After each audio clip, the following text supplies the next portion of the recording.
Sup, my fellas. Don't forget to leave feedback, and enjoy the story. A peaceful modern city lies under a clear sky. A wary visitor enters a flower shop filled with plants. The customer inspects the plants, focusing on one with a red ribbon. Meanwhile, he examines it as the florist explains its good luck gift tradition. The buyer asks to purchase the plant while news plays on a nearby TV. A broadcast reports the government calling last week's abnormal rainstorm a natural event. In the shop, a skeptic questions calling that extreme storm normal. The young man broods over the widespread damage from the recent battle. Suddenly, a gigantic dragon appears in the storm before a lone fighter. The lone warrior readies his glowing blade to confront the dragon again in the storm. He steels himself to battle a second dragon in the pouring rain. The armored fighter clashes with the massive dragon, driving forward with his glowing blade. A huge blast of blue energy hits, shaking the entire area. Later, a tired florist packs a bag while the visitor hears her bleak worldview. The visitor takes the bag and deliberately starts a tense conversation. Inside, he stands firm, stating his position while holding the package. The reserved youth quietly leaves the flower shop. Outside, he pauses and glances back at the shop warily. The traveler gets into a taxi and tells the driver to go to Seoul. In the car, he broods silently about the ruined world.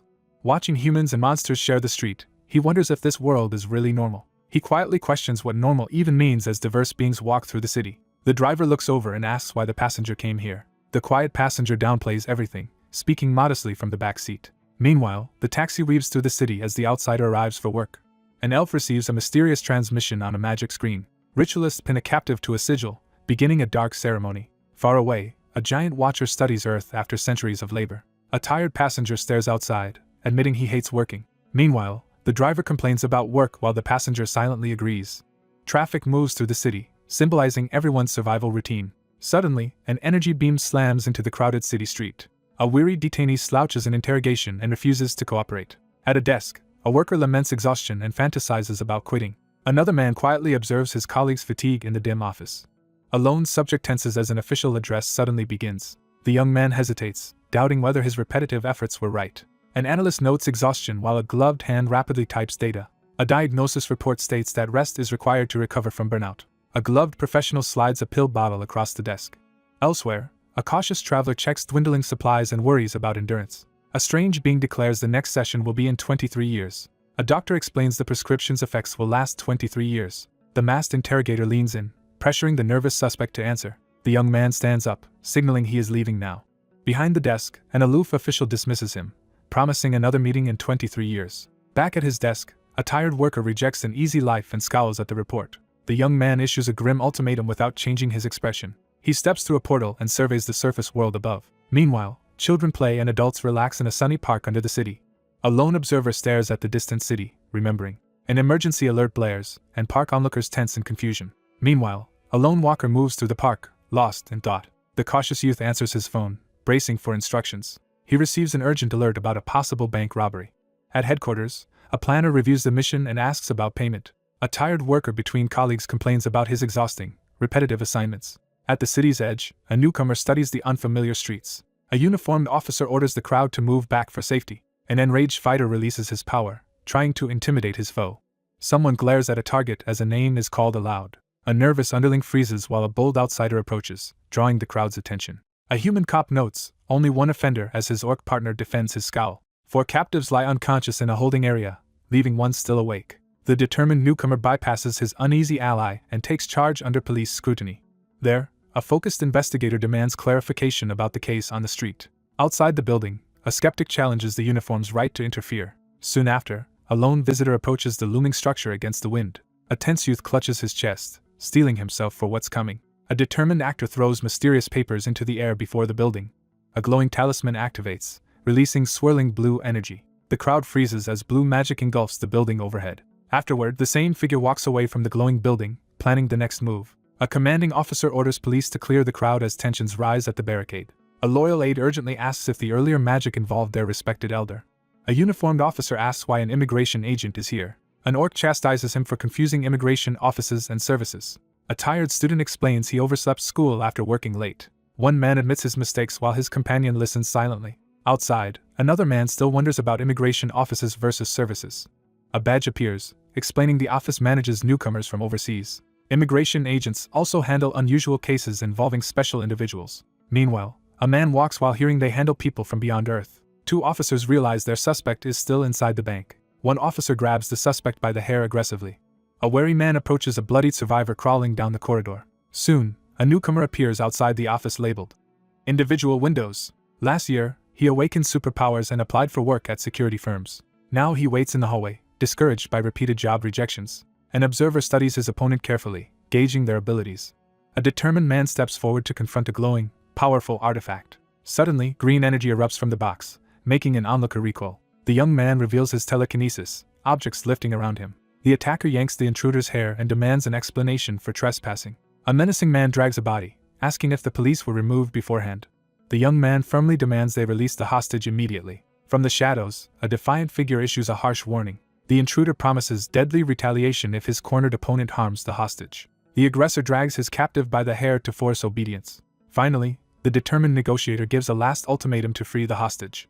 An enraged man explodes, shouting a harsh command. The furious fighter releases power as he charges his foe. A desperate youth laments his failed job and tiny salary. Suddenly, a tormented figure erupts, releasing another violent energy surge. A shocked observer staggers back as a blinding vision hits. Meanwhile, the man recalls he came for employment support benefits. An old woman brushes his back, making him feel a sharp prick. A tense captor drags a battered, grinning prisoner down a hallway. An older man crouches, green eyes glowing as he grins slyly. The confused man reels back, suddenly overwhelmed and sweating. Then the younger man grabs his neck, blasting green energy. The terrified youth falls back, staring at his glowing green hand. The older foe, eyes glowing green, mocks his opponent. The young man glares up, clearly recognizing the figure. The controller rages, confronting him for secretly resisting the brainwashing. A terrified man cowers as a possessed woman with green tendrils looms. Elsewhere, a monstrous glowing face forms in the darkness. The shadowy monster releases a frenzied scream into the dark. The young man recoils, gasping as intense pain strikes. Now a panicked victim fights as green ooze engulfs their hand. A lone listener hears of a wanted criminal from Odin's dimension. A voice lists severe crimes while an ethereal figure drifts nearby. The defiant warrior raises his glowing weapon, issuing a grave accusation. In reply, the foe draws a glowing purple dagger, giving a final warning. The young man faces him in the rain, clutching a glowing purple weapon. The attacker stabs the target with a purple dagger. A determined figure clenches their hand, letting blood drip down. Startled, the onlooker realizes the distant figure is a black mage. Meanwhile, a lone caster sacrifices life force to unleash forbidden black magic. The law forbids such magic, except in self-defense or protection. A sinister mage explains sacrificed life force can never return. An unconscious man lies as green energy drains his life force. A shadowy foe rushes forward, intent on claiming this power. Soon after, a lone caster unleashes a powerful glowing red spell. A startled outsider staggers back as green energy crashes down. Suddenly, a monstrous red glowing claw erupts from the ground. Restrained by tendrils, the captive recoils as a monstrous shadow looms. An older man erupts in rage, eyes glowing green as he shouts. A lone sorcerer channels an overwhelming surge of black magic. A twisted being reveals a monstrous form, preparing to confront his foe. A terrified man recoils, demanding to know what this entity is. A young man hesitates in the red glow, admitting he is unsure. The sinister foe glares, astonished someone sacrificed so much just for this fight. An older captive, bound by tentacles, demands to know what this entity is. A tense fighter grips his blade and faces the looming monstrous shadow. Yet a lone warrior stands unfazed before a massive, menacing red shape. An older man glances aside, struggling to grasp the other's intentions. Defiantly, the older fighter unleashes a final surge of energy. The captive struggles as dark chains tighten and a monstrous red eye looms. An older man recoils in confusion as ominous light washes over him. A foe unleashes dark energy, flooding everything with crimson. The battered fighter staggers back from a brutal blow. Amid the destruction, the man calmly walks forward. A severed head on the ground shows the attacker's dominance. The challenger struts down the hall, mocking his overconfident rival. The wounded man begs for mercy, promising anything to live. Meanwhile, the wary youth demands to know how restitution will happen. The collapsed man gasps out that criminals ultimately end up on Earth. A shadowy informant describes a prophecy about a criminal's soul fragment at space's edge. The confident holder claims his transcript contains the crucial clue to that fragment.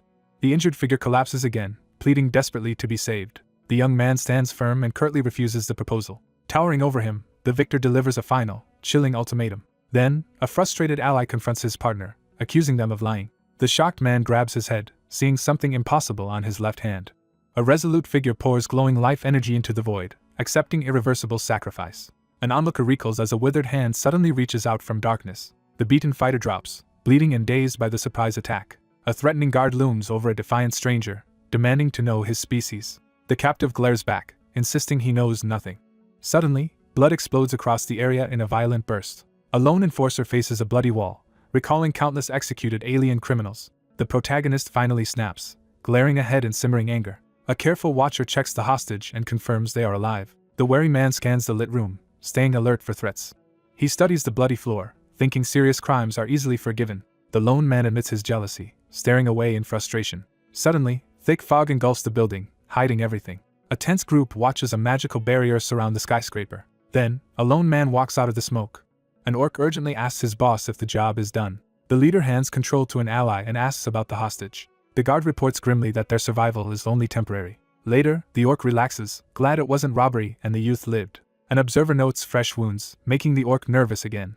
The young man urges resilience, then suggests they go drinking. A confident host folds his arms and dismisses the visitor. Outside the offices, a man stops as his phone rings. He checks his phone and sees the expected large deposit. A lone figure waits on the sidewalk while a taxi approaches.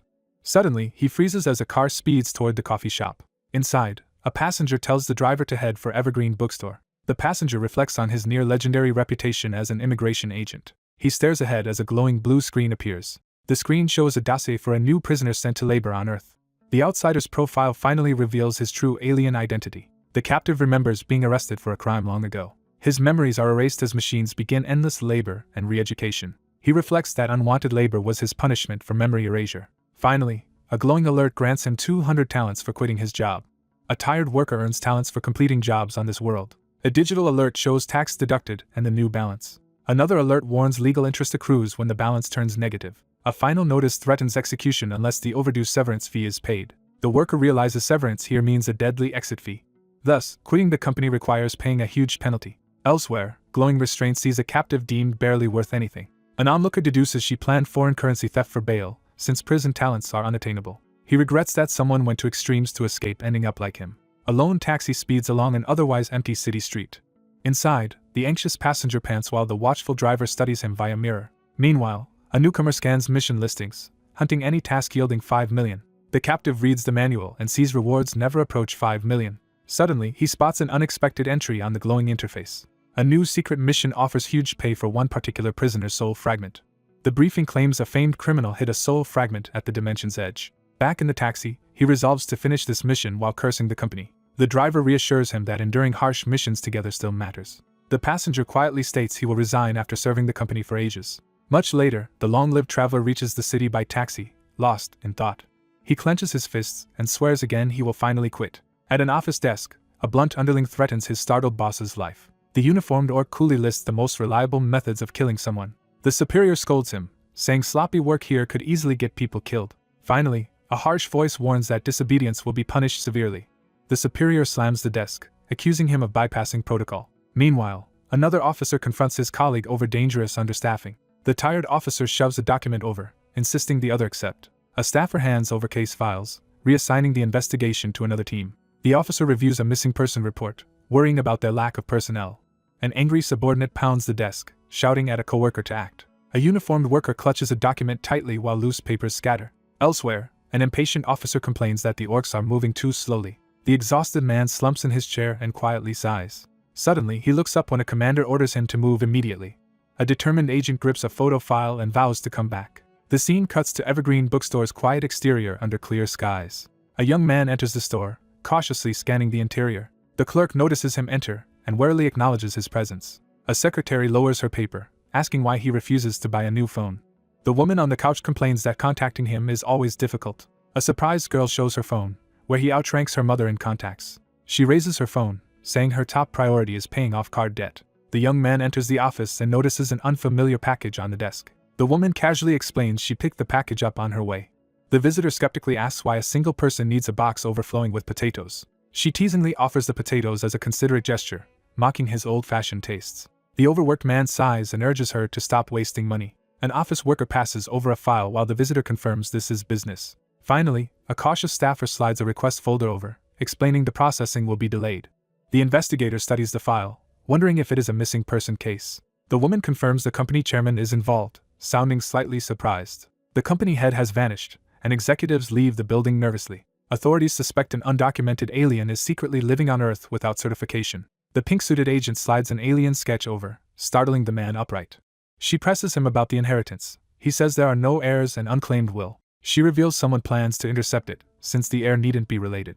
Annoyed, she shoves him away when he leans too close. The investigator questions the case's real motive, implying government interest in valuable stocks. Meanwhile, he decides to clear his debt as he strides past her. One coworker leaves, telling the other to lock up and start work. Hearing this, the woman pauses mid-snack and looks up in surprise. Outside, the young man exits and stops as something suddenly draws his eye. A cleaner halts his work when someone calls out to him. Nervously, the subordinate greets the figure waiting outside the building. The irritated superior scolds him for the wrong title, sparking a brief argument. The worker awkwardly explains the hierarchy, leaving the newcomer even more confused. Eventually, the newcomer suggests another title, but the worker still calls him by the old one. Later, the young man enters the cluttered study and freezes at something unexpected. He then marvels at the healthy cactus, impressed it revived. The newcomer enters the book-filled room and immediately notices the waiting elf greeting him. The bookstore owner sits on the table, chastising someone for letting a cactus die. Flustered, the young man explains the gift while the woman scolds him in the shop. On a bench, one man casually asks his companion if the recruit is doing well. Suddenly, an energetic recruit bursts into the library with a broom, startling them. The taller man reassures his ally while watching another work. The sharp-eared host presses his visitor for the real purpose. The visitor asks for help tracking a fast former agent. The tenant agrees to help in exchange for reduced rent. Afterward, the tenant reviews the finances to adjust the rent. The robed caster channels magic, forming a bright spirit. He faces the shelf, recalling spirits mirror a summoner's desire. Soon, the newcomer swiftly summons a spirit and credits focus and practice. A case file shows a stern man's profile and listed evidence. The scholar gives a document and asks the spirit to search. Two people sit quietly on a bench, sharing silent company. One man passes an envelope, completing a discreet information exchange. Later, the scene shifts to a quiet street and evergreen bookstore. The young man turns quickly as someone knocks. A nervous messenger haltingly delivers instructions to come downstairs. The reader stops and looks up, surprised by the message. Soon after, a tense visitor enters the study and demands progress. The scholar reports success, and his ally reacts with admiration. The interrogator leans forward and pointedly asks about their next move. The young man stares at the captive, preparing questions.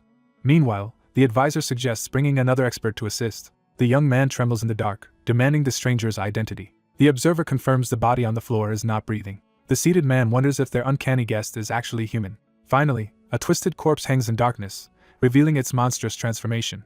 A lone figure watches an eerie red light overhead in the night sky. Sunlight rises over quiet mountains as birds fly. Later, the investigator reports only finding a letter mentioning the man's will. A worried woman confirms the will is secure in the bank's VIP vault. The suited man cancels the plan and phones to visit the next target's house.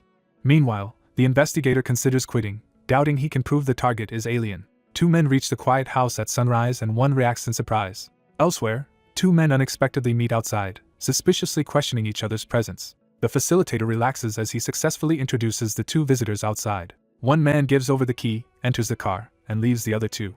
The remaining pair realize the house was double booked, so one leaves and one stays. The newcomer follows the guide as they both head into the building. The gruff investigator complains about inheriting the case while a cautious colleague approaches. Meanwhile, a case board shows new missing elves as a team goes to special investigations. A tired officer naps at his desk, ignoring another missing orc report. Later, two officers climb the steps, discussing the reassigned case and their relief at partnering. The younger agent insists on working with his partner instead of an inexperienced stranger. The orc thanks someone briefly before leaving the house. A green-skinned caller answers a ringing phone from an unknown number. A uniformed officer warns the newcomer to cooperate with incoming immigration agents. The annoyed orc grudgingly agrees to comply while muttering a curse. A clawed hand slams the call button, abruptly ending the conversation. Afterward, two men leave the building, planning drinks. The confident young man proposes that they go earn money for drinks. The vigilant newcomer pauses alone in the quiet room, surveying his surroundings with measured seriousness. A lone worker types late at night at a computer. The orc monitors several computer processes with intense focus. The young man reaches for a book on the top shelf. Later, the subordinate hands over a flash drive for tomorrow's data. The protagonist thanks the helper calmly before the bookshelves. The burly man jolts in shock as the watcher stays calm. The swordsman orders silence while the orc notes a legendary-sounding ring. The young man spots a clue on the library shelves. A tall intruder enters, making the wary shopkeeper tense behind the counter. Two people freeze in the hallway, stunned by what they heard. A disturbance makes the frying pan and kitchen utensils rattle. The orc freezes as a metallic clang echoes from the pan. Suddenly, a blinding flash knocks the nearby observer backward. The officer staggers as a sudden impact shakes the floor. One person panics that the creature spoke, while another urgently demands details.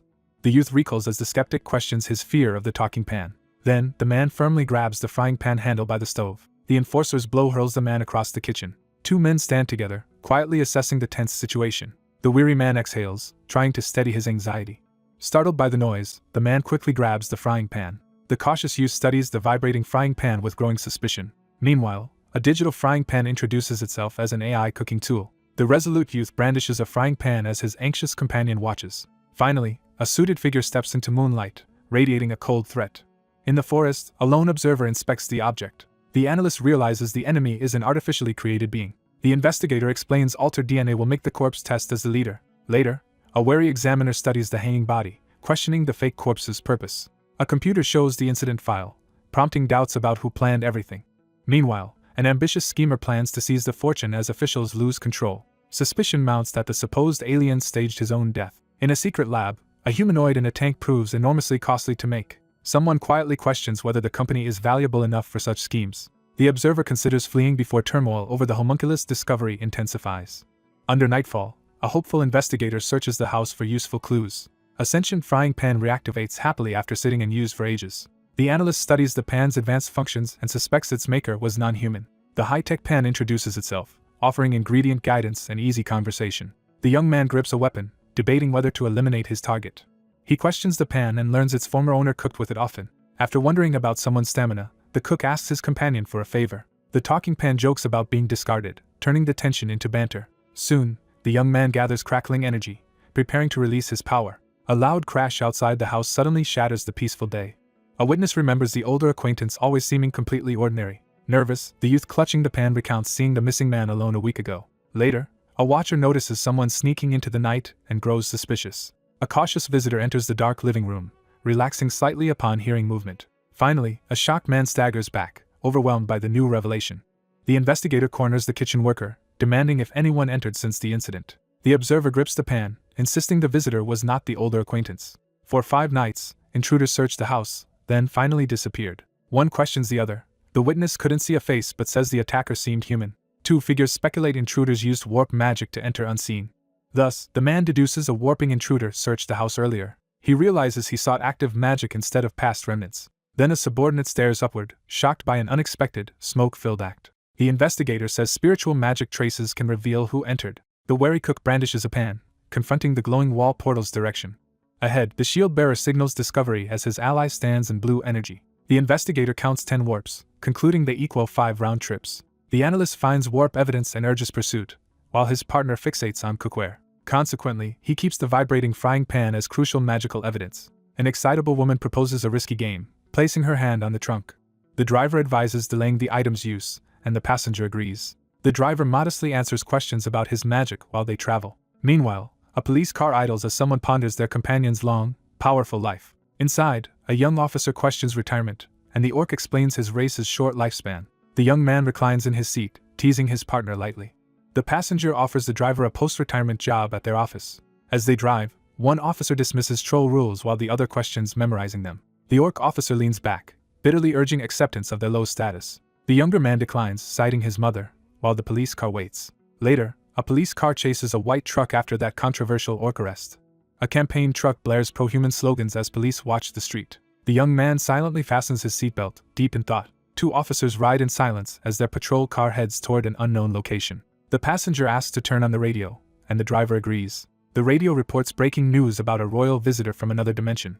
2 walkers move down a dim street amid rumors of mass immigration. Meanwhile, ghostly protesters gather at Parliament, while a lone car passenger listens to coverage. The man in the car firmly orders his companion to stop. The patrol car stops as strange blue trails split, revealing a new lead. The hardened observer freezes, staring over the car door at the strange scene. Nearby, several orcs play a board game as a police car pulls up. The young man concludes the intruders built a temporary base nearby after several nights here. The investigator scans the ruins for magic and plans to review nearby CCTV. The leader assigns an important task, and the reluctant subordinate accepts. The next day arrives suddenly, catching one of them off guard. The young man wonders why such a large neighborhood has no visible surveillance cameras. 2 companions walk together, discussing the harsh conditions the orc community faces. One investigator insists on using the traditional method, and his wary partner questions it. Over the gloomy city, they prepare to demonstrate the traditional investigation method. The young man wonders why he must investigate like a detective despite his magic. Soon, 2 investigators reach the orc pub entrance, preparing to go inside. The 2 men enter the dim bar and confront the bartender. The wary bartender demands to know why the newcomers are here. The confident visitor explains that he controls this area to the listening bartender. Finally, the investigator asks the bartender about recent suspicious activity as his partner watches. Meanwhile, the investigator compares the suspect's photo with existing evidence. The bartender studies a cryptic note behind the counter. A helpful man goes to the back room, leaving the others waiting. Then, two investigators realize at the counter their target is absent. A heavy curtain suddenly drops, hiding the shelf of bottles. The orc clerk gives them a photo and directs them to Building 3. Afterward, the orc hands a newcomer a phone, noting the job seems easy. A cautious bystander watches one injured person help through the alley. Security here keeps most residents hiding indoors at night. Meanwhile, two investigators share notes, saying the suspect's night outings would stand out. A young man calls to his silent companion on the evening street. An observer finally fixes their gaze on the target's position. Then, an investigator spots the figure tied to the strange warp energy. The watcher studies magic glyphs, thinking many guards mean an unskilled owner. A determined fighter raises a roomlit weapon, ready to kill enemies one by one. A sudden power surge shocks the watcher as their eye flashes. A confident newcomer grabs the attacker's wrist and easily stops the strike. A burly guard whirls around after a shout about someone's escape. Soon, a black cloud spreads over the city as night deepens. Dark energy erupts from the building and streaks across the sky. An ominous shadow sinks over the rooftop while the darkness expands. An unsuspecting youth is suddenly knocked down by a shadowy attack. A powerful explosion tears through the building, hurling debris outward. A vast chasm gapes below the cliffs, glowing faintly pink. Finally, a wary guide leads his nervous companion toward the crackling portal. A startled man recoils as a crackling portal opens. Meanwhile, a muscular man taunts pursuers while reaching into a portal. An attacker lands a heavy blow, catching his opponent off guard. Suddenly, a man whirls around, sensing a surge of energy. A captive is struck hard while dark energy keeps him bound. Soon after, a youth hangs midair, bound by dark energy. A captive writhes against restraints, muffled cries coming from beneath the table. Elsewhere, a captor announces success as a nervous prisoner reacts in the corridor. The battered prisoner sits restrained as two intimidating interrogators confront him. A hidden chest tattoo is revealed, proving his link to the group. An investigator asks about a dangerous group. His partner confirms they are powered criminals. The investigators tell their quiet suspect that his phone and room show nothing. During interrogation, the captive hurls an insult while officers restrain him. An orc sneers and insults the other, questioning his humanity. A furious man glares upward from his bed, shouting at an unseen enemy. Two men brace for a fight as tension thickens in the room. A huge captor restrains the prisoner as another mocks and brandishes a hammer. Then, a calm man reveals a knife, making the sweating opponent tense up. A young man demands his companion examine the strange object more closely. Suddenly, a hand crushes a bug with a sharp, startling impact. A shirtless man recoils in disbelief at the sight of the strange insect. A young man leans forward with a slight smile, pressing the other to answer. The tense prisoner sits shirtless in the dim room, accepting reality with a sigh. The man silently studies a fly resting on his fingertip. Finally, the bound victim gives a muffled scream as a sword pierces his mouth. The leader orders his subordinate to bring the recorder. The orc passes over the key item beside the injured. The wounded man writhes on the floor in agony. A determined interrogator grabs the recorder and starts recording. The bound captive thrashes as his interrogator speaks over him. Meanwhile, the leader questions the suspect, repeating the phrase under guard. The restrained man trembles as an unknown force floods his mind. An ally raises the recorder, confirming the chant was recorded. Later, the sun sets quietly over the empty city balcony. Water drips steadily onto a plate in the kitchen. A young man narrows his eyes, hearing a faint suspicious sound. The injured man screams as a searing red light engulfs him. A desperate prisoner collapses, begging to be removed from confinement. The battered captive sits up, signaling for the interrogation to continue. The calm interrogator offers a glowing device containing the chant to move it. In return for information, the negotiator offers payment beside the strange insect. The nervous captive confesses he used magic to locate a client's secret safe. Elsewhere, a young man hesitates, confused about a secret safe he missed. The interrogator demands the client's identity, as the captive stays silent under watch. The sweating youth insists he never learned the name, but discovered something crucial. A startled youth jerks upright as sudden realization hits him. An enraged officer yanks his hair while he repeats that command confirmed his story. A worried companion urges them not to proceed with the risky plan. A tattooed victim gasps for air as his attacker tightens a chokehold. The troubled handler sits silently, frustrated by the client's unexpected complications. A massive dragon emerges from darkness, its eye glowing red. A subordinate calls for help as their restrained captive faces them. The protagonist tenses, realizing a deadly dragon threat looms. From the shadows, powerful elites secretly control society and erase enemies. In a dim room, one man stops another to demand answers. Police flood the apartment building while bystanders watch the emergency. Their leader orders them to use the recording as leverage. Two allies debate whether to surrender the unconscious man to police. A half-dressed man with two escorts stands tense and uncertain. Meanwhile, two people discuss an injured person's slim survival chances. Alone, the young man looks ahead, firming his resolve. The nervous observer realizes he misjudged the caster's real power. A police car speeds down an empty road with siren blaring. Suddenly, the patrol car radio activates with a breaking news broadcast. The passenger hears news that the princess will visit Korea first. Under a streetlight, he narrows his suspect list down to 4. The analyst ponders the enemy's motives, then reviews current market data. As sunset glows, they silently hear news of a major stock reacquisition. The passenger finally speaks a name, and tension fills the car. He reveals the company's name, shocking both men into silence. Later, the pair trade theories about the company's actions during their boss's absence. The driver breaks the silence as both officers sit tensely. Inside the moving cruiser, one officer offers his homemade sandwich. A patrol car waits outside while someone asks if the woman changed. Meanwhile, a vibrating frying pan lies atop confidential investigation documents. 2 men search outside the house at night, finding no safe. However, examining the frying pan reveals nothing useful. The group gathers around the office table to plan. Meanwhile, one person lies on the couch, thinking about recent events. The young man gives up the dragon plan as too dangerous. An energetic woman bursts in, interrupting the 2 men talking. A newcomer enters and is surprised to find the older man with another. Then an annoyed nephew confronts her about unfairness. She demands he improve himself. A disgruntled worker complains about exclusion as a woman questions the random frying pan. A cautious man warns taking the item will upset someone. An inquisitive woman presses the wary man to explain his warning. Later, a curious youth presents a frying pan with a face to the older woman. The woman recoils when the frying pan in her hands suddenly talks. A blunt woman hurls insults at someone over video chat. A nervous woman at the desk asks if the other has a real name. A cheerful girl lifts the talking pan and tries giving it a nickname. Meanwhile, a young man sternly forbids anyone else from taking the item. A woman asks the seated man about his unease, and he denies any problem. Soon, a woman in a pink suit brings drinks, noticing the tense mood. One guest refuses alcohol because he must drive, and the group falls silent. The host reveals a rare bottle from his collection, capturing everyone's attention. One guest asks what to buy with it. Another will cook while a third watches. Finally, the group readies the celebration, covering the table with drinks and snacks. A tired man slumps on the couch, clutching his glass of wine. An annoyed orc complains about an unwanted nickname as a young woman watches.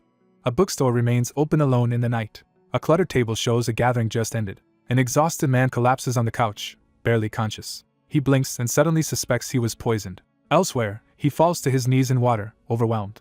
He staggers in darkness, clutching his head, feeling inexplicably drunk. Meanwhile, he rises through dark water as a sinister face watches below. He confronts a ghostly curse-bearer, remembering his past weakness. He reaches toward a glowing doorway, prepared to enter. Then he wakes on the ground, realizing he's back on his home planet. The young man calmly states his current name and identity. A nervous aide greets his superior quickly, clutching a folder. The tired host greets the visitor from the floor, dismissing the breakfast delivery. Later, the young man reads an unexpected letter by the window. He inspects the official summons, sensing something suspicious behind it. Outside, suited men greet him by a black car and invite him along. 3 men stop before the glass headquarters, preparing to enter. He hesitates at the doorway, wondering if their discovery caused attention. Soon, a determined young man steps in to assert authority. The secretary greets him and reveals the company's leader is a dragon. In a kitchen, someone calmly slices potatoes for cooking. Suddenly, a young woman freezes mid-brush, startled by something unseen. One cook questions the other's knife choice, but he insists on using it. A crazed cultist raises a dagger over a restrained woman. A man displays a glowing knife, boasting about its magical self-sterilization. A frustrated woman sighs while the man at the computer ignores her. A man at the cabinets turns and casually mentions the other's departure. Now, the investigator announces the case is closed as residents mill around. A commercial reveals an elf woman as the new muse for a luxury perfume. A young woman stands behind an uneasy sitter, and silence hangs between them. Alone on the couch, someone anxiously taps their phone for a reply. A skeptic pauses and questions the logic of creating such a perfume. Suddenly, the woman voices a new idea, drawing the cook's attention. A suspicious youth narrows his eyes and asks why the other has no scent. The woman comments that the elf beside her is in their prime. While cooking, the young man quietly realizes these quarters have no particular smell. Later, a lone visitor returns to the Jenkinson building after some time away. An authoritative woman turns toward a man off-screen, signaling a serious discussion. A young man suddenly leaps up from his seat, startled by a disturbance. A calm official adjusts his glasses and warns the case is under close surveillance. As soon as the client report arrived, the superior immediately summoned the young man. The woman pointedly asks her counterpart which of the dragons is their client. A focused presenter stands by the screen and introduces 3 main suspects. Meanwhile, reviewing the dossier, the analyst realizes everyone else reached the same conclusion. A thoughtful onlooker sits alone, wondering why the older man took the spotlight. A stern woman with glasses folds her arms and demands information about Hyosung Company. A wary newcomer asks if the company is really a pharmaceutical firm. The presenter reveals a covert research project personally overseen by the company president. The young man sits in a dim office, quietly questioning the corporation's motives. Finally, a bespectacled analyst warns that the research involves highly dangerous activities. The seated man stiffens, shocked by the revelation about dragon genetics research. Then the thinker concludes dragons' disease immunity is why researchers target them. Dragons are expected to violently resist any human attempts to study them. Someone suggests a proud, inexperienced dragon may have attacked in anger. Meanwhile, the seated skeptic wonders if he's hired because someone important can't act. The observer silently studies the scene, weighing his options. The seated man endures the stern woman's questions about whether he's an alien. Elsewhere, a calm executive reviews footage highlighting a newly arrived outsider. An investigator studies the file, suspecting the company's rapid rise. A wary observer fixates on a troubling suspicion about the outsider's nature. A young man considers how authorities might exploit or erase the research data. Soon, an intermediary faces a screen, ready to share crucial information. One person signals the other to open the metal case on the table. A focused man activates a holographic screen to examine a confidential dossier. The digital dossier shows the executive director now acts as company proxy. Next, a planner explains using power of attorney to seize control. A calm negotiator studies the other and directly addresses the suspicion. The man asks if she'd seek more power with only the president above her. Meanwhile, an ambitious woman considers betraying her ally by leaking secrets to dragons. A sharp strategist calmly outlines an intricate plan. Later, a man's body hangs from a noose, indicating calculated murder. A man sits silently, considering the danger dragons would bring. The man hesitates, weighing the risks of refusing. Regretful, he lowers his gaze and admits he should have spoken earlier. Finally, someone hands the hesitant man a sealed letter containing an important message. The intermediary requests an immediate review of the document. A man clenches his fists, furious about his setback. Meanwhile, a closed door stands in the hallway, delaying events. A cautious person hesitates before reaching for the sealed envelope.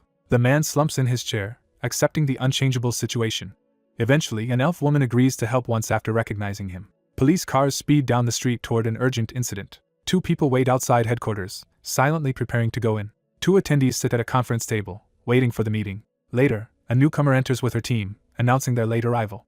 An officer nervously steps forward and introduces himself to the seated man. A young man freezes when an unfamiliar scent spreads through the pink haze. Meanwhile, an orc witness insists he already told the authorities everything. A suited observer quietly watches a woman, noticing her weakened state.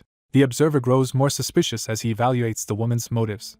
Suddenly, an executive interrupts and orders the questioning to stop. A young man asks why his counterpart opposed another director's report. A worried woman wonders why he is absent while striding down the corridor. A man calmly tells the executive that he has a special ability. A stern woman demands to know if the other is an ISP emitter. In explanation, a narrator describes a mutation whose pheromones attract other species. A mission briefing announces a 50,000 talentum reward for locating that pheromone mutant. Elsewhere, a schemer hides in the shadows, planning to gain advantage. A suited woman asks the executive director when the situation first began. Finally, a man demands to know when the other began associating with a dragon. A report explains some people emit cross-species mate-attracting pheromones. The man says frequent contact with that race triggers ISP. The woman freezes in shock at the off-screen revelation. The elf investigator identifies the three projected figures as primary suspects. The suited woman weighs which of the three dragons is involved. The interrogator demands to know how long he has seen the woman. A police car stops in the underground garage near the exit. Inside, two officers trade uneasy looks, noting their missing partner and the glowing orb. The passenger asks how the calm man identified the dragon as culprit. An angry cook yanks the scorching frying pan off the stove. A digital voice suddenly delivers an urgent message through the frying pan. Suspicious, the cautious man presses the other to explain his hidden connection. The young man suddenly responds with wide-eyed determination. Meanwhile, two men in the garage discuss their ties to a certain director. The investigator questions the woman about her frequent overnight stays at the master's house. The larger interrogator harshly demands the truth as the passenger hesitates by the orb. Suddenly, the driver reports a strange signal as a glowing orb appears between them. Unseen, the interrogator's magic coils toward the seated woman to secretly eavesdrop. Then the glowing orb suddenly surges with energy in the dark room. In the car, the nervous driver reports two detectives came as his partner listens. Elsewhere, the irritated leader demands answers over the phone in the restroom. He sharply scolds the caller for failing even basic expectations. A hesitant hand hovers over the ringing phone displaying the noblewoman's incoming call. Over the call, the speaker explains dragons almost never develop spirit affinity. Finally, the agitated passenger admits killing many elves while desperately searching for the target. Unexplained elven disappearances are linked on an investigation board. A man examines a glowing orb, realizing it is valuable. He phones in a rumor about a gifted old elf bookseller. The protagonist decides they must immediately track down the elf. Meanwhile, a newcomer arrives, phone in hand, scanning the area. An assistant in the shop greets the approaching customer. Elsewhere, A cold-eyed man ends the call abruptly. In the car, the driver urges departure, but the passenger refuses. The travelers realize the traffic jam will delay them past the deadline. The driver turns to his ally, ready to give instructions. Suddenly, a man in a green jacket is stabbed. A caster summons red energy to warp and sends others ahead. Then a man punches through the bloody barrier blocking their way. Another leader orders the captive kept as potential bargaining leverage. A wounded fighter still confronts the enemy without backing down. A speaker's crimson eyes flare as they reveal draconic power. Later, a newcomer enters the room and calls out to the elf. A man sits cross-legged indoors, quietly reading a book. A woman stares down her opponent and demands a power display. A scholar, seated with a tome, explains the nature of spirits. The sharp-eyed woman warns their ally appears only before trusted people. A blunt speaker urges the group to speak honestly without pretense. A dossier with a suspect's photo slams down as a manhunt begins. An elf-like man glares irritably while confronting the other person. Finally, a predator bares sharp teeth, flaunting dominance over them. A furious figure unleashes a powerful energy surge, overwhelming everything. Suddenly, the empty city street trembles from a massive impact. The fighter braces as the dragon's mana roar hits. A terrified underling is engulfed by surging blue energy. A supporter advises the orc boy on handling customers. However, a wary guard warns threats may still enter. The anxious orc orders someone to pull the largest book. Then the cautious figure pulls the disguised lever, activating machinery. A panicked ally yells for everyone to escape once stairs appear. A tall fighter lifts his foe by the throat, demanding answers.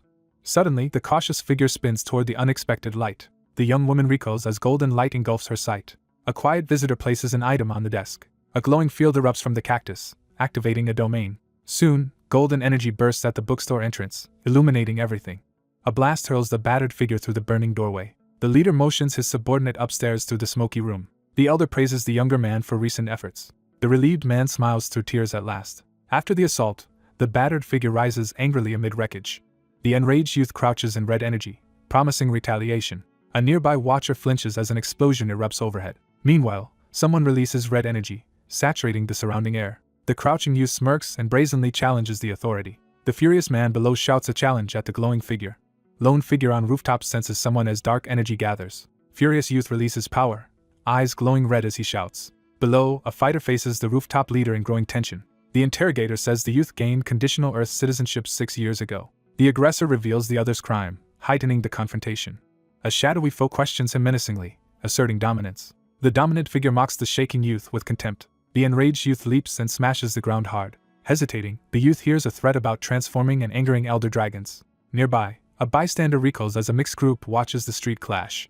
The leader walks through red energy, ordering the others to move. The crazed man glares upward and threatens his terrified target. Meanwhile, the view shifts to a quiet, starlit city. The red-eyed man taunts his hidden hunter about fearing the elders. A confident woman in the forest laughs off the threat. Suddenly, a furious shout erupts, startling birds into the sky. A terrified victim recoils as a killing strike narrowly misses. A huge blue beam crashes down, engulfing the area in light. A lone fighter stands as a roaring blue dragon lunges. A violent impact devastates the forest with explosive force. Then, a giant purple tentacle rises from the smoky crater. An observer watches the dragon glide below, recalling the long huntless years. A wounded mage studies his slow healing hand, worried about lingering magic. With resolve, the attacker plunges a glowing dagger into the enemy. Finally, a figure is crushed by a descending wave of purple energy. A colossal dragon bursts from the rocks and roars. Dark energy erupts from a lone figure, hurling them skyward. The figure raises a monstrous shadow arm to strike. Meanwhile, the fighter glares down, fists crackling with dark energy. A massive dragon dives from the night sky to attack. The dragon's enormous jaw shatters under a devastating blow. A stunned man suddenly realizes something critical about the battle. The lone challenger hovers, preparing to confront the colossal dragon. Then the brute charges forward, preparing a devastating blow at the dragon. A blinding energy blast hurls the fighter backward into a wall. The colossal beast recoils, surprised by the lone fighter's strength. The fighter steadies himself, preparing to release hidden power. A colossal beast unleashes a massive blast of radiant energy. Nearby, a hidden ally grips a glowing dagger, sensing the power surge. A portal suddenly opens above the forest, flooding it with light. The dragon's energy blast hurls an agile opponent skyward. It is explained the dragon's hindbrain controls mana, reflection, and balance. The strategist urgently orders the group to attack that weak point. A fighter slams the ground, sending a violent shockwave outward. A mysterious object streaks through the sky and crashes into the forest. The massive beast collapses motionless, apparently ending the battle. The strategist raises a glowing blade, aiming at the now exposed dragon. A relentless attacker dives downward, wreathed in dark energy for a final strike. A cursed weapon slams into the ground, releasing dark energy. Finally, a colossal beast lunges forward, unleashing a furious roar. A lone warrior approaches a beast with a glowing weapon. Then an energy spear falls from the sky, starting battle. The hero analyzes what caused the paralysis. A powerful strike hits, badly injuring someone. A captive desperately begs for mercy. A fighter unleashes a glowing attack on the massive beast. The attacker mocks the wounded man, screaming in pain. Soon, an intruder is stopped by a defiant opponent. A dark figure appears holding a blood-stained knife. A determined warrior draws a glowing purple sword. Meanwhile, a severe warning stops anyone from advancing. The lone fighter hesitates with a raised glowing dagger. A man pauses in quiet thought. Suddenly, he understands the true telepathic force. An observer receives a stern warning. A firm declaration abruptly ends the tense discussion. From afar, a watcher observes the defender facing the monster on a screen. A young man firmly refuses the request. The man resolutely calls the chairman while viewing the city. Now, the young leader angrily reclaims control of his territory. He confirms he understands how serious the situation is. He grips his glowing blade, ready to fight his own kind. The wounded man warns the mysterious glowing beings. A startled youth freezes as the draconic code is mentioned. A hidden law states only their kind can slay dragons. Breaking it angers all dragons. A lone man stares at the sky, envying the dragons' effortless lives. A stern leader demands honesty, stating the magic circuit no longer works for anyone. An enraged youth shouts, blaming his ally for the disaster in the forest. Meanwhile, the full moon emerges from clouds, dominating the silent night. A hostile guard brandishes a knife, warning an intruder to stay back. A desperate man pleads for understanding, overwhelmed by the situation. Still, the dissatisfied man insists this result is not enough for him. A sharp question forces a clear decision from the hesitant listener. The lone survivor approaches the dead dragon, ready to harvest its blood. The young man considers sacrificing years of life to avoid immediate death. Elsewhere, a strict supervisor authorizes a cleanup team to move to the site. A tired operative is startled when a superior appears and formally thanks him. A containment unit arrives in the forest, announcing they will take control now. A cautious handler examines a forbidden dragon organ, knowing it is priceless and strictly illegal. Workers in protective suits scour the clearing, collecting all battle evidence for authorities. Someone quickly estimates the recovered materials to be worth billions. Alone, the man studies a blood vial, judging its strength against fresh dragon blood. A focused strategist quietly plans the next move. Suddenly, a notice shows a huge payment deposited into the convict's account. The account screen warns of negative balance penalties and displays an enormous retirement fee. The man realizes this single case earned nearly half his entire account balance. An intermediary calls to confirm that the transfer has arrived successfully. An enforcer reports by phone that the captive is secured at an outside site. Under the night sky, the man demands the location, ready to finish the mission. Inside a warehouse, two interrogators loom over a captive woman as the standoff intensifies. A woman explains wiretap evidence is inadmissible in court. An interrogator demands a confession from the seated suspect. Someone quickly catches a buzzing insect in midair. An onlooker freezes as something alarming appears. The two sides prepare to start the confrontation. A young man is shocked by the disturbing confession. After an encounter, a newcomer learns she gained a rare interspecies ability. Later, a calm man turns away and makes a request. Staff regularly drew blood from the newcomer for testing. A researcher tested how her rare blood affects the dragon. To continue, the researcher used a large amount of her blood. They also needed the same amount of dragon blood. Now, an analyst wonders how she obtained so much dragon blood. Someone suddenly realizes the implication. Then a determined person urgently calls to a startled companion. Anxious, a young man demands the locations of the president's properties. A frightened passenger lists luxury properties while riding in a speeding car. Meanwhile, someone in the car learns about a Sakcho's city penthouse. A lone passenger silently listens to a phone call in the back seat. An intermediary passes along the chairman's message over the office phone. The caller insists on being connected to the chairman immediately. The woman explains it concerns an undocumented foreign relative of the chairman. Elsewhere, the scene shifts to a somber coastline near the city. A black car suddenly stops on the coastal road at sunset. Soon after, a visitor steps out of a sleek car. The suited man admits he wanted to join earlier. A top executive with dragon-like aura controls the organization. A lone man stops on the street, thinking silently. Two men walk, wondering why the researcher suddenly disappeared. Meanwhile, someone fakes a suicide using a homunculus as corpse. The researcher rests by the water after completing his project. A man sits still while his blood fills a collection bag. Later, the pair confronts the mastermind about everything he orchestrated. The tired man claims only one race yields abundant dragon blood. Finally, he reveals the subject is not human at all. The imposing host declares himself a dragon while examining his guest. That night, the quiet house suddenly draws everyone's attention. A worried man in bed thinks he must leave soon. He gets up to leave as she questions his sudden breakup. Alone in a room, he stops and thinks. Then she desperately begs him to explain everything after years together. She demands to know her importance while he remains silent. Around then, the narrator started a serious relationship with someone else. The woman lies awake, regretting her choices in the relationship. Several months pass after the secret relationship begins. She notices bodily changes and visits a doctor, hoping for pregnancy. Later, she quietly tells him her recent medical diagnosis in bed. The medical examination unexpectedly awakened a new power inside her. Afterward, she turns toward him and asks a serious favor. He dismisses her confession and instead requests something unimaginable from her. The weak man in bed quietly asks for blood. Later, the woman wakes, shaken by the truth about her blood. Under his watch, the woman reluctantly donates her blood. She decides her suffering is worth preserving their fragile bond. Thus, someone accepts they are willing to give everything. A bottle shatters, signaling an argument erupting nearby. The woman demands why he left and donated their company to charity. She insists the company is theirs, not solely his. The man looks down and refuses to answer her. Still, the woman cries and keeps demanding an explanation. Later, she walks alone, doubting her value at work. She quietly insists that everything is the other man's fault. At the bar, a friend urges her to take revenge. A smug man proposes a deal, but the woman rejects him. She admits accepting the deal but failing to carry out revenge. By then, the person they discussed had already vanished. An official tells the newcomer immigration already inspected his belongings. Elsewhere, conspirators reveal a plan to kill an immune dragon. A researcher reveals a grim truth about the engineered virus. Someone considers a virus capable of penetrating a dragon's defenses. 3 researchers admit their work remained unfinished because time ran out. A stern officer says the attempted crime remains a felony despite insanity. The accused lowers his head and admits struggling with mental illness. A defiant man confronts the listener with a provocative challenge. Finally, he regrets creating a virus that devastated only his own people. The figure declares his hatred for dragons. Alone, the man concludes dragons destroy every world. He condemns dragons, blaming them for all evil. He reflects that others on Earth share his feelings. Meanwhile, a crowd demands humanity's eradication to protect the planet. A twisted tree atop corpses shows the massacre's aftermath. The man smiles coldly, rejecting any claim to sanity. An onlooker realizes the other man's behavior is dangerously unstable. Later, the observer denounces dragons for corrupting every society. A narrator explains how separate groups gradually merge into one.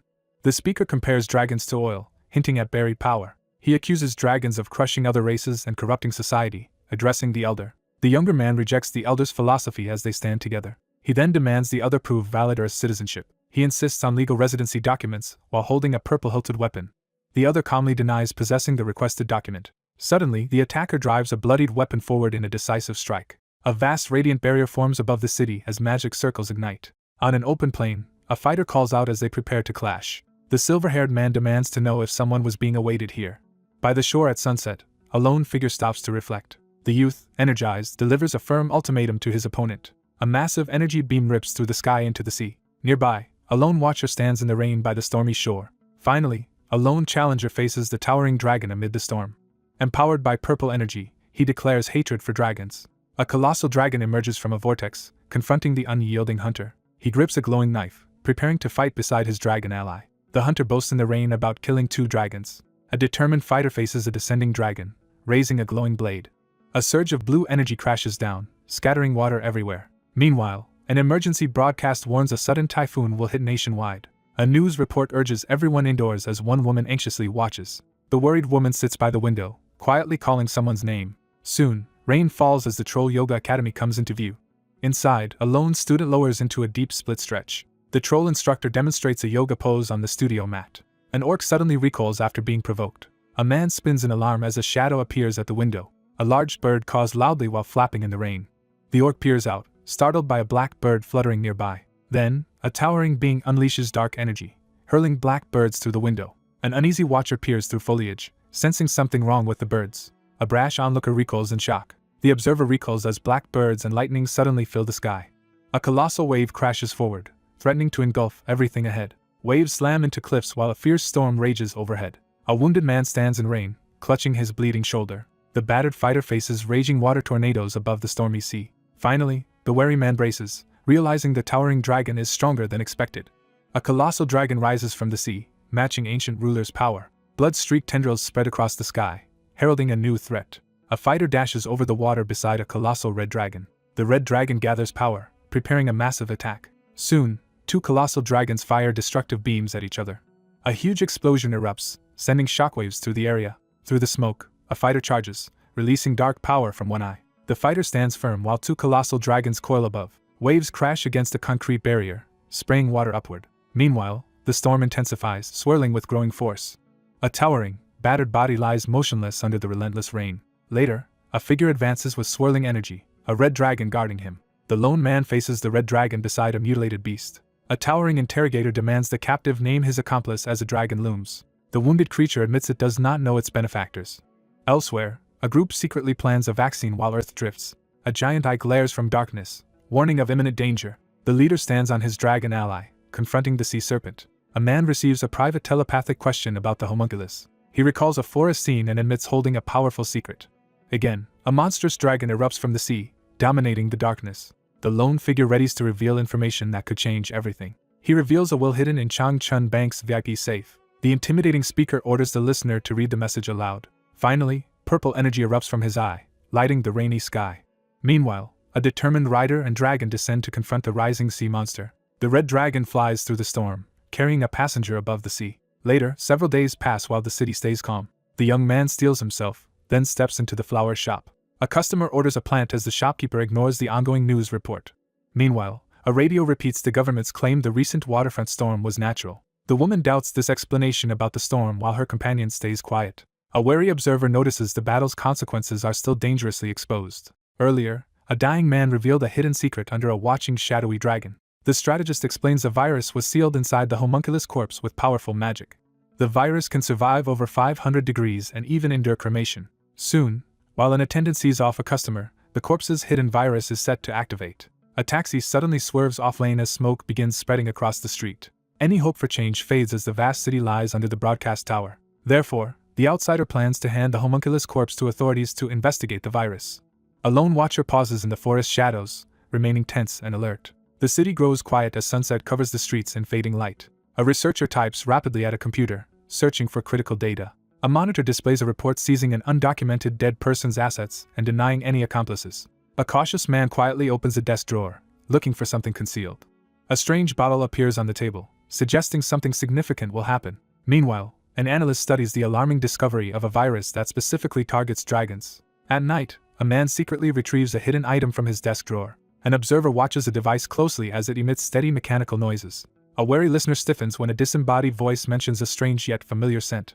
The shadowy figure scrutinizes the glowing dossier, realizing the visitor has encountered a crucial woman. The worried young man faces the massive serpent in the rain, urgently seeking news about the girl's condition. The young man fixes his gaze, demanding a clearer answer. A colossal armored dragon bursts from the rain-soaked water as the observer reflects on the instability of another. While the anxious woman clutches her head on the bed, the troubled man stands across the room, silently questioning whether her actions stem from attachment or anger.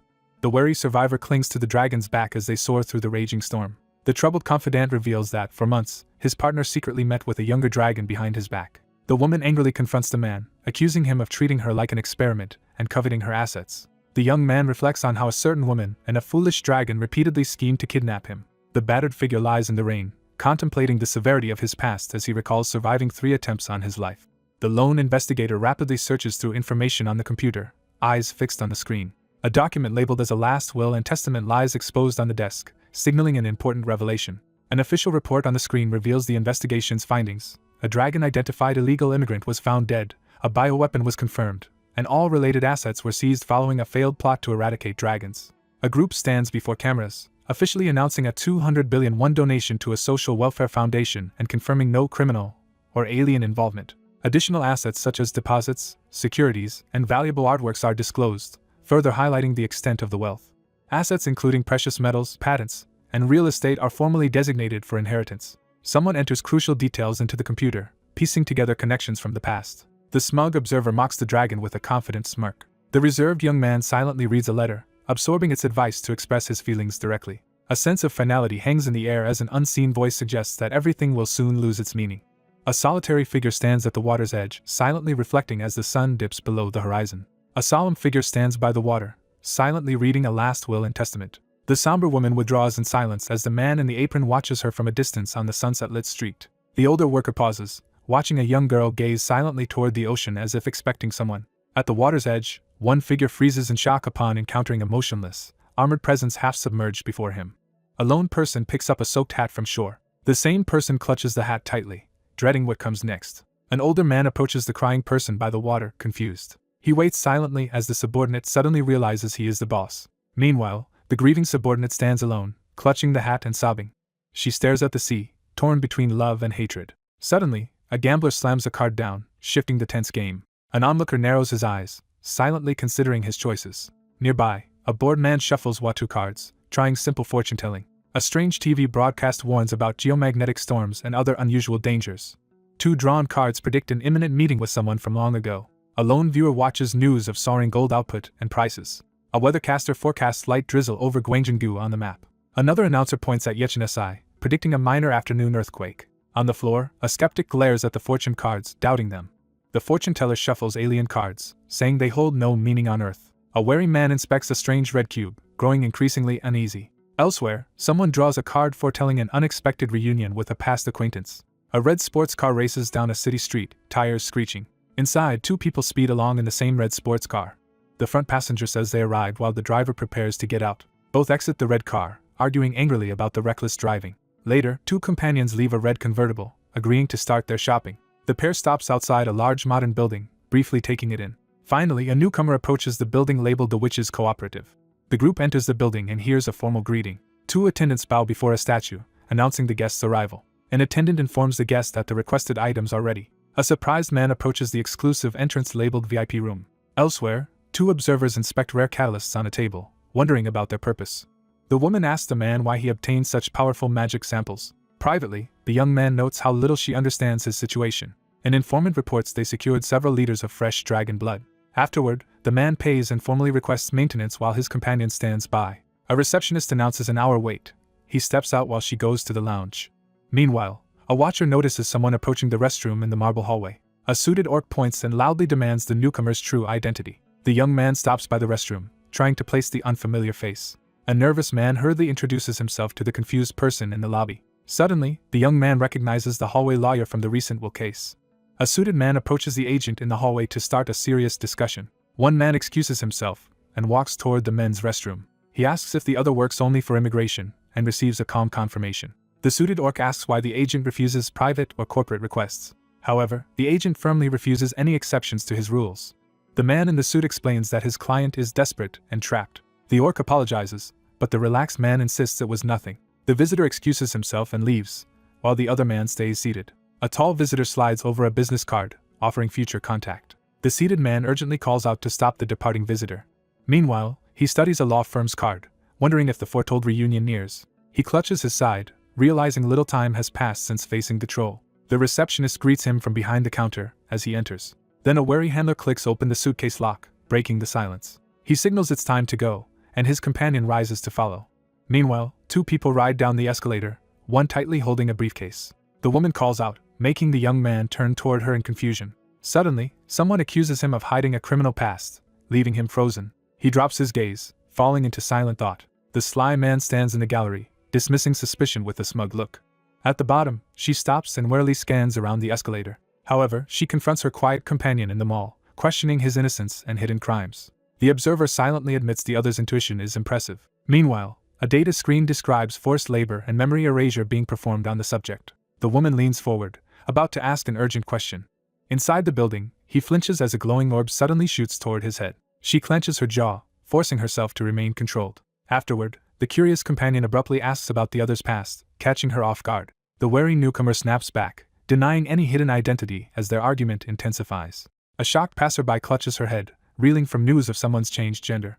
The flustered woman throws up her arms and insists she's reached her limit. The nervous youth yells defensively as the woman stumbles back in their lobby clash. Then a determined figure steps onto the scene, footsteps echoing across the tiles.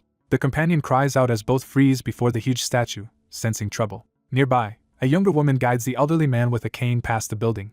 2 men stare each other down, refusing to yield. Suddenly, the older man freezes, reacting to danger ahead. The suited man recoils in terror from an unseen threat. A cautious newcomer approaches, prompting a startled shout from the group. The mustached man hesitantly asks who the stranger is.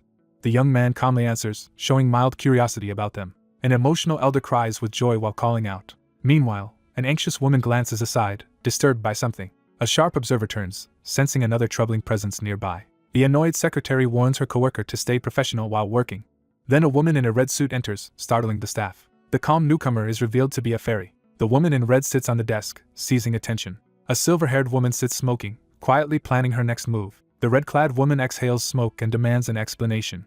A confident investigator reports trespassing evidence at Buchan Warehouse Zone B39, Elsewhere, two people argue about recklessly nearing the Elder Dragon's territory. In the office, concern grows over the chairman leaving Earth. A resolute woman plans to request warehouse security, but her colleague doubts it. The worried woman racks her brain for immediate allies.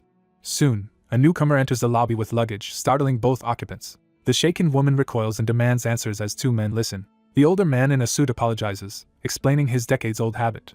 A reserved youth greets an old acquaintance in the large room. An elderly man with a cane says he runs a small alchemy workshop. The older man asks if he still teaches magic. The young man says he quit teaching to become an immigration agent. A worried woman asks how the timid elder became an agent. The anxious woman looks down, quietly absorbing the news. A woman questions the consultant about private cases before a parent interrupts. The older man firmly stops the young woman from arguing further. Then the elder orders his group upstairs from the lobby. Someone in the hall recognizes the newcomer and calls to him. The elder thanks him for the reunion, resting on his cane. Meanwhile, Gojiang Academy, the first modern magic school, appears. The quiet man admits he once talked with the person they met earlier. The driver jokes that he lived as professor by day, secret alien hunter by night. The wary man admits he fears authorities discovering his past. The passenger presses the driver about his hidden past while they speed along. The driver praises the passenger's magical and world-saving accomplishments. The young man quietly thinks about a secret no one knows. Earth drifts in space as its colonization and downfall begin. Many blamed looming dragons for the catastrophe while three figures observed. In truth, three hidden overseers controlled Earth's fate, using dragons as disposable tools. A historic treaty is signed, creating a new international order. A huge billboard commemorates first human-alien contact under the relocation committee. The driver says the committee has long awaited Earth's response. At the council, the committee asks Earth to accept interdimensional immigrants. A roadside screen shows the city's mana level and warns drivers. Finally, the driver explains the committee once altered mana levels, citing a textbook. A book records few gain magic, rapidly advancing Earth via committee gift. Meanwhile, in the car, the man grips a bottle, pondering recent advances. Alone, the youth quietly realizes reality differs from what he learned. A red car screeches to a stop before the office. 4 people gather outside the shop. One pushes a wheelchair beside a red car. A curious youth asks where they were, and the elf says shopping and recalls early immigration. The elf notes Earth's gateway was misused as he climbs the stairs under watch. At the door, a wary person listens to news of interdimensional criminals hiding nearby. As he opens the door, the woman says he may leave unless he has business. Later, she smiles and invites her guests to share their past over tea. The tired host bluntly tells the visitor to drink up and go. Irritated, the guest grips the teacup and demands more answers. The man repeats that she should finish the drink and head home.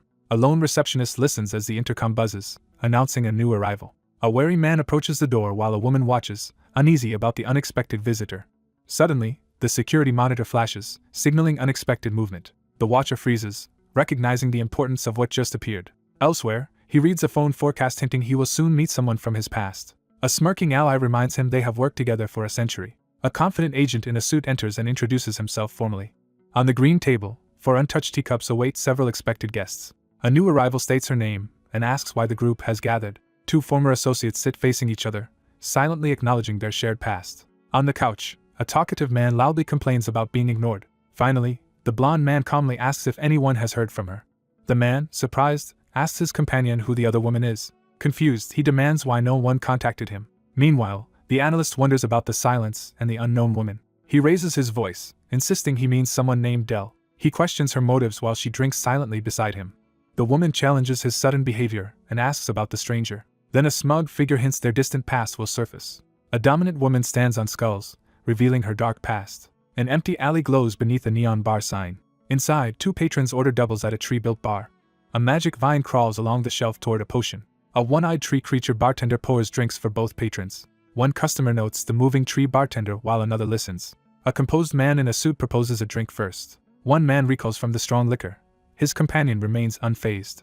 The younger man recalls working together previously in another dimension. He studies the harsh drink in his hand, thinking. The assertive patron leans in, ordering his companion to talk. The suited observer smirks, noticing a soundproof barrier around them. The interrogator glares at the foreign agent, demanding his purpose here.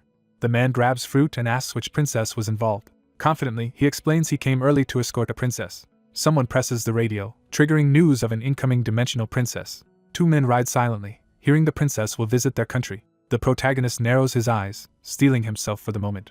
The suited man questions why these escorts were chosen. The envoy says local officials asked Earth's immigration to help escort. 2 men discuss Korea's unusual request for American agents. A blonde man mentions rumors of Earth's impending 8th mass migration. The skeptical drinker questions the shocking migration rumor. An observer silently reviews known facts about the other race. Soon, the group notes the woman's height exceeds even trolls. At the counter, one man outlines the committee's preparations. The listener dismisses this, insisting on hearing a different story. Elsewhere, a confident figure amid lightning hints crucial secrets about her. One man at the bar admits he knows little. A uniformed squad marches through a star portal and arrives on Earth. A pink-haired ally explains one teammate was separated and sent alone. A calm official says her release cost 500,000 talentum from unknown sources. Meanwhile, a lone traveler says another was released and will seek someone. The young man slams the bar, stunned by the enormous release fee. One drinker suggests she received amnesty for accomplishing something extraordinary. A composed woman sharply asks the uneasy youth how he feels about Tunisia. The reserved man silently broods over what he has learned. Suddenly, the youth realizes the other outsider likely regained lost memories too. A blonde tease mocks him for worrying about a former spouse. The two men argue, each blaming the other for their failed relationship. Alone, he remembers how her warped love nearly killed him as mercy. A hologram warns that harming prisoners counts as punishable property damage. The captive knows she hesitates because punishment could erase her soul. The analyst warns that the newly freed enemy is likely to return and attempt an assassination before being recaptured. Haunted by memories of their painful parting, the lone figure recalls the last words exchanged in another world. A shadowy figure makes a cryptic promise to meet someone soon, her confidence unmistakable against the cosmic backdrop. The anxious man in the suit tries to reassure the group with a hopeful suggestion. Two patrons freeze in shock as a massive tree bursts through the bar counter. The older guest rises from the table, signaling that their meeting is over. A neon sign marks the entrance to a bar. One man cautiously brings up a sensitive topic as the other listens intently on the deserted rooftop. The blonde man issues a serious warning, expressing concern that the other person might end up like someone else. The young man offers a brief farewell and steps away into the calm night. A solitary figure steps into the empty street, scanning the shadows with caution. The troubled figure walks alone through the empty street, gripped by worry over what the future holds for his companion. A lone ruler maintains unchallenged control over a vast republic spanning 36 planets and 145 galaxies. The officer denounces the tyrant's reign of fear and brutal suppression as warships loom in the background. An ominous facility looms beneath dark clouds as the tragedy of pioneer planet XC-21 is introduced. Upon learning of a planned uprising at the industrial facility, the autocrats swiftly imposed a total ban on food imports to the heavily dependent planet. Driven by starvation, the desperate crowd turns on itself, sparking a brutal struggle for survival. As an explosion rips through the government building, cloaked figures and the gathered crowd launch their uprising. Cornered and desperate, the masked leader points a gun to his head and activates a hidden switch. A blood-stained hand clenches tightly around a cane, signaling the aftermath of a brutal encounter. Suddenly, nearly all of the Republic's critical infrastructure erupts in massive explosions, vanishing into the void. Without warning, the entire world regresses as civilization crumbles to its most primitive state. Even after fleeing oppression, the exhausted survivors remain trapped by the devastation and turmoil of war. The hungry child tugs at her exhausted guardian, then urgently points out something in the distance as the anxious young man looks on. As suffering spread across the world, a hooded figure silently looked upward, burdened by the weight of pain. A massive spaceship appears over the city as two watch. The committee uses prisoners for reconstruction as two walk a corridor. Later, a leader gestures over the rebuilt city to the workers. The newcomer is introduced to a worker late in construction. Among the prisoners, a blue-haired woman stands out for achievements. A solemn leader enters the chamber, and everyone falls silent. The blue-haired officer steps forward to present herself. Meanwhile, a lone person hesitates in the heavy rain. The newcomer inspects the desolate alley, taking in the ruin. Fresh blood on the ground shows recent violence here. The outsider realizes the starving residents have turned to cannibalism. A young woman struggles not to cry from shock. On a rooftop, a solitary person wonders what to do next. Soon after, the blue-haired woman collapses to the wet ground. Elsewhere, new green sprouts break soil, hinting at coming change. With her help, two siblings finally eat enough to recover. The healed patient kisses the healer's hand in gratitude. Rescued families emerge from the cave and reunite outside. The crowd celebrates loudly, praising their savior without restraint. The respected woman smiles warmly among people who clearly cherish her. At dusk, a solitary figure quietly enters the building. A hand turns the knob and slowly opens the door. Inside, a weary man leans back, recovering from a long ordeal. A concerned observer glances aside, worrying about someone's future. The blue-haired woman is noted for sharp politics despite lacking technical or combat skills. The leader secures reinforcements and economic aid through committee negotiations. A hand hits a switch, detonating a massive explosion in space. Gigantic insect invaders breach the shattered barrier and overrun the planet. Nearby, defenders gather to face the black swarm over the city. The pink-haired woman scowls as prisoners unexpectedly defend their captor. An onlooker reflects on the immense power that could restore Ashtal. A respected leader earned universal admiration by treating everyone with genuine concern. Centuries later, that legacy still influences how the world functions. A young woman clasps her hands and gratefully thanks the group. The reconstruction worker stands with officials as her special amnesty is announced. One officer explains she was freed immediately, without counting any talentum savings. Encouraged by the amnesty, prisoners voice new hopes to the speaker. The blue-haired woman tearfully promises she will not forget her companions. The determined woman vows to return and live out her days in Ashtal. Soon after, a confident woman steps up, ready to execute her plan. A composed figure exhales slowly, steeling herself for what comes next. The blue-haired technician activates a control panel, unleashing a surge of energy. 3 men listen as the facility staff explains the memory restoration procedure. Elsewhere, a calm caster exhales a chilling, magical breath into the air. The assembled team waits in silence as a blue-haired newcomer approaches. In the darkness, a confused man mutters an unfamiliar name. A tense group of cadets stands under red lights, preparing for an unknown threat. A young man panics as he watches his hands tremble uncontrollably. A sprawling futuristic city under a red sky marks the start of a new era. Finally, a composed operator stands at a glowing console, urgently delivering critical information. Suddenly, memories return and the girl mentally breaks down. The blue-haired girl collapses, and 2 classmates rush over. A young man reaches out as the woman hides. She stares at her hands, sobbing and apologizing repeatedly. She quickly reacts to shocking data on the screen. The captive drops to her knees, desperately begging for release. Still trapped, she screams and begs to escape. The committee opens the portal, letting an anxious person leave town. A worried observer grips his phone at news of more aliens. By now, inhuman beings gather in the street, showing monsters dominate. A solitary figure walks at dusk, listening to music. Then the traveler's eyes widen at something unexpected ahead. 2 people stare in shock at a sudden event near the mountain. 3 onlookers watch as a volcano erupts into the sky. 2 nervous people brace in the hallway, awaiting what comes next. An intimidating leader demands confirmation that all the treasure is stolen. A frustrated enforcer scans the area, unable to locate the hidden suspect. Meanwhile, a senior woman reports key information to her superior. A furious being crushes a scroll in their burning hand. An imposing beast interrogates 2 women about the stolen warehouse item. Later, the interrogator pressures an anxious elf about costly subordinates, forcing a fearful admission. The same elf endures heavy praise that only increases the pressure. A displaced man reacts with disbelief to an unexpected hallway remark. A silver-haired figure hints at craving meat again, even fairies. Finally, a nervous woman agrees stiffly as a bespectacled watcher observes. Employer sets impossible goals for the elf, demanding unprecedented results. However, the elf advisor threatens to quit over mistrust and incompetence. A man clenches his fist, barely restraining his anger. Meanwhile, the leader moves to alert the committee and close all portals. A superior orders a subordinate to accept every demand from an unknown contact.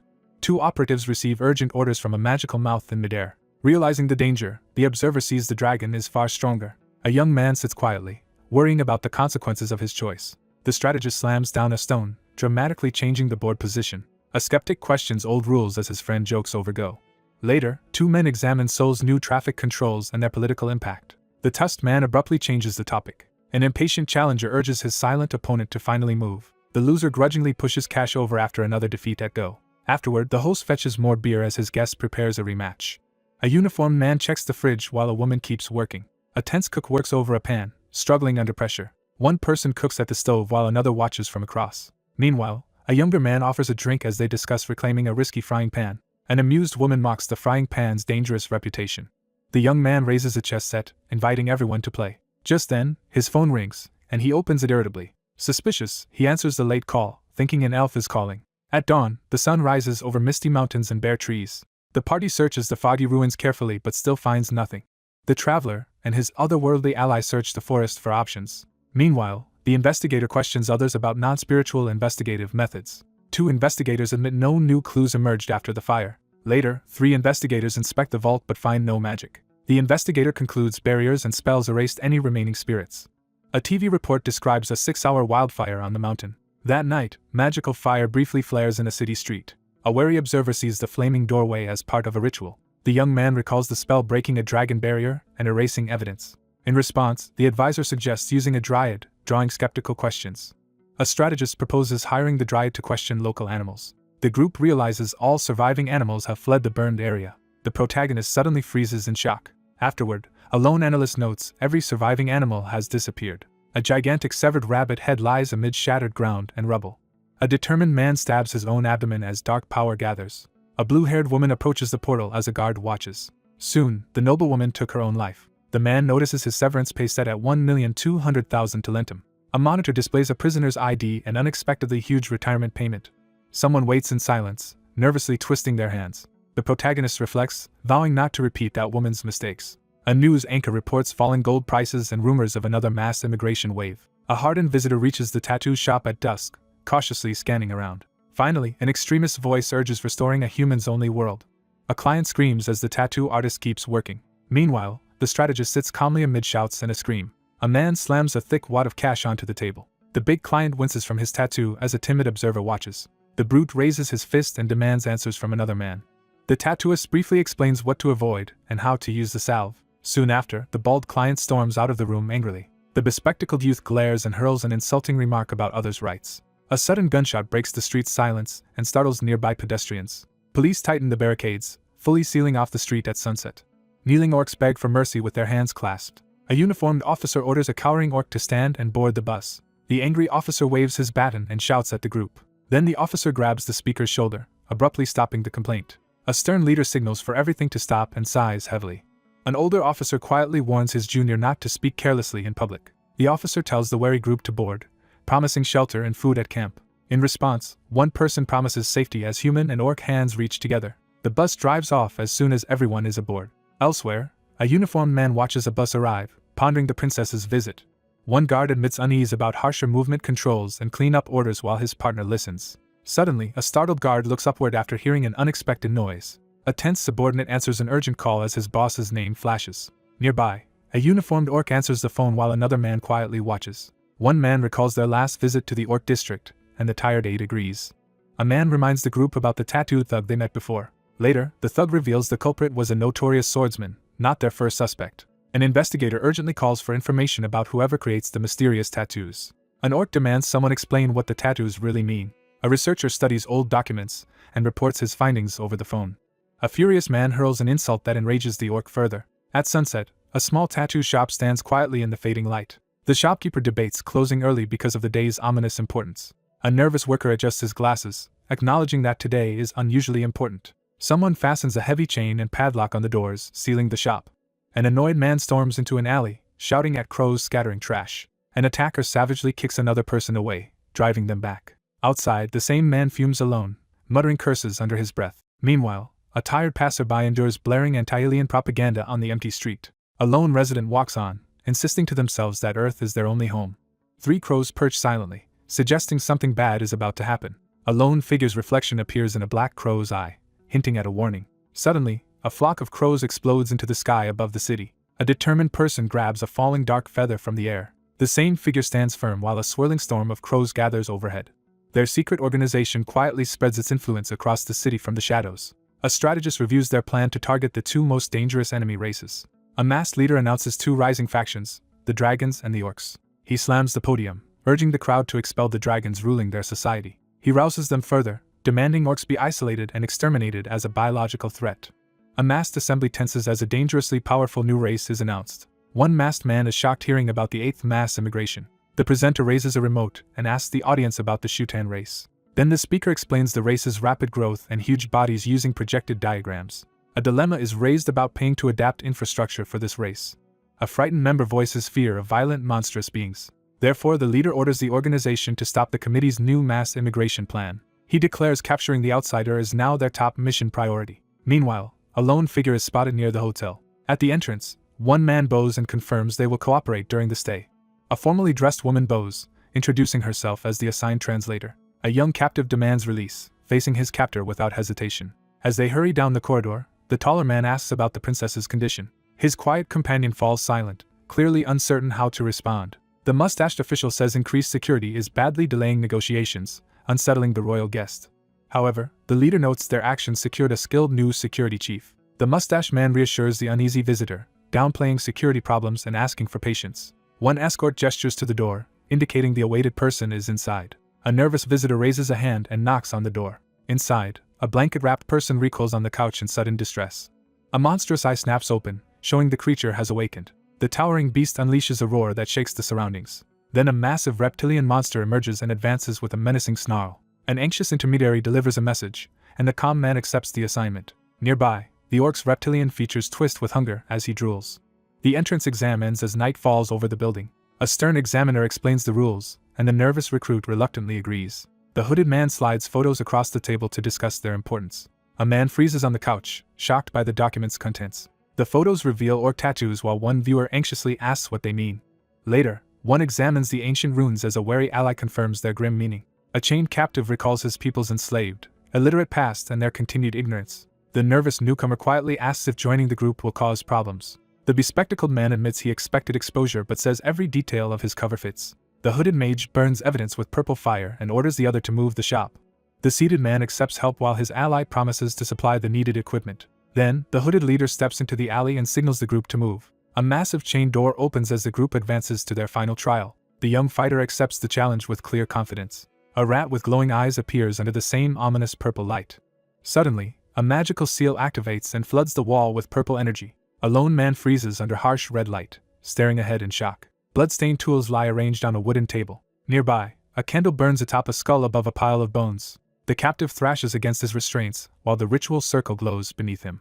The hooded officiant raises a knife over the captive as others ready themselves around the circle. The bespectacled challenger thrusts his blade forward, demanding proof of resolve. Meanwhile, an anxious climber forces himself up the dark staircase with renewed determination. One captor pins a victim to the ritual table, calmly preparing a cruel act. A towering brute smashes his rival's face, almost knocking him unconscious.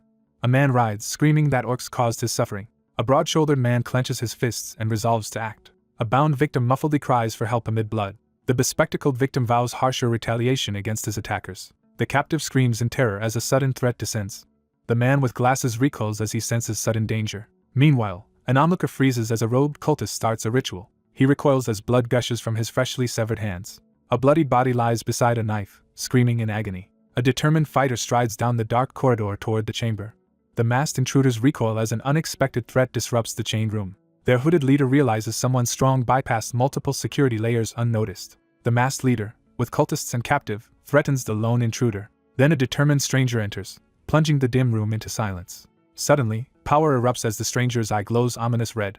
Someone calmly explains they are only acting within their limited ability. In the misty forest, a superior assigns a crucial mission to his agent. Nearby, a young woman calls for help while another silently watches. An observer notes the subordinates are unharmed, meaning their superior's anger cooled. The contemplative superior acknowledges that even great beings eventually weaken. One agent objects to the risky search, but the other insists they continue. Someone calculates their superior will not return for at least a week. The elf with glasses urges immediate action before culprits destroy evidence. Elsewhere, a lone figure is confused by the terminal's sudden lockdown. Finally, the protagonist studies the slogan, lost in thought. A propaganda truck blares human supremacy slogans as police watch. A cloaked caster raises a hand, activating the summoning circle. Authorities name the attackers Solidarity for Human Rights as their leader rallies followers. After dragons failed to suppress them, the resistance spread worldwide. Eventually the ruling dragons vanished from sight, becoming difficult to find. In the foggy forest, a leader warns his nervous ally about hardships ahead. An elf scholar reacts as a tiny fairy flits around. Meanwhile, the negotiator firmly demands proper payment for their work. The calm woman opens a box, revealing the agreed reward. A shrewd man offers an ornate box containing a limitless blank check. The stunned youth stands speechless in the snow at the offer. Two allies high-five in the misty forest, celebrating their success. Later, a worried youth stops mid-step, instantly regretting his harsh words. The taller ally turns away as the smaller one bows gratefully. A solitary wanderer trudges through the misty forest, lost in thought.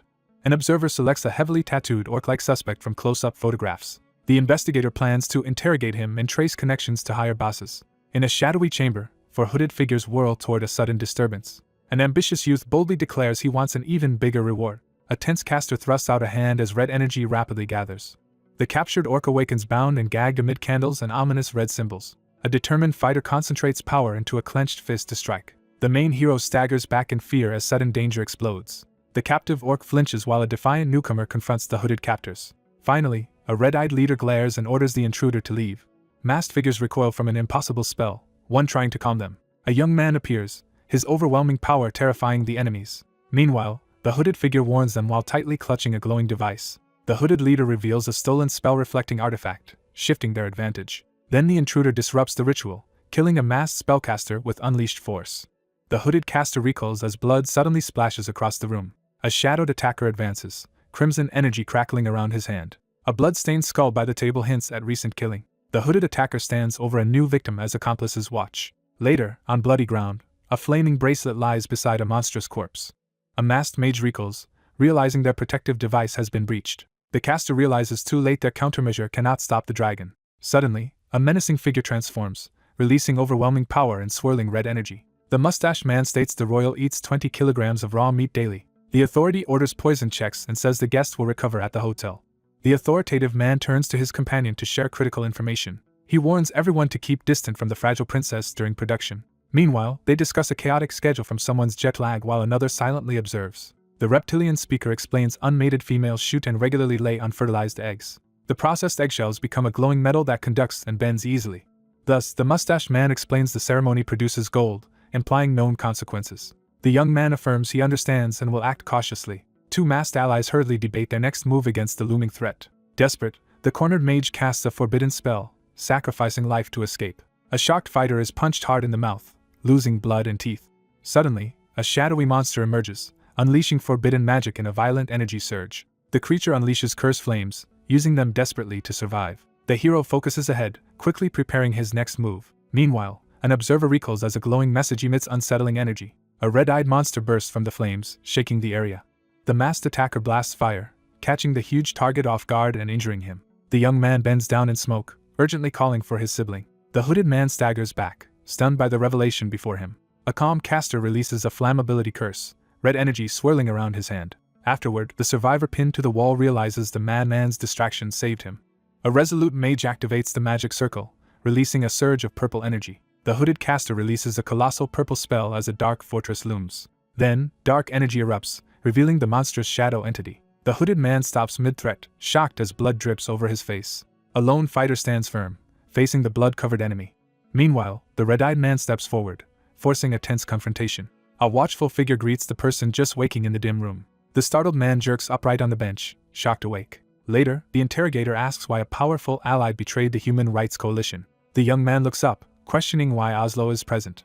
A wanted poster shows a black mage hunted across 26 countries by 8 elders. In the dark, an observer holds a tiny figure, amused someone mistook him for another. A newcomer flicks an object at the man on the sofa, making him recoil. The taller man stands firm as his rival trembles in the alley. The young man doubles over, violently vomiting a stream of white fluid. A wary man spots a strange fish-like creature by his foot. He admits his tricks failed and his enemy is stronger. Desperate, he begs his opponent to kill him. The young mage resists interrogation and insists on his own power. The interrogator threatens torture to force a confession.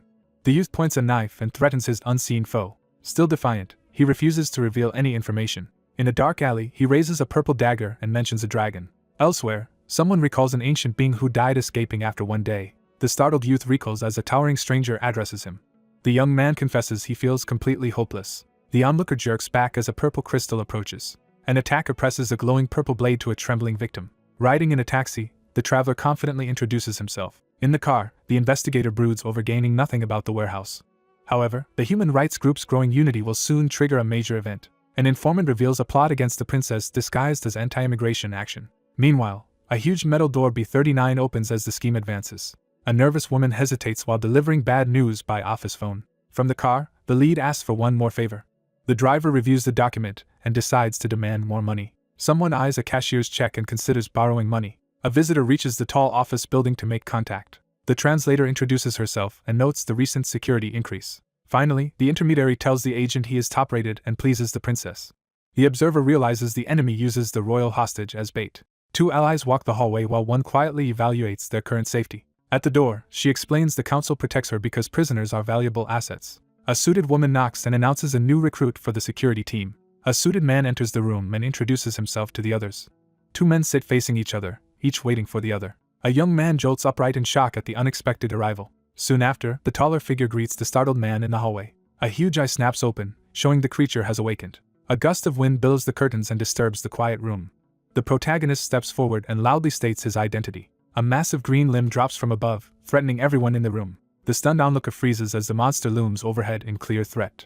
The orc stares ahead, suddenly overwhelmed by nervous excitement. Ominous laughter echoes through the room, breaking the brief silence. The confused man freezes after noticing an unfamiliar pink pheromone aura around him. Meanwhile, a dominant figure's pheromones fill the living room and overwhelm the group. The crocodile-headed being, glowing pink, raises a claw and readies an attack. A lone watcher freezes as the growing aura signals that something is terribly wrong. Another creature's enormous eye snaps open, marking its sudden awakening. Then a towering reptilian fighter smashes into the room, throwing the group into chaos. A tense woman urgently briefs an anxious man while another silently observes. A suited youth looks up, asking if the assignment was already done today. An orc-like man clutches his glowing abdomen, confused by the other's sudden action. Indoors, a thoughtful man pauses and quietly considers his next move. Morning arrives over the quiet landscape. Indoors, a man doubts his knowledge of Shutans. Meanwhile, the newcomer proves to be unexpected reinforcement, shocking him. Two youths head out to talk privately as another notes it. Two people stand on the balcony in silent thought. One recoils on the balcony while the other signals silence. The strategist realizes the enemy now follows a concrete plan. Later, two men discuss a secret mission. The cautious man recalls a crucial contract detail, prompting his companion to react in shock. One man calmly explains the strange noise to his uneasy companion as they stand together on the balcony. The wary young man looks up, tense, as a familiar noise reverberates nearby. The troubled newcomer reflects on the mysterious scream heard before arriving on Earth. One man expresses concern about someone's suffering while the other listens intently in the hallway. Two young men stand on the balcony as one thoughtfully explains how local women refer to their daily pain as the curse of nature. The observer reels in confusion, silently questioning whether this routine has always occurred daily. The solitary figure stands on the balcony, wrestling with doubt about what truly happened. The baffled figure reels as unfamiliar knowledge floods his mind. The startled young man snaps to attention as someone urgently calls out to him. One man leans on the balcony railing and prompts his distracted companion, who snaps out of his thoughts with an apology. The attentive figure shifts the group's focus back to their assignment as the others listen silently in the modern room. The following day, preparations are underway at the building entrance for a significant arrival. The door bursts open, filling the room with blinding light and signaling a dramatic entrance. Blinded by a sudden burst of light, one man shields his eyes while his companion watches with growing concern. A massive golden claw slams onto the carpet, causing a rune to burst into light. A bulging sack bursts open, scattering gold coins across the floor. Gold-scaled figure enters red carpet, immediately attracting everyone's attention. Mustached man skeptically wonders why she tried so hard. Towering visitor walks into the building, surprising staff and guards. The beast recoils, shocked by a sudden, unknown threat. Meanwhile, one serious traveler walks ahead while his companion lags. The burly man blushes and stammers in embarrassment. The hero sweats, struggling to understand the sudden situation. A suited woman rushes over, urgently calling to the agents. Suddenly, a heavy vehicle crashes into the scene. Two men beside an armored truck prepare for changed plans. The observer quietly questions the real reason for this outing. Meanwhile, a VIP convoy arrives, prompting speculation about the visit. The orc reports seating for security and delegates is arranged. The confident speaker announces he and another will ride along. A golden-scaled giant addresses a tense man in foreign speech. The huge reptile closes its eyes, clearly enjoying the sun. The suited man looks up and reluctantly accepts the order. A nervous agent approaches and hesitantly interrupts the two guards. Then the blunt one asks which of them is stronger. The vehicle speeds down the street with urgent purpose. Inside, three passengers eye the golden reptile with clear unease. The uneasy messenger says the noblewoman wants fewer riders inside. A superior orders a vehicle change, leaving two agents confused. The crocodile-headed figure looks aside, obviously embarrassed. Finally, a shy youth stands among glowing flowers, quietly admired. The golden-scaled passenger clutches his chest and collapses. The attendant nervously asks if anything troubles the royal. The reptilian noble blushes and hesitantly mutters a response. The panicked man in a suit babbles incoherently. Elsewhere, a distant voice chants a mysterious incantation. The young man recoils in shock at the sudden event. Later, the wary visitor confronts the gold-scaled leader. An undercover agent tenses when someone suddenly calls his title. The translator insists he will follow strict ethics before the commander. The interpreter suddenly stops, realizing something crucial. A guarded convoy crosses a bridge while the translator readies for total secrecy. Inside the vehicle, a young man lunges to stop a reckless move. The embarrassed brute hides his face, overwhelmed by flustering attention. The interpreter urgently orders that the orc-man exchange stay untranslated. An armored vehicle speeds over a city bridge amid a deep rumble. In the car, a sweating man declares that money is the enemy. Reluctantly, the man decides to obey the princess's demands. The large reptilian advisor silently considers drastic action if the other oversteps. The orc haltingly speaks as the stern man confirms the name. Inside the high-tech vehicle, the reptilian advisor asks about visiting Galenko. The wary passenger admits he knows nothing of Galenko and asks more. The crocodile-headed elder nostalgically praises the area's stunning beauty. Under two moons, a glowing swamp stirs with emerging spring life. Someone reminisces about an idyllic homeworld beneath a radiant planet. Finally, the golden-headed passenger asks the reserved youth where he comes from. The man admits the council fabricated his official birth year. Meanwhile, the lizard-like ally recoils, shocked by his true age. Inside the transport, a traveler asks quarter-elf lifespans, but the companion is unsure. Soon after, the reptilian pilot suggests living off Earth in another dimension. The young man steels himself to enforce stricter personal boundaries.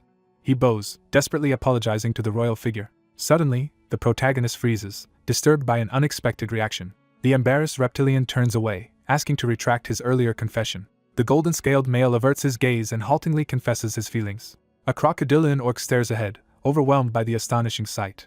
Eventually, the nervous passenger agrees to move past the awkward topic. A crowded suspension bridge over the river establishes the bustling setting. At the controls, the lizard pilot explains Shutanian expectations for women. As a result, many women there struggle to understand their own feelings. The tall companion bows slightly, admitting confusion and apologizing for his behavior.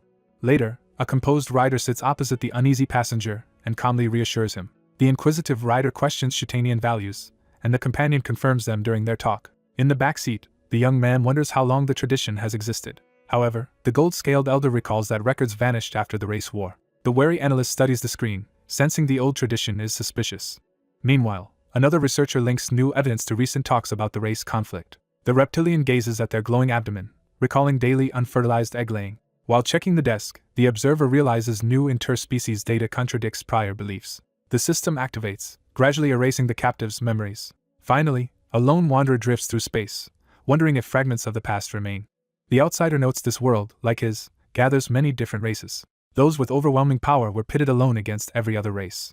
After losing the race wars, the defeated were reduced to the UN's lowest rank. The lone rider eyes the entering creature and quietly addresses the royal passenger. A heavily armored convoy speeds down the highway under tight escort.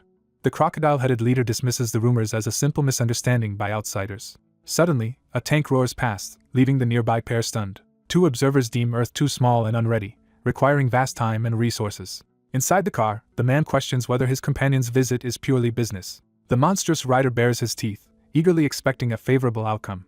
An ambitious challenger vows to defeat the rival princesses, ignoring the monster before them. Meanwhile, a lone thinker recalls that fertile females stop ovulating for decades after laying. An observer listens as a hologram activates, delivering urgent news about the princess. Soon, an armored vehicle races through the city, closing in on its destination. In back, a polite passenger asks for their destination's exact location. The reptilian leader rises inside the vehicle and orders the group to relay his message. The team moves toward the Goryeo Precision Pension Building, their next stop. However, the crocodile-headed officer boldly states that his actions are deliberate, prompting a surprised response from someone nearby. The strategist, startled by the call, learns unexpected news that disrupts his plans. Office staff scramble frantically to alert the board of directors after receiving urgent notice of an imminent visit. The towering figure issues a chilling order as the monstrous beast snarls menacingly below. The imposing figure finally reveals the real motivation behind arriving on this world, his silhouette framed by roaring flames. A vehicle screeches to a halt, filling the air with the smell of burning rubber. Several anxious men in suits nervously gather outside the imposing building, bracing themselves for what comes next. Two large figures march toward the crowd blocking the entrance. The team advances cautiously beneath a massive claw overhead. An analyst realizes her movements already exceed government predictions. Meanwhile, the crowd remains unaware of the princess's secret mission. A colossal stone appendage emerges, overshadowing everything below. The suited group looks up, alarmed by sudden noise above. Suddenly, a monstrous creature awakens, its yellow eyes snapping open. The enraged monster bellows, demanding to see the president. Elsewhere, a newcomer faces a towering glass building, steeling himself. The group arrives at the Goryeo Precision Pension Building. A young man gazes up, brooding over the struggling company. A staffer announces the company leader is returning from a trip. A suited man checks his watch, waiting for an expected visitor. Then, an onlooker suddenly tenses as something unexpected catches his eye. A reptilian clerk at the desk notices a newcomer entering. The door opens, revealing a silent, deserted room. An elderly man introduces himself as leader, entourage and bodyguards behind. The executive, flanked by bodyguards, reacts with surprise at this introduction. The startled man turns as someone addresses him formally. The elder deems the area secure and orders everyone else to wait outside. Two men wait in the empty room, one leaning, the other lounging. Meanwhile, the young man ponders alchemy companies losing ground to biosynthesis. The observer realizes the princess is secretly linked to one debtor. A crocodile-headed giant crushes a man beneath a massive, debt boulder. Finally, the wary observer questions the elder's motives, gripping a pair of scissors. While calling, he wonders who now controls the princess's debt. The youth hesitates, then firmly rejects the uncommissioned work. In the street, he decides to treat this job as a favor. Reluctantly, he agrees to investigate as a special personal favor. While pondering recent events, the observer spots a familiar person near Evergreen Bookstore. A strategist prepares to leak company data to the authorities. The young man wonders if the woman inside understood his message. A growing threat pushes officials to intervene before outsiders seize the corporation. The protector stands alone, plagued by guilt over his wavering loyalty. An elderly man bows and kisses the golden-gloved hand respectfully. A demanding creditor insists on hearing the exact repayment plan. The older man lowers his gaze and reluctantly agrees. An almost irresistible offer is being carefully considered. News reports that alchemy corporations are going bankrupt as gold prices collapse. A gray-haired overseer watches the ruined facility, regretting allowing gold production to continue. The older leader steels himself to overcome the looming crisis. Just as his patience fails, an unexpected knock sounds at the door. An eager businessman hands a proposal document to the person across the desk. The older man freezes, shocked by the proposal's unexpected contents. A rare imported material vital for alchemy and gold production is introduced. Unexpectedly, an offer arrives to supply MSFs cheaply, clearly aware of their crisis. A worried financier admits they lack the money to pay. The masked lender offers bonds, to be repaid when conditions improve. Over time, the company's financial situation kept worsening. They kept issuing more MSFs in exchange for bond collateral. A distressed executive learns the bonds were transferred to an unknown party. The weary elder announces a new creditor, referencing the Precision Alchemy repayment plan. Next, the stoic negotiator names a key princess as involved in the matter. The elderly official studies the new figures, visibly shaken by the numbers. The crocodile-like creditor slams the table, furious about the chaotic repayment proposal. The authoritative leader exposes falsified data and immediately rejects the entire repayment plan. The enforcer issues an ultimatum: repay at once or accept extremely harsh terms. The older man, rattled, asks what specific demands the creditor has. A young assistant hands a clipboard to the elder in front of the screen. The senior man reads the clipboard and is stunned by the listed liabilities. The agitated executive demands to know why an outsider wants the Magic Alchemy Corporation. In response, the crocodile-headed creditor curtly dismisses the question as strictly off-limits. A transfer contract confirms the shares will pass to an Earth-registered corporation. The orc-like lawyer states the deal is fully legal in both worlds. The sweating elder is forced to choose bankruptcy or surrendering shares for continued employment. The imposing enforcer adds a threat, warning that any attempt to flee is impossible. The elder bows with the contract and pleads for additional time to decide. Meanwhile, an armored vehicle speeds away through the city, carrying the threatening creditors. Inside, the reptilian boss relaxes and orders the attendant to bring food. An eager servant presents a container filled with raw meat to the passengers. The beast-headed creditor lunges forward and ravenously snaps up the raw meat. Another monstrous diner drives its tusks deep into a thick slab of meat. Nearby, a box emits red fumes, making an onlooker recoil from the overpowering stench. Elsewhere, a young man stops, staring at red and green energy forming around his hand. At a control station, a watcher stiffens, detecting an unknown smell unrelated to the meat. A reptilian being snaps upright as startling news arrives. An analyst studies the particles and realizes the presence is wrong. Two giant glowing ants face off, emitting an unusual signal. Meanwhile, an observer quickly notices a crucial difference from expectations. The analyst doubts the green particles reacted so strongly to oxygen alone. A volatile compound mutates inside the ruler after reacting with local biology. The crocodile-headed figure ravenously tears into raw meat.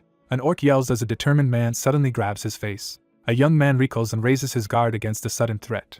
A nearby observer stands frozen, silently registering the escalating danger. The young man squeezes his eyes shut as golden energy engulfs him. A calm ally warmly embraces the enormous golden toad. The enraged youth shouts defiance directly at his opponent. A desperate man urgently orders an unseen ally to act immediately. The nervous subordinate leans forward and quickly confirms the order. A kneeling interpreter relays a message to the ruler while another watches. Suddenly, a vast swarm descends from the sky, darkening everything below. A driver slams the brakes when something unexpected blocks the road. A massive dark vortex opens above the street, triggering chaos below. From the vortex, mechanical flies surge out and overwhelm the area. A rushing runner speeds down the corridor, suddenly suspecting a hidden trap. A barrage of dark projectiles slams into the stone building, shattering it. The young man sprints forward, urgently warning the group about an approaching threat. A massive blue explosion rips through the structure, hurling debris outward. Finally, a deadly thumb-sized wasp appears, presented as a major threat. Suddenly, a metallic beast charges forward, crackling with energy. An attacker dives downward, delivering a blinding plasma strike. Meanwhile, a massive insect swarm floods the city streets. Two ruined military vehicles lie abandoned after the battle. A shadowy fighter crashes into debris with violent impact. Then, a towering black spire erupts from the ground, crackling. A giant reptilian beast recoils as a purple-clad attacker strikes. The stunned man recoils as purple energy engulfs half his face. The youth clutches his face as dark energy overwhelms him. The wounded brute hurtles downward, crashing toward the ground. Meanwhile, a battered figure is flung through a swirling purple vortex. A young fighter decides he must find another way to fight. The wounded youth unleashes dark energy, straining past his limits. Thus, a massive blast of destructive energy erupts outward. A young man braces as purple energy engulfs half his body. A huge crimson blast shoots upward, tearing through the clouds. During the crimson barrage, an observer spots a weakness in the armor. An enraged caster channels energy while a monstrous insect readies its attack. Soon, a glowing insect horde erupts from red energy, spiraling downward. A stunned youth recoils as corrupting purple energy engulfs half his body. A falling fighter is engulfed in shadowy energy, unleashing a devastating attack. A lone defender raises a dark shield against a nearby red blast. A wary survivor senses the enemy lives, his eyes glowing. Now, an observer sees the blue swarm runs on a sorcerer's mana. A damaged, monstrous insect lunges forward, revealing its undead nature.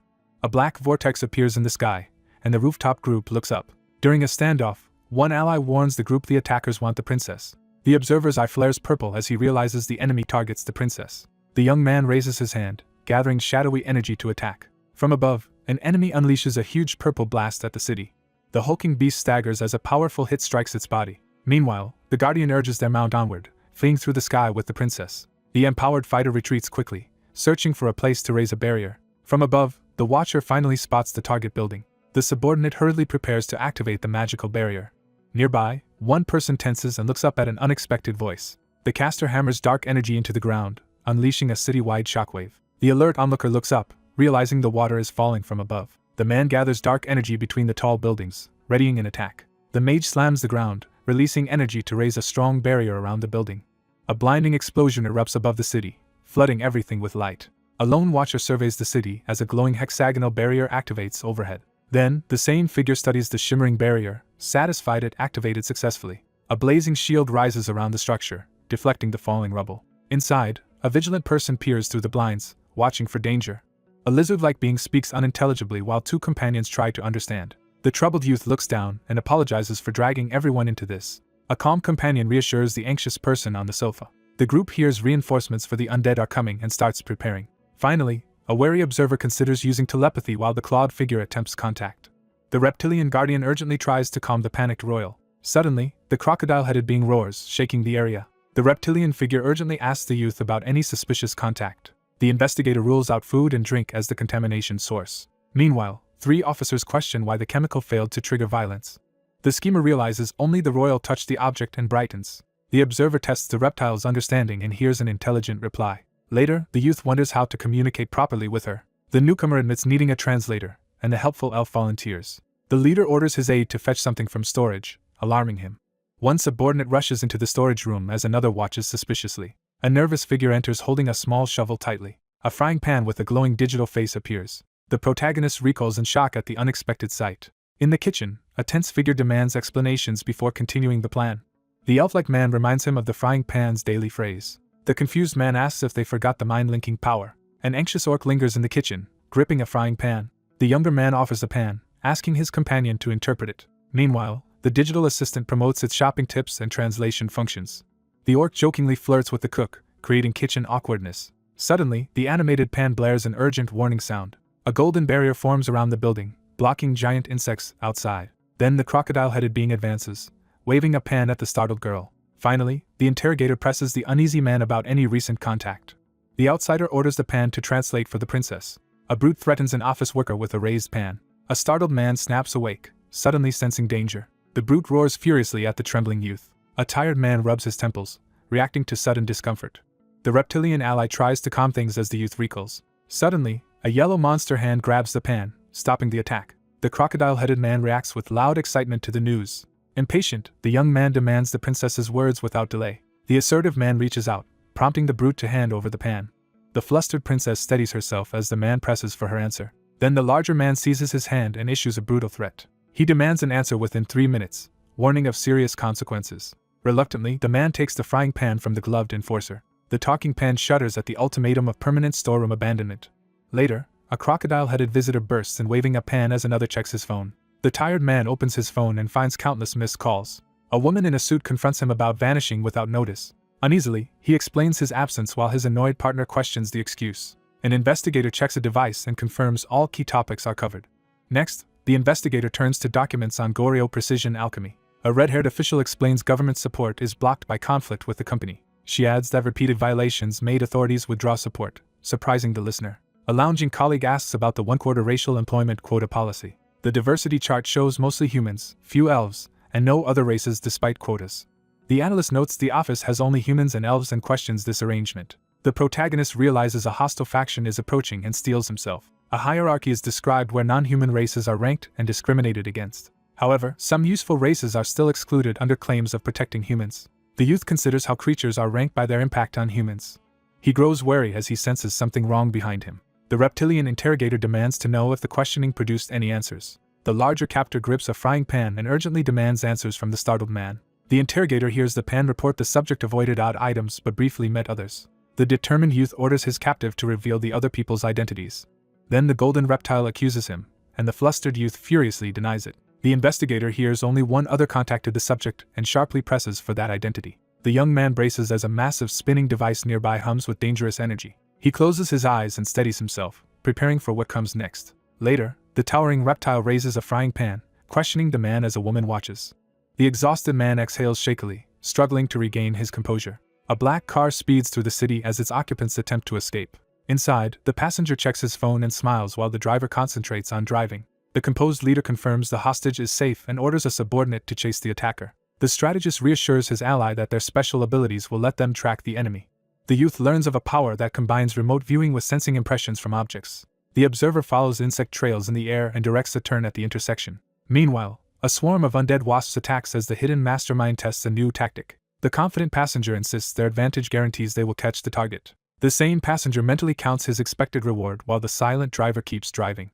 The agent sees his severance fund covers over half. Meanwhile, the youth finds his 70,000 talents insufficient. In the car, he wonders if his lost past is unforgivable. The vehicle speeds into the tunnel toward a hopeful destination. The captive imagines a blinding tunnel, finally sensing possible escape. Two cars near the underground lot entrance as tension builds. Soon, two black cars race down the ramp in pursuit. A group of suited men strides into the underground garage. An alert man startles as his wary ally watches from the shadows. A hooded stranger enters the misty garage, drawing immediate attention. The sharp-eyed one points at a suspect, and both men tense. The lone figure stands still, briefly surprised by the group's arrival. An anxious observer suspects they were lured here and deliberately awaited. Then a smirking foe raises his hand, red power igniting. The protagonist freezes as a sudden realization hits. A startled man recoils when an agent appears, demanding answers. The young leader orders everyone to run down the corridor. A suited attacker fires a red beam to push intruders back. Meanwhile, a lone assailant releases a massive red blast in the garage. Two wounded men are engulfed by spreading darkness in the room. An arrogant foe leans forward, confidently taunting his opponent. Elsewhere, a car speeds through crowded city traffic. In the back seat, a youth recalls visiting the Witches' Union, fiddling with a card. A suited man hands an official envelope to a woman under watchful eyes. A wary recipient studies a John Namgyu card, doubting its authenticity. The protagonist sits in the car, doubting the other's motives. The young man suspects someone hid past alien employment violations. The outsider kisses a Shatanian's hand to dispel prejudiced suspicions. Meanwhile, the young man grips a note, waiting tensely in the car. A black car speeds toward the Goryeo Precision Alchemy headquarters. An elder stands by the window, resolved to shield the golden market. The leader grips a contract, vowing to keep alchemy factories operating. Factory workers leave with belongings, preparing to work as alchemists abroad. Thus, officials warn domestic talent is being lost overseas, highlighting Korea's isolation. The man stands at his desk, steeling himself for national duty. A furious official crushes the document after having his efforts dismissed. The wary official doubts suppliers of crucial material and dependence on alien trade. A holographic map exposes a secret alliance with the royal figure. Suddenly, a monstrous enforcer seizes the elder as the royal trap springs. A crumpled paper falls into an overflowing trash can. The anxious man sinks into an armchair, burdened by the situation. The weary elder slumps in his chair and lets out a sigh. Later, the elder offers support while the group approaches the Solidarity Organization. A blood-stained masked agent extends a hand, proposing a dangerous partnership. The wounded fighter raises his weapon, urging the group to take revenge. A defeated body lies in darkness while a larger confrontation approaches. An anxious official asks why the visitor chose Korea over other countries. The masked conspirator assures his accomplice their plan will leave no trace. Nearby, an elder authority hides in the shadows and watches fearfully. Two battered allies clasp hands, sealing a crucial pact. The weary leader considers erasing his debt by accepting a dangerous job. Now confident, the older boss relaxes, believing his alchemy factory and market secured. Suddenly, a phone rings on the desk, demanding immediate attention. The older man leans forward, sensing trouble and demanding an explanation. An urgent alert blares from the device, signaling a serious emergency. Then an elderly boss reels back, hearing immigration officers have reached the first-floor lobby. A search team rushes through the building, urgently beginning a floor-by-floor sweep. Meanwhile, the stern leader and his suited entourage enter the lobby as an imposing unit. A lone man waits silently at the desk, anticipating their arrival. Terrified, the elder blurts a confession about an arranged disappearance of incriminating evidence. The protagonist recalls the immigration officer's harsh reputation inside the agency. A calm officer activates a green magic formation, initiating a binding ritual. At once, the fugitive triggers a powerful magic circle to escape capture. An older conspirator stands ready to kill himself with concealed poison. Instead, the determined agent snatches the glowing orb as energy erupts around him. Shadowy tendrils burst forth, surging toward the glowing doorway with violent force. Elsewhere, the captive elder thrashes helplessly against the restraints binding him to the chair. The older schemer recalls, struggling to understand how his WASP plot failed. An interrogator states that authorities already eliminated the remaining WASP threat. Pressing further, the investigator demands full details about the human rights group's Solidarity Network. The lead interrogator overrules his attempt to plead the fifth and tightens the questioning. The stern leader announces their citizen rights will be partially restricted under constitutional emergency powers. In response, the restrained elder demands why his captor supports the invading forces. The informant explains that, during the 7th mass immigration, humans openly welcomed the elves. Furious, the elder demands to know whether the calm outsider will side with the monsters. The young man demands an explanation for the betrayal. He wonders if his mostly human blood still makes him elf. The older man reveals his extreme hatred toward non-humans. The interrogator demands why the captive cooperated with the human rights group. In the office, he questions the plan to exterminate all non-humans. The older official recounts past atrocities committed against other species. The young man challenges the other's claim without backing down. However, the elder dismisses monster deaths as meaningless. The young man steels himself for what comes next. He admits he originally planned to interrogate the captive himself. Instead, he summons a dragon to conduct a brutal interrogation. Dragons alone wield magic that drives a mind to its limits. A buried memory of a blood-stained figure resurfaces before the observer. Then someone orders every detail of a crucial meeting remembered. 3 escorts, including a monster, march their captive toward relentless interrogation. The advisor warns agents guard the dragon and urges him to survive. Later, the young man checks an urgent message on his phone. He tensely listens to an unexpected call on his phone. An agent answers the call, bracing for urgent news. Meanwhile, another man makes a tense call by the window. Police cars arrive outside the buildings with blaring sirens and rain. 2 investigators survey a bloody parking garage beside a blue glowing shard. The leader requests an update, and a subordinate confirms an agent checked the data. In a bloody room, they confirm the missing agent's soul is gone. Finally, a secretive group reveals magic to transfer a captive's soul. Because soul transfer is difficult, even the council can't restore her. A lone watcher surveys the bloody ruins in tense silence. A headless corpse slumps, confirming the woman's gruesome death. The calm tormentor leans closer, openly taunting the witness. Behind him, a shadowy mage offers a bouquet in silence. In the garage, 2 investigators detect deliberate magical residue near the corpse. Entering the bloody room, the observer realizes the scene was staged. A furious fighter confronts his foe, red energy sparking around him. Despite hesitation, the challenger accepts the test with defiance. From the shadows, a lone assailant promises brutal violence. Amid the wreckage, one ally insists they return the princess to her dimension. The strategist suggests contacting an external ally to bypass restrictions, but his partner hesitates. The woman confesses they used the princess as bait to lure enemy leaders. The speaker reports the enemy has escalated by bringing in outside mercenaries. The strategist clarifies that top commanders will not appear on the battlefield. Meanwhile, the calm woman urges her partner to cancel the dangerous operation. The bodyguard advances through the bloody passage, focused solely on protecting the princess. The commander orders her team to send the girl back immediately. Freed of restraint, the enraged man unleashes his full power to kill his enemy. Elsewhere, a massive space terminal hovers above a distant planet. Inside a ship, the commander reels as a subordinate reports Earth's leap line failing. A bespectacled official begins summarizing the meeting's conclusions about the situation. The analyst demands an explanation for the leap line's sudden final failure. The towering superior learns, to his anger, that repairs will require 3 days. Finally, they frantically order a search for any council-approved leap lines nearby. An orc hurriedly hands a tablet to his superior. An official reviews the tablet, complaining about excessive layovers. Suddenly, a clerk looks up, startled by an unknown arrival. An investigator examines a manifest, wary of a lone alien traveler. Meanwhile, 2 officials receive a critical transmission from Earth. A nervous officer accepts a glowing device, expecting urgent news. A holographic envoy appears and bows to a hidden authority. The seated leader listens as the hologram urgently requests approval. Then a silver-haired man stiffens, stunned by unexpected information. An agent sprints over to brief a wary contact waiting outside. The subordinate reports that the chairman raised the issue to council. Obeying a spirit, an elf readies for departure via a restricted route. A commander transmits an order through a device, telling allies to advance. A mission-wide directive is broadcast to every participating spellcaster. Outside a bookstore, operatives wait while an urgent command comes through. Nearby, a large warrior steadies himself as an ally activates teleportation. Alone in shadow, someone looks up, expecting an imminent revelation. A lone traveler walks toward a massive glowing portal above the airport. Armed guards and dogs tightly secure the VIP lounge entrance. A huge guard snarls over a dark object on the table. A reptilian researcher studies the talking frying pan as another watches, baffled. A strange device pulses red, enabling limited telepathy through spoken thoughts. One frying pan drifts through space, the last survivor after recalls and lawsuits. A young man demands why such power was hidden inside a mere pan.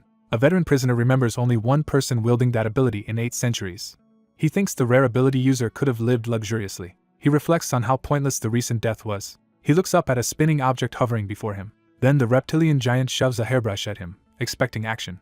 An ally blocks the orc's swing, stopping the frying pan. The beast lunges forward, jaws wide, during a grim announcement. The orc admits he caused an ally's death on the mission.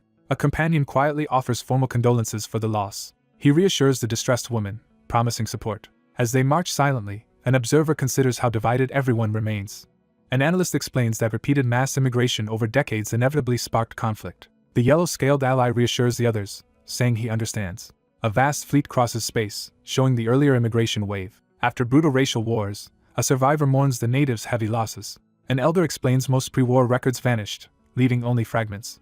Soon, a composed woman interrupts, and the man snaps back. The official orders security checks and reports completed before the dimensional leap. The orc is shocked to learn his weight has skyrocketed here. The yellow-skinned ally gives a knife, which the wary man accepts. The assistant submits the jewel purchase file, and the official approves. Silently, an observer weighs how the jewel purchase affects their leap quota. The bodyguard braces himself, and prepares to chase the culprit. Suddenly, a scream erupts and startles everyone in the room. A terrified passenger screams while panic spreads across the platform. Finally, the overwhelmed person collapses while the others react in alarm. An injured man staggers back, clutching his bleeding shoulder. A suited man recoils as his face suddenly melts. One fighter collapses from poison while another yells for a detox scroll. Meanwhile, 2 allies see chaos erupting on a distant bridge. A vengeful man silently vows to annihilate his enemies. A hooded summoner releases spectral monsters under his command. Despite being hunted, the infamous Black Mage appears leading a monstrous army. A cloaked watcher sees undead closing in and suspects a deeper threat.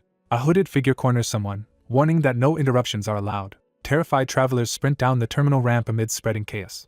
Blood pools across the floor as tension thickens around it. In response, their leader orders neutralizing scrolls used and the wounded evacuated. An enraged orc shouts while gripping the bullet belt. 2 wary scouts study the foggy wasteland and its massive glowing portal. A weary agent slumps beside a newly deployed heavy machine gun. 2 suited men trade tense comments about the nearby crime scene. A veteran operative studies the mutilated corpse, noting the victim died instantly. Therefore, an investigator reports brutal torture and suspects the killer is a black mage. A defeated man mutters that dealing with them curses families for generations. Worse, another shaken survivor warns that once they hate you, escape is impossible. On the rooftop, one man voices doubts while the other stays silent. A determined fighter steps up to face the colossal beast. The same youth remembers past battles fought beside ancient beasts. Gunfire erupts as one attacker charges straight into the ambushing group. Then, several machine guns unleash a relentless barrage of gunfire. Defenders radio in an approaching horde near the waterfront. Meanwhile, a soldier radios for backup when an unexpected threat appears. A scream rings out beside a bloodied phone in the rubble. A powerful beam erupts from the portal as fog thickens over the airport. A brute aims a minigun at his victim while another man watches. The foggy bridge to the island reveals their single-point security weakness. A massive undead horde slowly marches through the shallow sea toward land. However, the horde surges toward the glowing portal, unable to teleport directly. An enraged listener presses the glowing device to his ear, hearing bad news. The operator confirms the mission report's conclusion through the holographic interface. The leader orders a subordinate to escort the reptilian captive to the leap ship. The hesitant assistant questions this order, but the imposing superior refuses to reconsider. Then the commander reveals the emergency leap code. A shocked man freezes as a sudden realization hits him. The analyst asks if the secretary received the item during the chairman's absence. The nervous holder grips the item and demands how the other knows his secret. A colossal council-authorized vessel emerges from the vortex, the dimensional leap ship. Afterward, the operator enters the code into the control panel. The supervisor explains there is an emergency protocol authorized by the terminal manager. She adds that almost no one knows the secret protocol exists. Nearby, a suspicious man answers a glowing device while someone questions his identity. The wary operator activates the device and starts a test transmission. 3 agents, their earpieces glowing, brace for urgent orders beneath the overcast sky.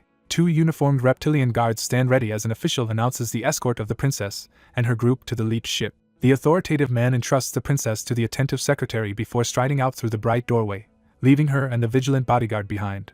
An aggressor growls, squaring off against the arriving stranger. Meanwhile, the beast-headed fighter stands growling in tense thought. A lone wanderer walks into the snowy haze, hinting at a future confrontation.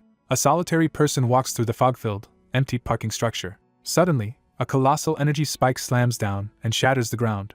A lone fighter approaches the massive glowing gateway, gripping a radiant dagger. There, an analyst studies the glowing interface, realizing it signals a summons. The watcher glares at the hooded profile, recognizing a particularly dangerous enemy. A hooded leader announces a deadly bounty of 200,000 talentum as allies gather. At that moment, a lone warrior dives down, purple blade aimed at the surrounded target. The hooded man remembers his destroyed institution as green energy coils threateningly around him. A lone challenger steps up to confront the colossal dragon now standing alone. In response, an enraged sorcerer threatens to unleash true black magic. A wounded fighter grips the pulsating blade still embedded in his body. The man drives the cursed dagger into his arm, releasing dark power. A furious attacker, wreathed in green energy, charges forward to kill. Soon, energy cracks race across the ancient archway as it activates. A towering victor radiates green energy above slain monsters as a bystander recoils. Then, a massive explosion rips through the crowd, flinging bodies away. A combatant fires a huge burst of red energy, sending a violent shockwave outward. The dominant fighter flares with red energy, effortlessly nullifying the challenger's attack. Meanwhile, the man smirks and fires red energy from his glowing hand. A determined attacker throws a blinding energy blast that splits the ground. A furious mage releases a deadly barrage of glowing green magic circles. A vengeful caster launches relentless magical orbs to prolong the victim's agony. A massive explosion devastates the landscape, hurling debris and energy outward. A figure releases swirling green energy, displaying his overwhelming power. A lone silhouette moves through thick fog, identity still hidden. Startled, the figure crouches in the mist, responding to an unseen threat. A shadowy man confronts another, demanding answers as purple energy surrounds him. Meanwhile, the young fighter releases crackling purple energy, defiantly challenging his hidden enemy. A wounded mage clutches his hand as unstable energy erupts uncontrollably. The mage unleashes numerous spells, but the opponent remains completely unaffected. Desperate, the caster channels black magic, realizing his power is still insufficient. Exhausted, he studies his blood-stained hand, recalling a month of relentless killing. Nevertheless, the survivor continues forward through the shattered terrain despite tormenting memories. Suddenly, a massive crimson rift erupts, unleashing destructive energy. An onlooker recoils as a glowing fissure splits the ground beneath hovering feet. The challenger tests the crackling barrier and demands a response from his silent opponent. Elsewhere, a lone man releases dark energy, saturating the air with power. In a church, a couple cradles their newborn and gives him a faithful name. A sorceress releases overwhelming black magic above a mound of skulls. A cramped European slum sprawls under a low, gray sky. Grateful orcs kneel and bow for the offered work and food. Their host smirks and motions for the wary group to enter the building. Suddenly, a chilling scream echoes through the deserted alleyway. A taller man calmly explains himself, while a confused orc reacts nearby. An orc enters a blood-soaked chamber, witnessing the results of horrific magic experiments.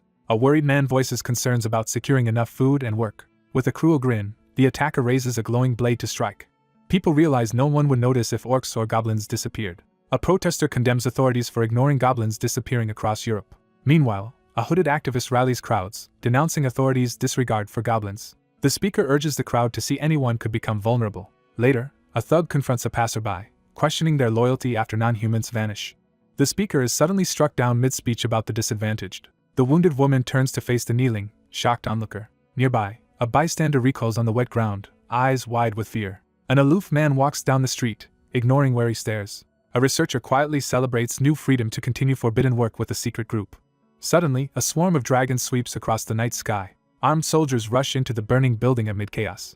Afterward, a lone survivor surveys the ruins, realizing every foe is dead. An authority figure demands investigation updates amid flames and smoke. The investigator realizes the culprit just escaped, using forbidden magic stolen from victims. The villain claims victory for destroying the institution and orders continued pursuit. Someone runs breathlessly down the dark street, boots pounding. In frustration, a cloaked man slams his fist against the tunnel wall. Someone sadly doubts anyone cares about outcasts like orcs or goblins. An outsider quietly remembers killing many orcs while sitting above the city. Because orc labor vanished, the city now faces a severe economic crisis. An angry speaker demands why action comes only for business, not when orcs suffered. Meanwhile, news spreads through the rainy city about the Oslo school's destruction. Two companions discuss a new alliance between immigration officials and elder dragons. A worried reader studies a headline about authorities still hunting the gang leader. An angry watcher curses the fugitive, clutching a newspaper about them. After reading, the planner decides to confront the weakest enemy first. An immigration agent faces a dragon, secretly betraying the black mages. A young man is held at knife point by an attacker. Seeking revenge, a figure begins a dark power-gathering ritual. Two hunters bond over killing monsters and form a ruthless partnership. One ally steps forward, volunteering to guard the princess. Beside a corpse, a white-haired man swears unwavering loyalty. Later, A thinker reads about a human rights case and immediately accepts it. The dragon leaves, and the same figure prepares for revenge. The white-haired devotee raises his arms to crimson chains, giving thanks. A man spreads his arms, ecstatic about the sinister chance before him. A shocked man stands in mist, struggling to accept a revelation. An anguished survivor screams about the countless sacrifices already made. An unsuspecting warrior staggers as a glowing purple blade pierces his chest. Meanwhile, a lone caster summons crackling purple energy amid swirling mist. The wounded man collapses while energy violently erupts from his chest. A shocked enemy staggers back, unable to believe his opponent survived the black magic. An enraged observer warns that dark magic requires another sacrifice, not self-sacrifice. Despite a mortal wound, the battered survivor still refuses to fall. An outraged woman accuses her rival of trading their body to a dragon for power. A defiant fighter steps forward, openly challenging the other's claimed power. A young man studies a cursed dagger, fascinated by its black magic. The caster unleashes a blast of dark energy with glowing eyes. Finally, an enraged woman glares and shouts in a harsh outburst. The man recoils, shaken by the shocking revelation. Cornered, the youth summons forbidden black magic to survive. A crazed attacker erupts, waving bloodied hands wildly. A mob of hulking creatures charges ahead through flames. As enemies break through, the orc leader drives everyone toward the ship. The mage forces out heavy magic despite the draining cost. A caster imbues bullets with fire, preparing a devastating volley. Suddenly, the attacker triggers a massive explosion, scattering debris and bullets. An automated turret fires a relentless bullet barrage into the area. At the center, the armed fighter basks in the group's praise.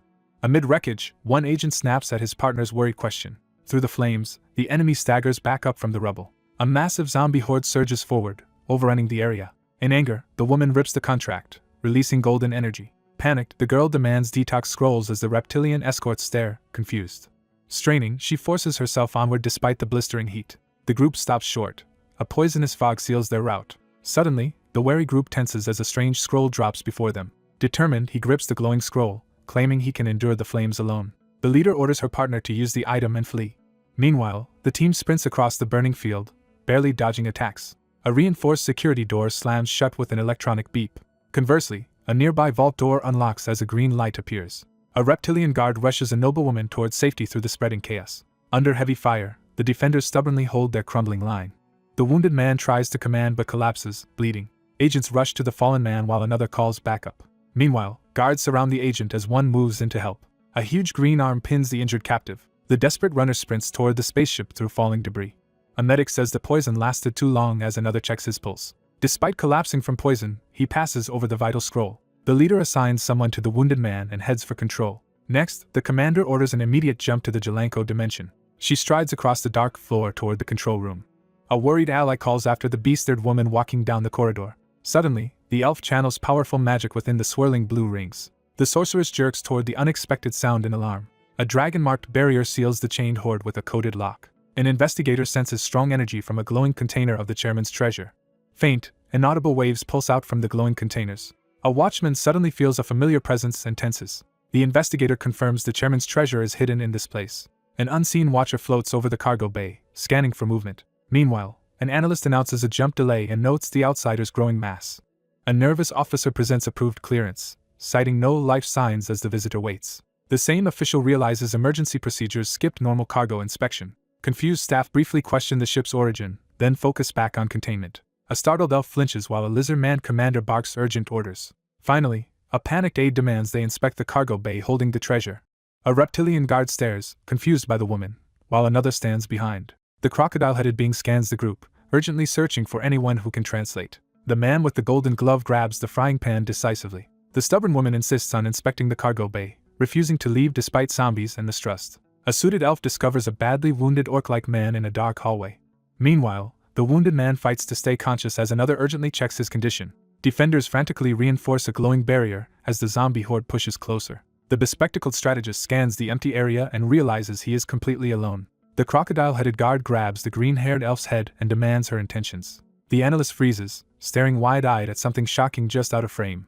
Clutching the frying pan, the hero realizes one person can still help while two allies watch. A lone fighter stands amid embers, bracing for the arrival of a crucial ally. Suddenly, red energy orbs burst from his chest, triggering a violent supernatural transformation.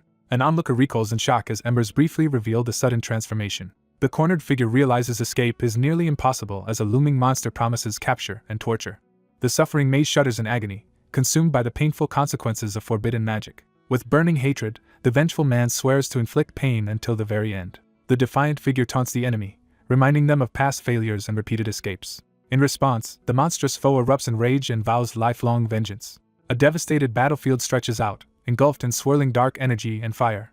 Elsewhere, a colossal interdimensional terminal launches multiple ships into the surrounding void. An enigmatic overseer calmly asserts authority while analyzing the glowing control interface. The imposing creature opens a communication channel through the high-tech console. A towering cyclopean clerk apologizes for missing the visitor, who calmly reassures him by the holograms. Finally, the assertive visitor demands the leap codes, citing the council's prior approval. A green-skinned official confirms approval and issues a code. A digital map shows the council, announcing Earth's partial blockade. The leaders warn the newcomer that leaving this sector will be difficult. Meanwhile, the advisor warns leaving now might forbid any return. The speaker casually dismisses these warnings with a wave. The uniformed woman reinforces this, brushing off all concerns.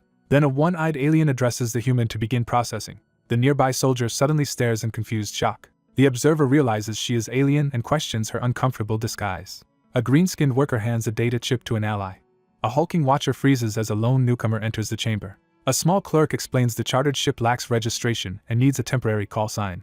The woman quietly asks if someone specific is already chosen. Soon, a red-eyed woman emerges, revealed as his ex-wife. An investigator studies an evidence board linking suspects and documents.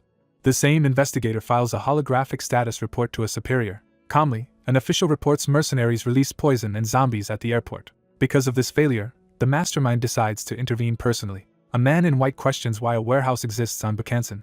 The masked planner concedes the operation failed and prepares the next move. Later, a cautious scout inspects an object and confirms the warehouse theft. Heavy doors labeled B39 open, revealing a hidden room inside. Amid mountain smoke, an onlooker suspects the fire-enabled forced entry. The masked figure stops, realizing the new information changes everything. Meanwhile, a cloaked watcher links the attack to his ally's arrival. Realizing he's a diversion, the fighter clenches his bleeding fist. The masked man clutches his bleeding fist and demands to know who's responsible. A handgun is pressed to the cornered outsider's head. The gunman forces his victim to enter the access code. An elf-eared captive stammers as a weapon presses against her head. The reptilian captor holds a gun to her head, taking control. The crocodile-faced man erupts, shouting furiously at his target. A suited man lies stunned on the floor, struggling to understand. A bowing official explains the royal family always uses an interpreter. Someone studies the control panel, confused by a newly revealed skill. The operator rapidly works the panel, triggering a new sequence. Meanwhile, the elf operator warns him while calmly working the interface. A cornered migrant faces a gun as suspicion of immigration deceit grows. Elsewhere, a strategist analyzes a plan to attack the alchemy company disguised as debt collection. He notes the real goal is boosting gold production, not just hoarding assets. A leader slams a dragon piece down, announcing a plan to seize Earth. However, an anxious advisor warns that Earth and its council will resist her. One reptilian insults an absent rival while another silently watches. A skeptic doubts that Dimension would release such an economically vital, treasure-holding captive. Now one ally suspects another of secretly stealing the leader's treasure, risking her immigration plot. A beastly companion raises his head, resolved about his next move. In response, a desperate fighter lunges for the glowing blue object. A hesitant mage finally releases his hidden magic. The mage, overwhelmed by magic, urgently calls for help. Suddenly, golden magic erupts, forcing everyone to move. Someone orders the fiery projectile incident reported to superiors. The man leaps upward, charging into the dark vortex. He channels energy and fires a powerful attack. A fighter fires a huge blast, exploding the ground. Meanwhile, the survivor sprints through flames, dodging danger. Dark energy erupts and engulfs the entire area. A lone person freezes as a colossal vortex engulfs everything. The mage reflects on the heavy cost of his spell. A caster unleashes overwhelming black magic, crushing the opponent. Soon, someone watches helplessly as purple insects multiply uncontrollably. Under swirling purple light, he defiantly challenges his enemies. Then, the lone figure approaches the swirling dark vortex. Flames sweep through the city, destroying buildings everywhere. Amid purple aura, the youth realizes he needs help. Knife in hand, he staggers back as a portal appears. A new portal bursts open, crackling with tense energy. The youth charges through purple energy to intercept the spell. There, a determined caster summons a swirling beam of dark power. The fighter charges through searing energy, willing to sacrifice an arm. Suddenly, the startled youth turns as sinister energy floods the air. An observer looks up to see the sky twist purple. The young man recoils as ominous purple light blinds him. The lone challenger faces a towering shadow creature amid swirling energy. Dark energy intensifies while massive purple sigils stack overhead. Two suited men recoil as huge purple tentacles appear behind. An observer recoils, wondering why unknown entities suddenly appear on Earth. Dark energy surges from a mysterious glowing eye. A prisoner remembers when his confinement first began. He recalls strangers explaining his condition and ordering his next actions. A secret council that oversees dimensions and prisoners is revealed. A glowing artifact releases power as its otherworldly origin is disclosed. A lone fighter confronts the colossal glowing eye of an ancient being. Still, he stands firm before the towering eye amid crackling energy. A wary watcher senses a strange presence and questions the sudden intruders. He kneels amid debris, puzzled that the missing vessel was replaced by a smaller craft. Suddenly, a tentacle monster with a glowing core bursts from the shadows. A glowing eye snaps open, flooding the void with ominous energy. A vortex of darkness erupts and crackles with violent purple energy. Multiple prisoners plunge helplessly into a forbidden abyss with no hope of return. A lone warrior readies for battle, dark energy swirling around his radiant blade.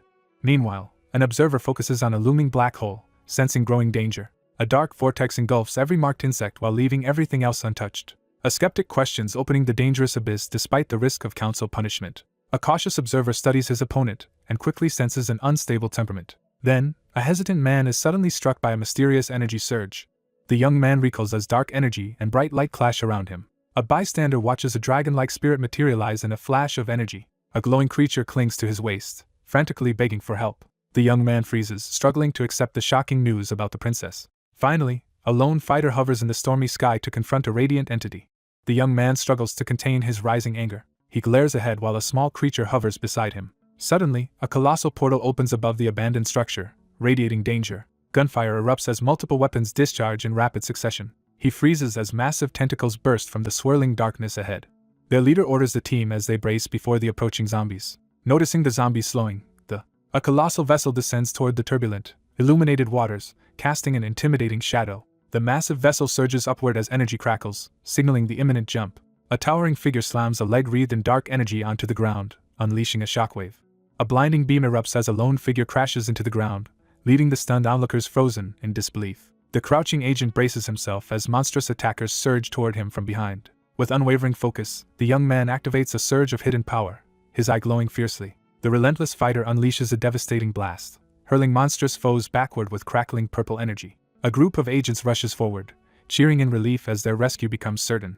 The desperate figure charges forward through the storm, brandishing a glowing purple dagger while demanding the ship be stopped. The protagonist snaps his head up, startled by an unforeseen disturbance. The resolute figure lifts his knife, ready to strike under the tense, hazy sky. The sudden disappearance of the colossal Endelian shocks everyone at the bustling airport. The young man snaps out of his shock, urgently shifting his attention to the ship. The solitary figure abruptly halts, facing the emptiness ahead with unwavering resolve. The woman in the bodysuit lets out a playful sigh, showing her mild frustration. The uneasy man glares forward, confronting a figure from his past after many years. A confident woman in a sleek suit strides in and greets the room with playful energy. Someone abruptly questions another's unexpected behavior, underscoring the confusion in the moment. The newcomer explains she arrived here by taking the Leap ship. Meanwhile, the watcher recognizes the Leap ship and who wrote it. The nervous youth refocuses, realizing more urgent problems demand attention. A massive ship powers up and slowly lifts off. Someone insists their conversation be postponed until after the crisis. A determined man suddenly charges, catching the wary woman off guard. An angry fighter grabs the other's wrist, stopping their move. A bold girl steps forward, demanding that everyone focus on her. A frustrated man is yanked back by a gloved hand. Suddenly, one person shoves another aside to avoid danger. The young man suddenly turns and sprints away from the woman. A woman's eye flashes red as she unleashes strange power. The lone man braces as a colossal machine emerges from the portal. Then the enraged woman's eye flashes red as she releases power. A determined runner sprints ahead, focusing entirely on reaching the ship. The startled man jerks back, reacting to an unseen threat. Anxious, the young man confronts them, demanding an explanation. One member asks if the towering ship matters more than their group. A determined fighter charges the portal as a rocket ship bursts out. Meanwhile, sparks fly as the huge generator surges unstable energy. A nervous onlooker stammers in disbelief at everything unfolding. Startled, the man looks up and finally notices a tentacle overhead. A worried observer senses an unknown presence emanating from the ship. A commanding woman confronts her opponent, glowing eyes and shadows reinforcing her threat. Finally, a swarm of glowing insects surges forward, overwhelming everything. A dark vortex erupts, spreading destructive energy across the area. The watcher recoils after seeing an unexpected presence inside the black hole. A stunned onlooker stares at a crackling ground rift as dark energy erupts. An automated voice starts the final countdown as passengers ready for takeoff. The reptilian crew and their human ally watch the countdown drop in the command room. One reptilian officer stands silently, tracking each second of the countdown. He resolves that completing this mission will finally free Shu Tan. A lone planner proposes designating Earth as a peripheral asylum dimension. In the dark, a lone listener hears a shadowy presence issue a harsh demand.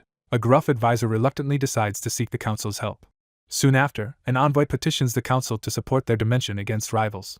A reptilian negotiator leans forward and demands to know the price. A red-eyed shadow steps out and calmly claims the deal is simple. A lone visitor is ordered by a powerful presence to keep returning to Earth. A shadowy broker suggests using a leap ship to secretly transport the listener's cargo. A disembodied voice declares that a new journey is beginning. Inside the high-tech craft, two agents brace themselves as the mission countdown starts. Elsewhere, a stern superior urgently demands to know the missing agent's location. A crocodile-headed officer glares at the screens, displeased with the reported score. A desperate operator frantically calls for help through the glowing interface. Several people tumble through a chaotic red void as one of them screams. A shocked witness staggers back, unable to comprehend the sudden chaos. A huge generator surges with power as its lights flare brighter. Then a surge opens a portal, and a futuristic weapon drops onto the runway. Finally, a lone entity unleashes dark tendrils that spread across the empty expanse. The woman collapses, overwhelmed and hiding her face. Meanwhile, the woman confronts her ally about prioritizing the ship. He recoils as a shadowy enemy suddenly appears overhead. Then, the wary onlooker freezes when writhing tentacles appear overhead. He hovers before a colossal glowing eye, bracing himself. She looks back through snow, realizing the stranger's true identity. Now, the woman states she regained her body and memories. A suited visitor with black tendrils arrives to confront someone. She declares her original form, revealing herself with determination. Suddenly, the main reactor overloads, crackling with unstable energy. A massive ship hurtles forward as its sparking shield triggers an ambush. Monsters smash through the red barrier, launching their attack. Above, a suited watcher stares at the strange pod overhead. The young man sprints forward, desperately trying to stop the disaster. The possessed woman reels as a dark tendril slashes her face. Soon, a colossal mass slams down, shaking the entire area. A massive orc bursts through rubble, roaring in rage. She reaches up as red energy and dark tendrils erupt out. In response, she unleashes telekinetic energy, flinging crates and people upward. The glowing-eyed woman insists the ship is secure despite her ominous tendrils. Later, a defiant ally steps forward and demands an explanation. The observer leans in, confronting the other with sharp questions. The lone survivor quietly considers the unexpected mercy just shown. Privately, someone doubts and questions a familiar figure's motives. The young man waits outside, preparing to face the coming problem. Amid the wreckage, an onlooker notices a determined woman. Two enemies overpower the airborne outcast from above. Suddenly, the young woman is flung upward through red cubes. Stunned, the girl looks up in shock and fear. Hanging above, the captive woman sees allies arriving below. Meanwhile, a red-eyed attacker corners a man about the reckless elf. The man lunges forward to stop the woman's false accusation. The woman steps forward, insisting she is harmless and wants to explain. The watcher leans closer, carefully studying the other's face. Defiantly, the horned fighter faces the colossal red eye's power. A woman screams while red energy engulfs her face. A young man turns, sensing a surge of dangerous energy. An onlooker urgently points toward the accused woman. Then, the woman fires dark red energy as a warning. The man snaps his fingers, releasing a sudden burst of power. The fighter throws his golden-armed opponent high into the air. A wary spectator narrows her eyes, questioning the stranger's origin. However, the armored one winces as a massive hand challenges his claim. A silver-haired foe approaches their target, shadowy tendrils rising behind. An enraged woman accuses her opponent of betrayal amid crackling dark energy. A hurt woman confronts her companion about breaking a promise. Soon, an enraged fighter hurls the lizard intruder as two watch. The young man looks down and firmly insists he is truthful. Weapon raised, the man reminds his towering foe of their marriage oath. Finally, the woman in black recoils, reminding her counterpart their bond is broken. He prepares to speak to the otherworldly princess before confronting his foe. Then the accuser claims the other robbed the Elder Dragon's warehouse. The young fighter brandishes his weapon and announces he will arrest the enemy. The reptilian warns that this dimension remains under their faction's control. The reptilian issues a sharp warning that outsiders are not welcome here. The council trades advanced techniques and medicines in exchange for accepting their immigrants. Someone quietly regrets agreeing to accept those immigrants. Soon the newcomers united, turned on them, and devastated the land around the orb. The narrator says the invaders forced them to lay huge eggs daily instead of monthly. Many women killed themselves to escape the pain of daily egg production. A survivor explains the invaders separated men and women after each fertile egg to control births. He reveals their bird-like people are now infertile, despite producing countless golden eggs. A green-skinned elder lifts a book, saying their people were once different. The reptilian angrily protests how their former freedoms have been stolen. Elsewhere, a colossal gateway appears, towering over the empty land. A massive clawed foot slams down, announcing the arrival of a new threat. Bound prisoners are marched toward the gate under heavy guard. A defeated orc stands aside, thinking about the future he lost. Despite his toughness, the orc quietly cries while watching the captives pass. The lone captive pauses at the gate, silently longing for his mother. He turns to the glowing portal, bracing himself to enter it. Meanwhile, a woman stares up at the stars, thinking about what is coming. A solitary watcher finally calls out, breaking the night's silence. After a pause, the newcomer approaches, apologizes, and is calmly reassured. The two stand facing each other in tense silence. The woman hesitates under the stars and admits regret. The young man freezes, struggling to process her apology. She explains she acted impulsively, leaving him wondering if she reads minds. Meanwhile, the leader watches paramedics treat the unconscious elf in the underground garage. A remorseful visitor leaves an envelope and gift box beside her. Outside, an observer quietly wonders what triggered the other's recent change. The onlooker realizes the person before her is the Indelian assassin. Under the red glow, she questions why her life was spared. A cautious youth demands the reason for their sudden arrival on Earth. The young woman falls silent, lost in thought under the stars. On the rooftop, one begins revealing 3 motives as the other listens. Finally, the young woman confesses her feelings under the night sky. A strategist secretly prepares a technique, forming a focused hand gesture. Later, a remorseful figure offers an apology under the dark sky. A remorseful woman admits she once tried to kill her longtime partner. She stands over his bloody body, believing only death could finally free him. Now, the woman faces the man and expresses deep regret. The young man stands alone, shouting into the darkness for a response. Under the stars, a remorseful figure proposes making amends, surprising the wary listener. The visitor reveals her last reason for coming here. Suddenly, a crackling portal opens on the tarmac, signaling a pivotal event. Night falls over a deserted bookstore with its windows completely dark. Fingers race across a keyboard as someone types urgently in the dark. A lone worker continues at the computer, lit only by the cold screen. An outsider receives classified information about a special council mission. A quest window assigns collecting extinct DNA samples for a large reward. The woman discloses her unusual lineage to the man. Hidden data archives are hacked, exposing forbidden council secrets. Someone studies the interface, seeking data to fix past mistakes. An investigator quietly analyzes confidential files on the screen.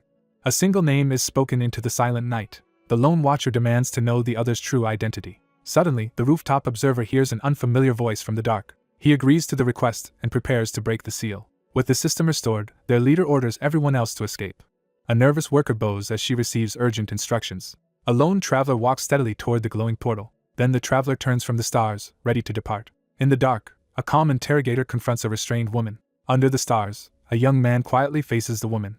The man and woman stand in silence, warily watching each other. Alone in a blue realm, someone silently says goodbye. A massive portal erupts, firing blue energy into the sky. Beside a somber portrait, someone states that death is inevitable. At sunset, a tall office tower stands over the city. One man criticizes the monthly survival tax while another silently watches the city. The seated superior leans back and asks a sharp question. Afterward, the thoughtful man accepts this truth while viewing the glowing city. The young man leans back, defending his actions as the other leaves. Impatient now, the young man demands payment while flipping through checks. A check for 300,000 talents is offered. Someone silently watches the city from the edge. A confused man struggles to pronounce an unfamiliar name.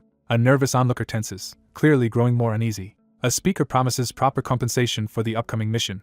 However, the presenter falters as the listener questions the crucial plan. An official angrily refuses to authorize such a huge payment. Suddenly, someone bursts in holding an important-looking envelope. A hesitant ally reaches for the check, signaling reluctant agreement. The silver-haired youth questions the other yet firmly repeats his promise. A man explains heavy taxes complicate payments between civilians and executors. Then, he realizes the required taxes would multiply the payment amount tenfold. An assertive negotiator presents a document, forcing the officer to face evidence. After the terminal incident, he receives 200,000 talents as reward. The negotiator cites his past reward and questions the new blank check demand. Meanwhile, the negotiator stalls nervously when pressured to demand even more money. An accuser grabs his collar, accusing him of profiting from council-bound treasure. A shocked youth leans in, suddenly recognizing the newcomer. A thug grabs the blonde man, demanding immediate payment and extra fees. Outside, a janitor casually sweeps the entrance at sunset. Hot water pours into a cup, dissolving instant coffee. The young man spins around as a blue magical flame appears. An impatient superior leans in and demands a status update. A visitor stops before a glowing dragon emblem and surrounding digital panels. Finally, a man hears his 3 million talent loan request has been rejected.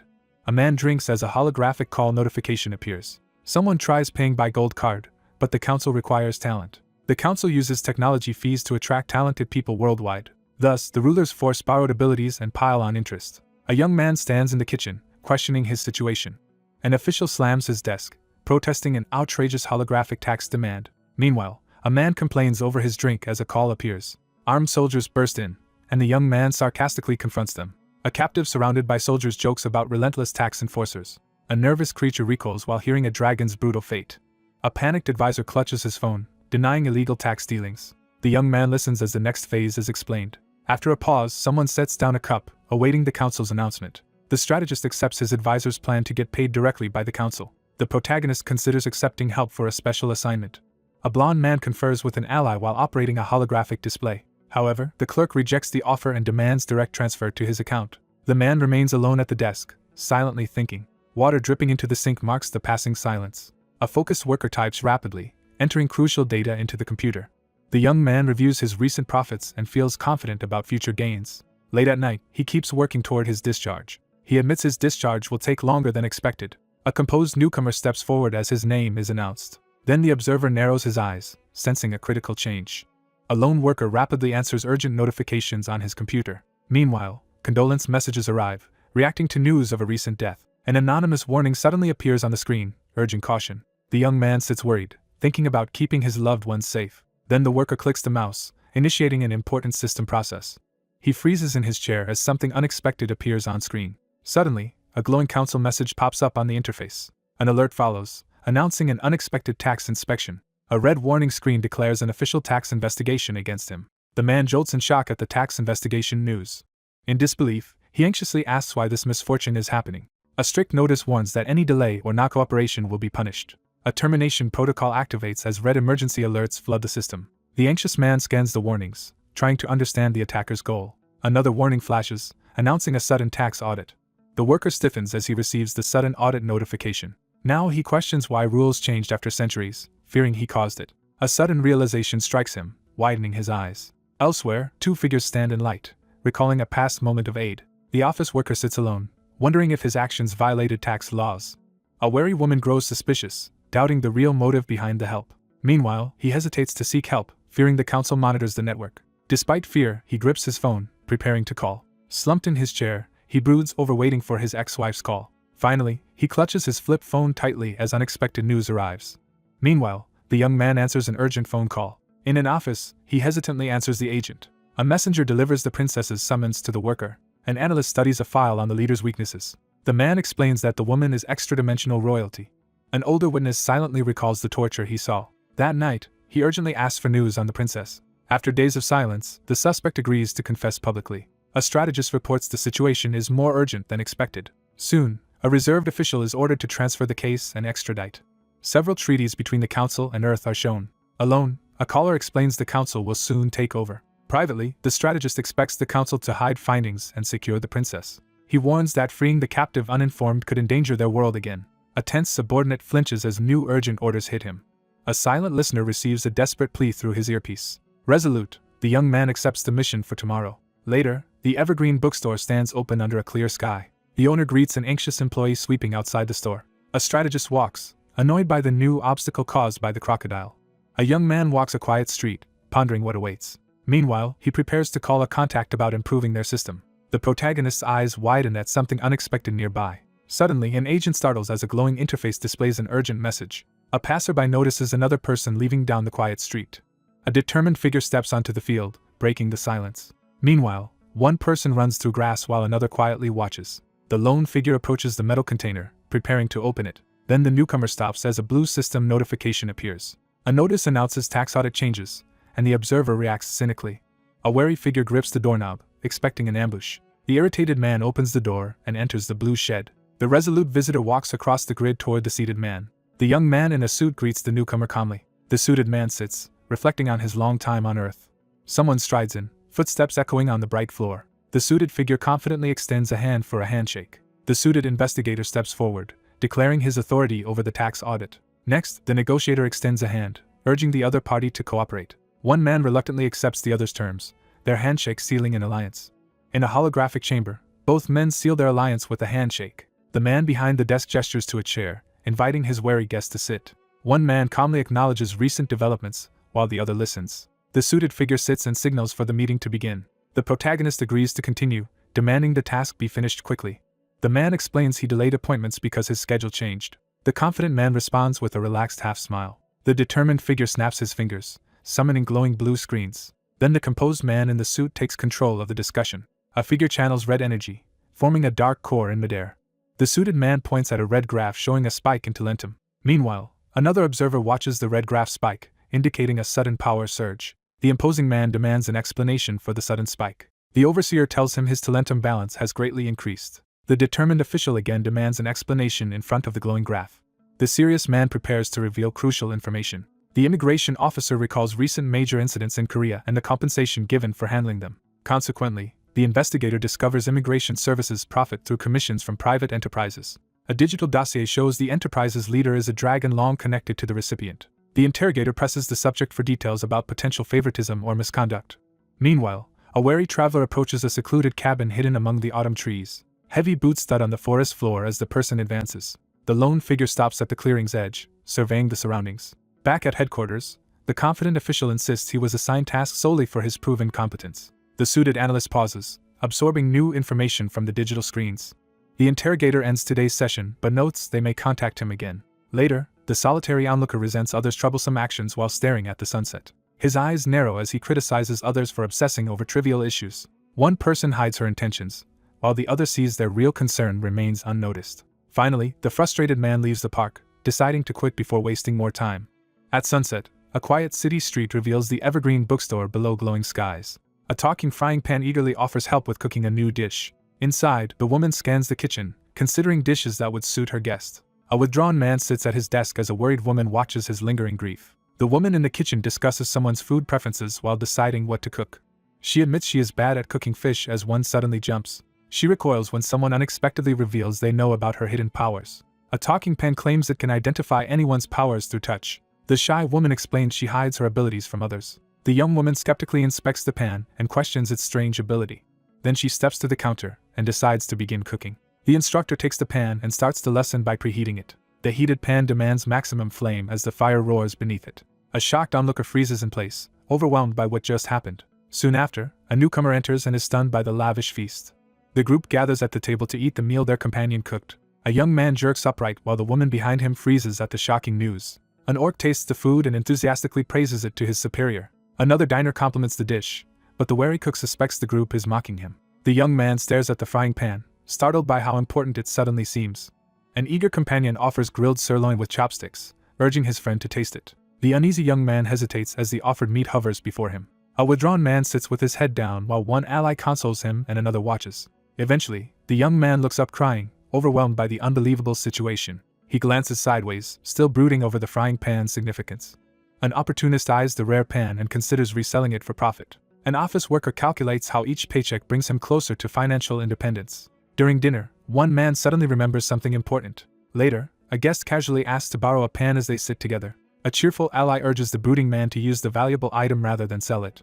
The pensive man recalls acquiring the crucial item during his previous assignment. As glowing blue screens illuminate the room, the anxious figure braces for backlash while a menacing presence looms behind him. On the sunlit city street, one cautious figure advises another to handle a valuable item carefully, considering whether to sell it in the future. The following morning, the towering Jenkinson building stands prominently beneath a clear sky. The lone observer carefully scans the industrial elevator shaft from the upper balcony, alert for any movement below. The lone figure arrives as agreed and activates a noise-canceling barrier, ensuring privacy in the tense corridor. The commanding figure locks eyes with the other and firmly demands a confession. The orc in the orange jumpsuit quietly reveals the name of a princess while seated in the dimly lit room. A determined interrogator orders the captive in the containment cell to start by revealing the broker who assigned the job. The wary figure questions the legitimacy of a political promise made to free the captives, suspecting it to be a scam. The beastly figure snaps to attention, bracing for a possible threat. The prisoner in the orange jumpsuit reveals to the wary visitor that the real deception targeted the princess. A towering, monstrous figure with a glowing purple eye looms, hinting that only an ancient delegate could wield such authority within the council. The cautious orc insists the deal is legitimate because the broker belonged to an ancient species, then suddenly reacts in shock. The ancient delegate asserts his unique power to sway the council. The anxious figure leans forward, urgently seeking confirmation about the disturbing news. Behind the prison glass, the detained orc insists on his honesty while the stern visitor scrutinizes his claim. A lone reptilian figure stands defensively under a harsh light, confronted by two ominous eyes emerging from the surrounding darkness. The intimidating figure glares ahead, delivering a grim confirmation witnessed firsthand. Across thick containment glass, the imprisoned orc confirms to the interrogator that he personally witnessed the ancient species. The cautious figure looks up with concern, urgently asking which species was involved. The observer watches as a terrifying, crocodile-headed entity is summoned from the shadows. The cautious man reveals he trusted the plan solely because the broker belonged to an ancient species. The young man suspects that the same people may have been responsible for the warehouse incident. The guarded informant, dressed in an orange uniform, confesses uncertainty about the contents of the cargo. Shipping containers are loaded into the ship's cargo bay. Meanwhile, the regretful ally admits their first rescue attempt failed. The protagonist quietly gauges how much more he can endure. Later, the investigator demands details about the next robbery plan. The thinker wonders if the royal was merely exploited. The prisoner stops talking, deciding further questions are useless. The interrogator abruptly ends the session and heads for the door. The visitor turns away as the man behind glass finishes. Elsewhere, a lone man walks down a corridor into the facility. The captive reptilian sits silent in the room, refusing to answer. Suddenly, everyone realizes a looming threat as the massive building appears. The guarded guest admits knowing nothing, frustrating the interrogator across the table. A worried informant warns about a dangerous group while another quietly listens. The blond man stiffens, stunned by the unexpected information. The angry man on the sofa demands his missing payment explained. The nervous worker begs for more time to finish everything. The man leans back and proposes a bold way to repay. Instead, one man panics about selling a dragon while the other suggests labor. The startled youth repeats the word, struggling to understand. The blond man sweats over the document's shocking contents. The investigator studies it, imagining testing every goblin's DNA worldwide. The visitor answers from the couch while the official silently reads. Meanwhile, the outcasts under the overpass endure poverty without basic care. The suited official slams the desk, outraged by the extreme demand. The man in the office admits the situation is difficult and turns away. The man refuses responsibility and stands, leaving the other person shocked. He opens a door and demands the other either pay or work. An official jolts up as a sudden crash echoes through the room. A man quietly surveys the room, assessing his surroundings. A figure reveals secret data about the ancient origins of demonic goblin blood. Eventually, a cosmic DNA strand reaches Earth, starting the goblin descendant bloodline. A composed woman approaches a wary man in the dim room. The protagonist reads a holographic quest demanding DNA from extinct species and feels overwhelmed. Then, a determined agent walks past an attendant who shouts for him to stop. An alert man questions a nervous woman in reception as a tense discussion starts. The elf demands an explanation for requesting contact with the tentacled individual. A patient in bed remembers the gift and letter from a troubling encounter. When the gift is opened, sudden magic erupts and shocks the young woman. A man demonstrates magic by coiling glowing energy around his finger. A worried woman fears an attached object she cannot remove. Meanwhile, an elf-like woman agrees to look up the requested contact information. A serious man is asked about his attempt to make amends. A terrified woman grabs the glowing artifact and runs away from the window. A stunned observer watches as a calm woman reveals a huge pile of treasure. Now, an uneasy figure walks down an empty corridor, burdened by recent decisions. A strategist learns the profile's high value will trigger a council tax investigation. A beastly observer explains that meeting the princess pushed the stranger past his limits. After evaluation, an analyst confirms the subject still lacks memories of his identity. A shadowy watcher studies the target's profile, considering consequences if past memories never return. Finally, a cautious researcher questions deploying the convict while an unusual ally hesitates. The avian scientist downplays his importance in the discussion. The red-eyed agent reviews the file, stating he obeys only superiors. The informant briefly explains the entity's survival tax and huge exit fee. Meanwhile, a lone fighter learns the shadow is black magic's origin. The observer realizes the enormous fee is from magic's original creator. A reptilian analyst reviews the file, insisting invention alone is legal. A lone survivor confronts a monster wanted for an immense bounty. A nervous strategist reviews enemy data, realizing their chances are poor. A schemer eyes the console, tempted by 5 million talents. A dominant warrior stands over 2 defeated enemies, controlling the battlefield.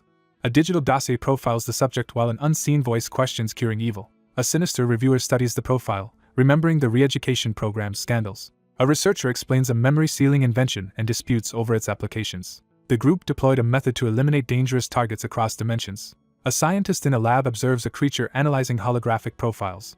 Eventually, the group dumped irredeemable criminals into the abyss. Starved prisoners are worked to collapse, then discarded as useless. An accused captive awaits judgment as a massive tentacle descends. A corrupted speaker vows to execute any offender who regains memories and relapses. A monstrous critic challenges the scientist's logic amid flickering holograms. After long debate, the parties reluctantly agree to proceed with the system. A uniformed official explains how the re-education through labor system was created. However, an observer admits the carefully designed system still has serious flaws. A watcher reviews the screens, warning the entity's release confirms their worst fears. Finally, the red-eyed commander orders a nervous aide to execute a secret mission. A digital dossier appears on screen under a watching red eye. The superior, facing away, orders continued surveillance on Asif 666. A desperate woman lunges forward, begging for something essential back. A distraught man yells that he can't eat normal food. During their standoff, both admit dependence while one brandishes a pan. Two opponents fight in the kitchen as another watches news of unrest. Then the man on the sofa turns as a warning notification appears. The couch sitter is interrupted by shouted demands and a hovering digital emblem. At a desk, the assistant quickly replies to a critical holographic message. The young man hesitates, eyeing the glowing dragon emblem before speaking. He acknowledges the holographic message and prepares to head out. Two people struggle over an item as a newcomer quietly enters. Suddenly, the serious youth shouts for his companion's full attention. An anxious orc vows to seal the troublesome pan and leave. The apartment door slams open, sharply raising the room's tension. Meanwhile, a determined figure walks away as someone above begs him to stop. An expert states goblin DNA research will need medical collaboration. The advisor notes persuading medicine is hard, and the planner suspects a woman's influence. He weighs confronting a dragon controlling finance and healthcare. However, the irritated youth rejects the excuse and demands a real explanation. The young man admits his plans failed against medical sector control. The lone strategist realizes his covert moves are exposed and grows worried. The cautious man insists on hearing the unexpected message his ally received. He confesses increasing curiosity about goblins after their recent discussion. Finally, the dark-haired interrogator leans in, pressing about forbidden territory. The investigator learns he must accept a woman's request for goblin case help. The rival admits working with his competitor will make the mission easier. The youth glares up and demands to know the other's intentions. The observer analyzes the situation while staying out of their feud. The man heads to the office tower for the planned meeting. Meanwhile, a limousine speeds down the highway toward the same destination. Inside, the investigator asks why this job needs multiple people. The pair quietly discuss how difficult the discreet assignment will be. The passenger resigns himself to depending on the mysterious woman's help. The young man changes the topic to another person involved. The suited man nervously checks his mouth after being questioned about eating. The wary rider accuses his companion of smelling bloody and being dangerous. He reminds him they must avoid meat and survive only on mana. The man in the suit tries to conceal his stress-eating habit. The nervous passenger stammers, unable to give a clear answer. Soon, the driver announces their arrival at the destination. The assertive man ends the discussion as they move to enter the limousine. A corporate skyscraper looms ahead as their meeting place. Inside, a grand lobby features a prominent sign with Chinese characters. The two guests sit in strained silence, each privately thinking. Suddenly, one man tenses and signals that the awaited guest has arrived. A cautious newcomer slowly opens the door and steps inside. Then, a green-skinned guest rushes in energetically to join them. An elderly hostess welcomes the two young visitors into the living room. Finally, the ancient dragon affectionately greets her younger brother. The traveler stares at the city, complaining about her situation. Meanwhile, the woman evaluates the land's people and resources. The observer remembers a terrifying battle between dragons for dominance. Afterward, she mentions the Sichuan incident, while her companion listens. A magical blast hits nuclear storage, devastating the entire city. A massive explosion follows, obliterating everything for hundreds of kilometers. The woman presses the older man, insisting he knows what happened. Meanwhile, a sentient radioactive storm forms above the ruined city. The supernatural storm advances, trying to expand across China. Eventually, the dragons end the conflict by raising a protective barrier. The speaker notes many dragons died, including a young elder. A lone man asks for help leaving his homeland. An authority figure grants him permission to relocate to Korea. Then the silver-haired negotiator states his terms beside the silent woman. The authority calmly presents two strict conditions across the desk.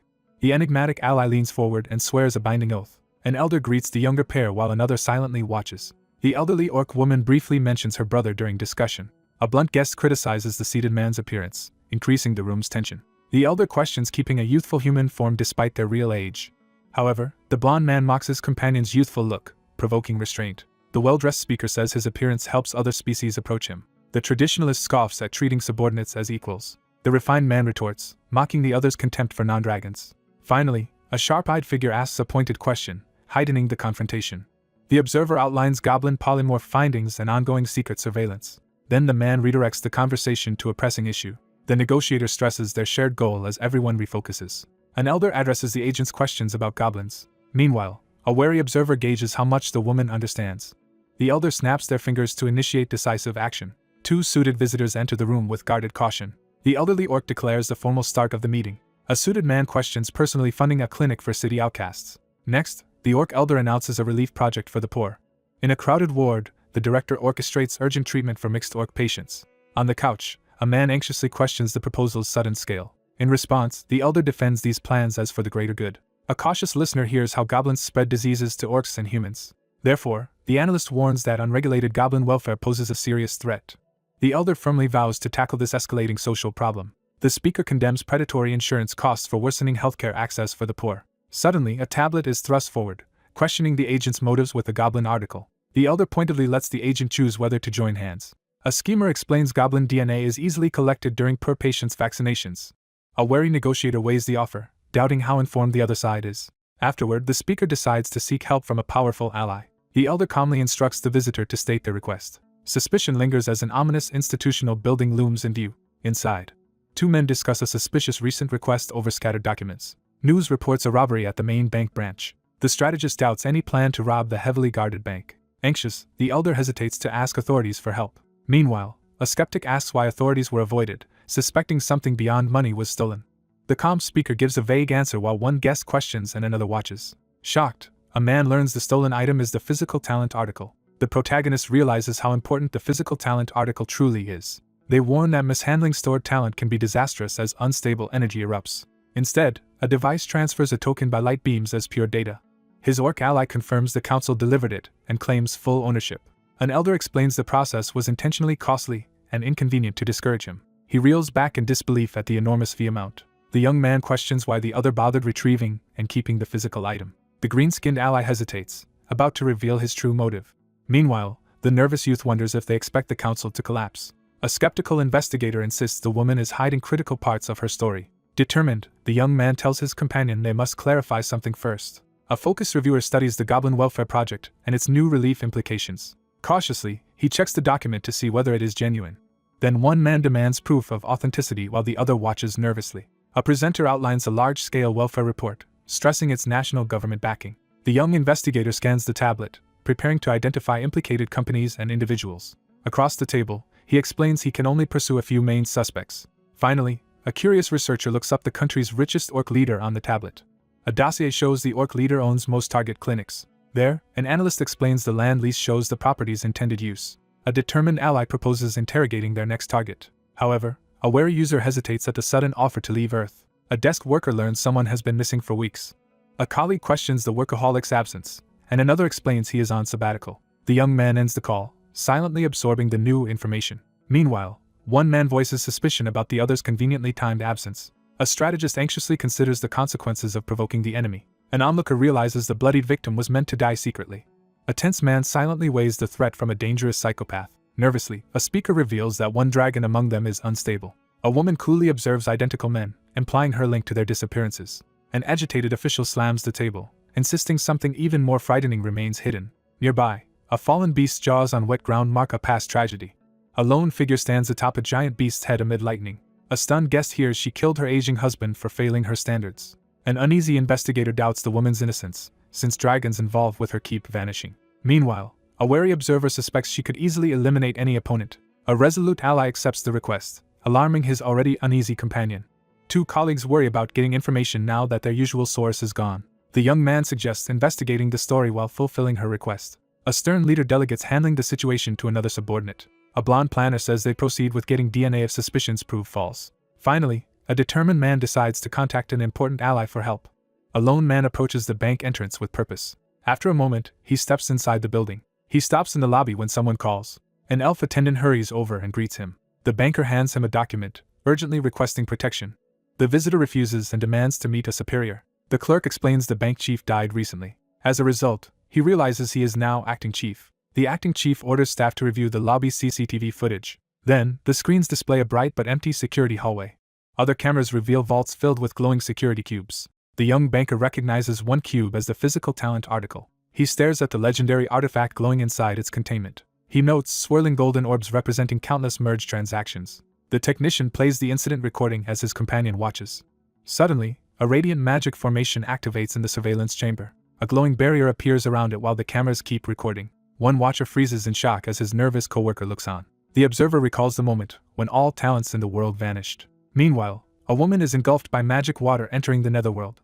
An advisor warns the artifact will be lost if it crosses over. The panicked operator recoils from the console as his superior watches calmly. The technician realizes a critical storage error has just occurred. Their leader silently studies the situation in the control room. Finally, one man prepares to escort another to inspect the vault. Massive vault door opens, revealing the secured inner chamber. Two guards verify the hatch remains tightly sealed inside. Meanwhile, the strategist evaluates layered magical and physical barriers ahead. The watcher notes the magic circle blocks any approaching spirit. However, the advisor questions the problem as the newcomer insists they investigate together. The analyst argues vanished talents must leave traces, unsettling his companion. The determined man strengthens his resolve to continue. Then the investigator searches for glowing traces while his partner waits. The onlooker snaps his head up, sensing an unknown disturbance. The pair scour the metal room but uncover no evidence. A lingering suspicion of supernatural involvement fills the empty room. The investigator inspects the fortified door for magic but detects nothing. Next, one man questions the loss while the other investigates outside. Birds fly past a tall office building in the city. A lone worker walks the glass corridor, sensing something wrong. Startled, he raises a defensive hand toward the city view. However, the investigator confirms no magical intrusion has occurred here. He studies the hallway, dismissing storage errors as the cause. Meanwhile, a lone figure stands at the window, unaware of hidden watchers. The young man examines a strange red orb above his hand. Suddenly, he thrusts his bloody hand, unleashing red energy. A bird erupts with red energy and screams. The youth braces as an impact shakes the ground and smoke billows. Soon, a young woman crashes down amid black feathers and dust. An observer watches the wounded shapeshifter while gripping a curved blade.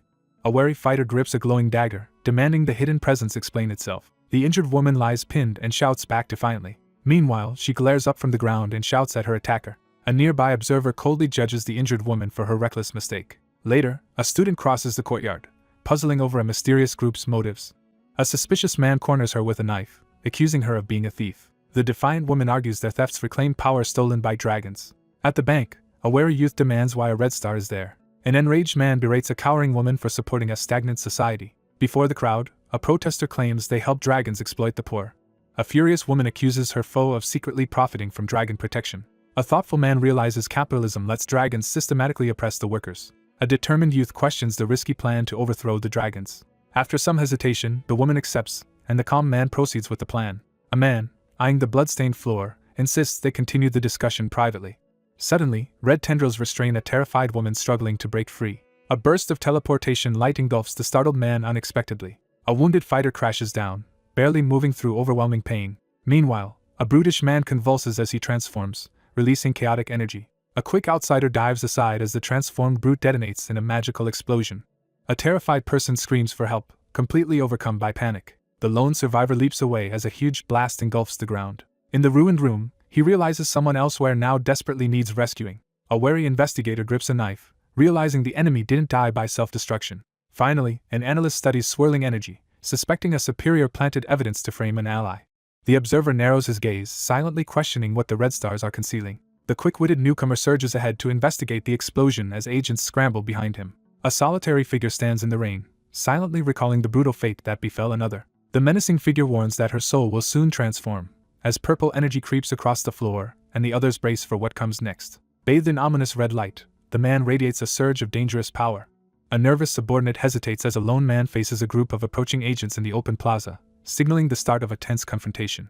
A swirling purple energy gathers in the forest as the group panics over an imminent specter's arrival. A monstrous figure crashes down from above, overwhelming the lone bystander with terrifying force. As a burst of sinister energy erupts upward, the young man shouts for the group to extract information from the specter. The young man lunges at the swirling specter, determined to overpower it and uncover its memories.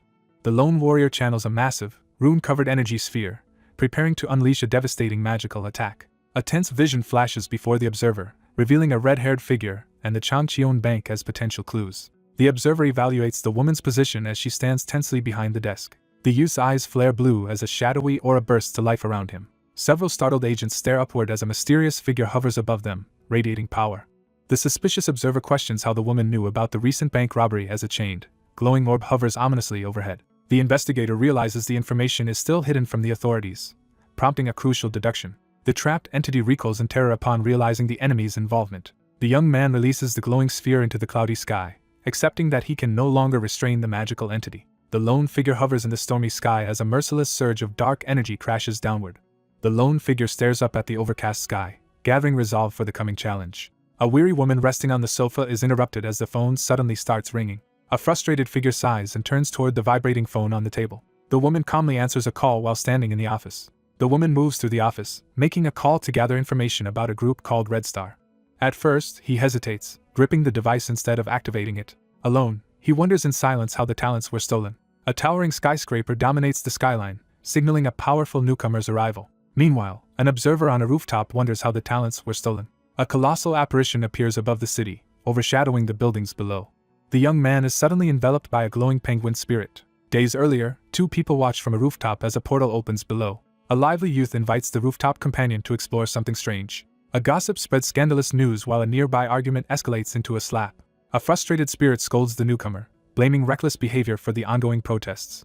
Meanwhile, protesting spirits gather outside a building, demanding equal rights. An irritated spirit warns that exorcism circles will be installed everywhere, treating all spirits as criminals. A shirtless onlooker questions the protester, who explains someone is threatening him with a knife. The young man hides his face, ashamed of his appearance. Two rooftop watchers suddenly notice a disturbance nearby. Then, an officer presents a glowing weapon, revealing it as an exorcism cannon. A desperate man jumps from the rooftop, yelling for someone below to escape. Below, an outsider stands over a blue magic circle as energy erupts upward. Several people are blasted backward, screaming as the unleashed force hits them. A radiant glyph appears in the plaza, drawing officers and curious onlookers. A solitary man in formal clothes sits on the rooftop, deep in thought. Soon, someone notices the penguin spirit above the city, its neck pierced by a knife. A figure in a blue animal suit confronts the newcomer, demanding their identity. On a deserted rooftop, a wary youth encounters a mysterious blue slime. Finally, the red-haired woman smirks and reveals her true nature. The red-haired woman steps forward, displaying a black, red-marked card. Soon after, the red-haired stranger shows a red star card, requesting privacy. The bar sits quiet and nearly empty as evening arrives. The Red Star building is sealed as a talisman tags its door. In a dim room, the costumed man recalls help from an old ally. He remembers his extreme poverty and thanks those whose aid saved him. The red-haired woman vows to support the group even after death. Meanwhile, a defense team stands united, led by the nation's top protector. The red-haired fighter confronts the glowing figure, demanding the group's true objective. A young man recoils in shock at an urgent plea for help. A ghostly informant explains it cannot steal or fight, while the red-haired listener watches. The red-haired woman reveals the man's secret ability to bypass exorcism circles. Uniformed officers surround the active generator, bracing for the imminent energy surge. A suited man staggers back as blue specters erupt from the ground. One spirit notes the survivor remains unscathed while several others were destroyed. Powerful exorcism. The red-haired youth steps forward and asks for assistance, his gaze steady as he gestures toward the wall of schematics. The cautious guest leans forward, asking the ethereal presence across the table about a powerful chairman. The investigator dismisses the orc chairman as nothing more than a beast while discussing his identity before the evidence board. The investigators uncover evidence linking the suspect to orc gangs, drug trafficking, and illegal gambling operations. The accusation of involvement with an underage prostitute leaves the young man visibly stunned. A gruff figure in a suit quietly reveals their long pursuit of a target, admitting they received help from a spirit. On a fog-shrouded day, a powerful newcomer confronted the elder, instantly shifting the atmosphere. The strategist scans the evidence board, concluding that the missing target is likely being held in the bank's vault. The strategist orders the subordinate to infiltrate the bank, gather information on its layout, and prepare for a rescue operation. The red-haired man urgently promises compensation. The interrogator mentions his two young sisters. The sponsor offers monthly support for the sisters. He promises to move the sisters to a safer neighborhood. The red-haired youth offers a handshake, asking for support. A spirit hopes the group's support improves the siblings' future. Meanwhile, the eldest resolves to fund his youngest sibling's education. They touch fingertips, sealing a cooperative pact. Suddenly, a giant spirit appears above the city. A glowing creature quietly climbs the glass skyscraper at night.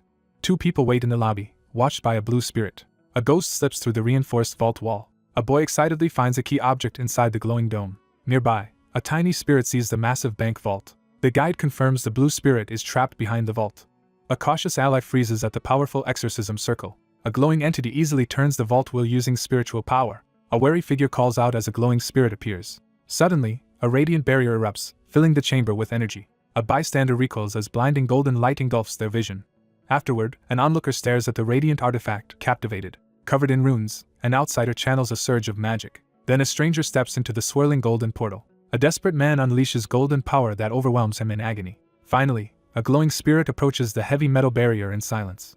A person in a penguin suit wakes confused inside the glowing capsule. Meanwhile, someone explains talent is alien currency as the Red Star building glows. The red-haired man says the substance vanishes into the spirit world on contact. A wary listener hears how the object vanished while standing inside a blue barrier. An investigator reviews the failed bank search while her spirit ally waits for new instructions. She urges her team to investigate another suspicious site based on the evidence board. Elsewhere, a mastermind announces the next target beside an open vault to his nervous partner. The red-haired planner hints at a place even riskier than the bank. A solitary visitor freezes before an enormous ancient dragon inside its lair. The calm informant confirms a dragon's lair exists, then abruptly shifts topics, surprising the guest. The woman asks if the bank was thoroughly searched and receives a definite yes. Next, the red-haired woman demands an explanation of the bank's internal layout. Another figure orders a full report as a skyscraper's holographic blueprint fills the room. Security monitors show only empty, brightly lit corridors under constant watch. At a console, a young operator stops working, recalling the name Red Star. Someone reviews surveillance footage that clearly displays a glowing magical sigil. A thoughtful man reflects on why most people cannot trade talents for money. A hidden camera records the moment a magical formation activates. Meanwhile, a golden artifact shines as its strict distribution limit is explained. A lone thinker contemplates how talents are needed to erase souls. A dark-haired observer studies monitors, realizing supernatural powers likely erased his memories. The strategist designs a plan to steal the key item from Red Star. Despite amnesia, he clings to the chance of recovering even one memory. A control room guard scans every surveillance feed with tense focus. In the dim control room, he answers an urgent call and stops working. A nervous orc begs for frying pan permission again. The annoyed man answers, reluctantly granting the orc's repeated request. An analyst listens, linking Red Star's activities to the orc community. Meanwhile, a man stops his ally, confirming control over the orc community. The orc outside claims territorial control while talking by phone. A wary contact answers, shocked by questions about Red Star's recent crimes. An investigator listens intently, demanding more information about the missing chairman. Later, the same investigator studies monitors, growing doubtful about the chairman's absence. Police secretly track an orc boss who finances several criminal gangs. Officials gather around an empty chair, discussing a colleague's sudden disappearance. The briefing turns to another group, prime suspects over overlapping territory. A young operative receives an alert, Red Star spotted near Kim Kwang-woo. In the control room, a handler hangs up while watching surveillance feeds. The investigator hesitates, unsure the motionless victim was killed by their suspect. After checking monitors, the man leaves, determined to gather more information. A cautious agent watches a glowing phone as a new message appears. The message reveals Red Star's headquarters hides a secret boarding school front. Suddenly, the figure realizes the school facility is actually Red Star's base. An armed man glares ahead, burning with personal revenge. A cloaked fighter sprints across ruined rooftops toward the target.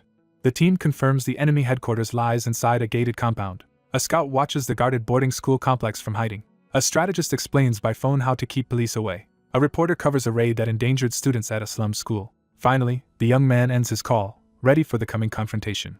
The observer watches the enemy compound, noting the children inside.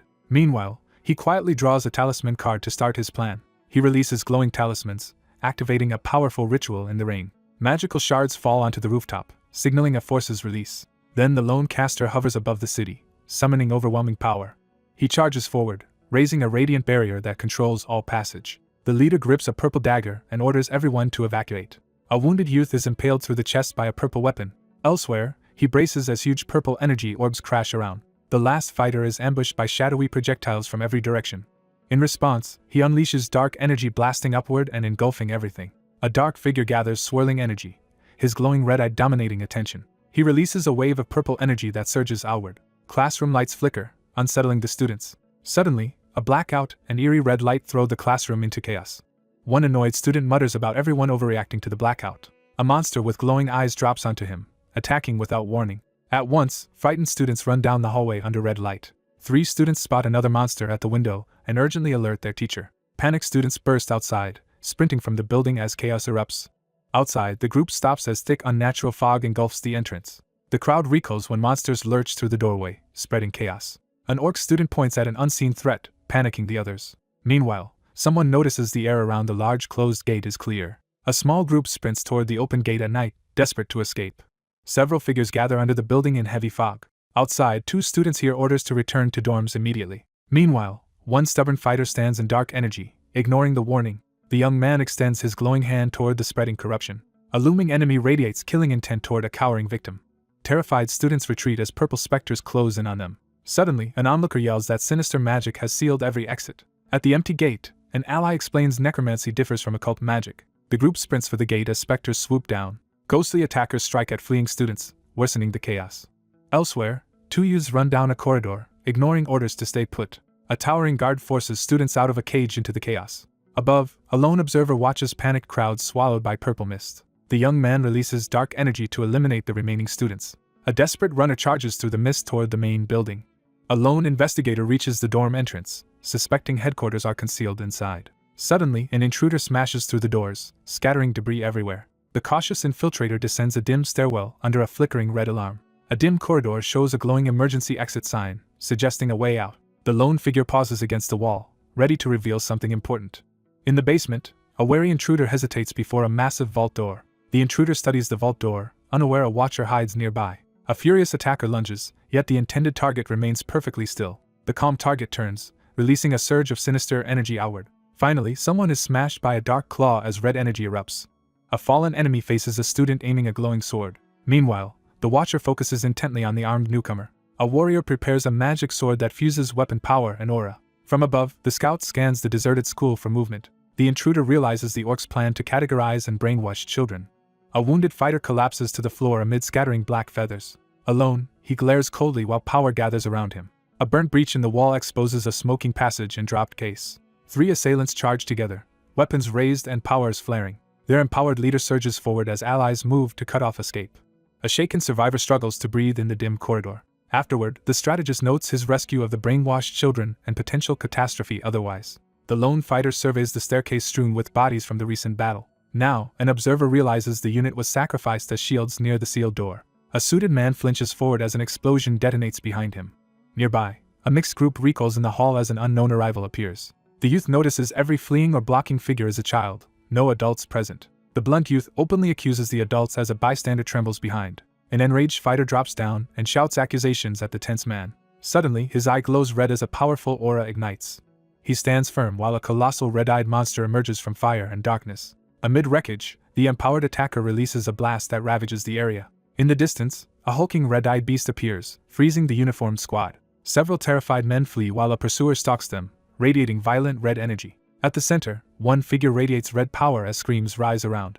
A suited man collapses on the bloody floor, panicking. Meanwhile, a huge shadow towers over one fighter and one cowering man.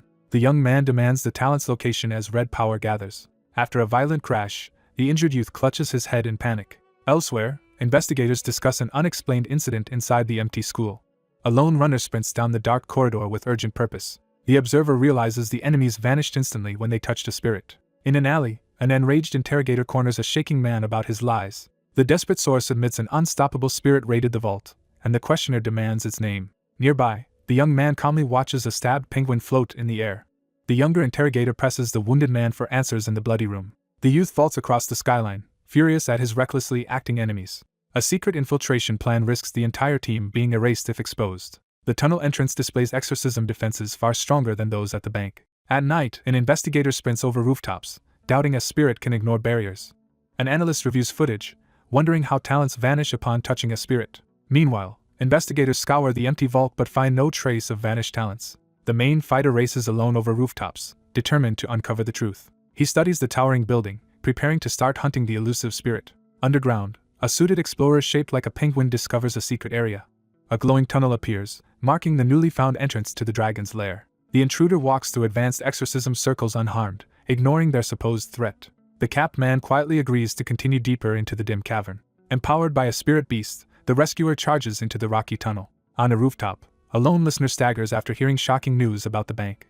Here, the analyst notes exorcism circles stronger, and no alarms. The interrogator demands if the other person avoided capture. Meanwhile, an old spirit shares advice with the alleged companion. The man explains exorcist magic while facing the dragon. The towering spirit glares as the small foe remains unaffected.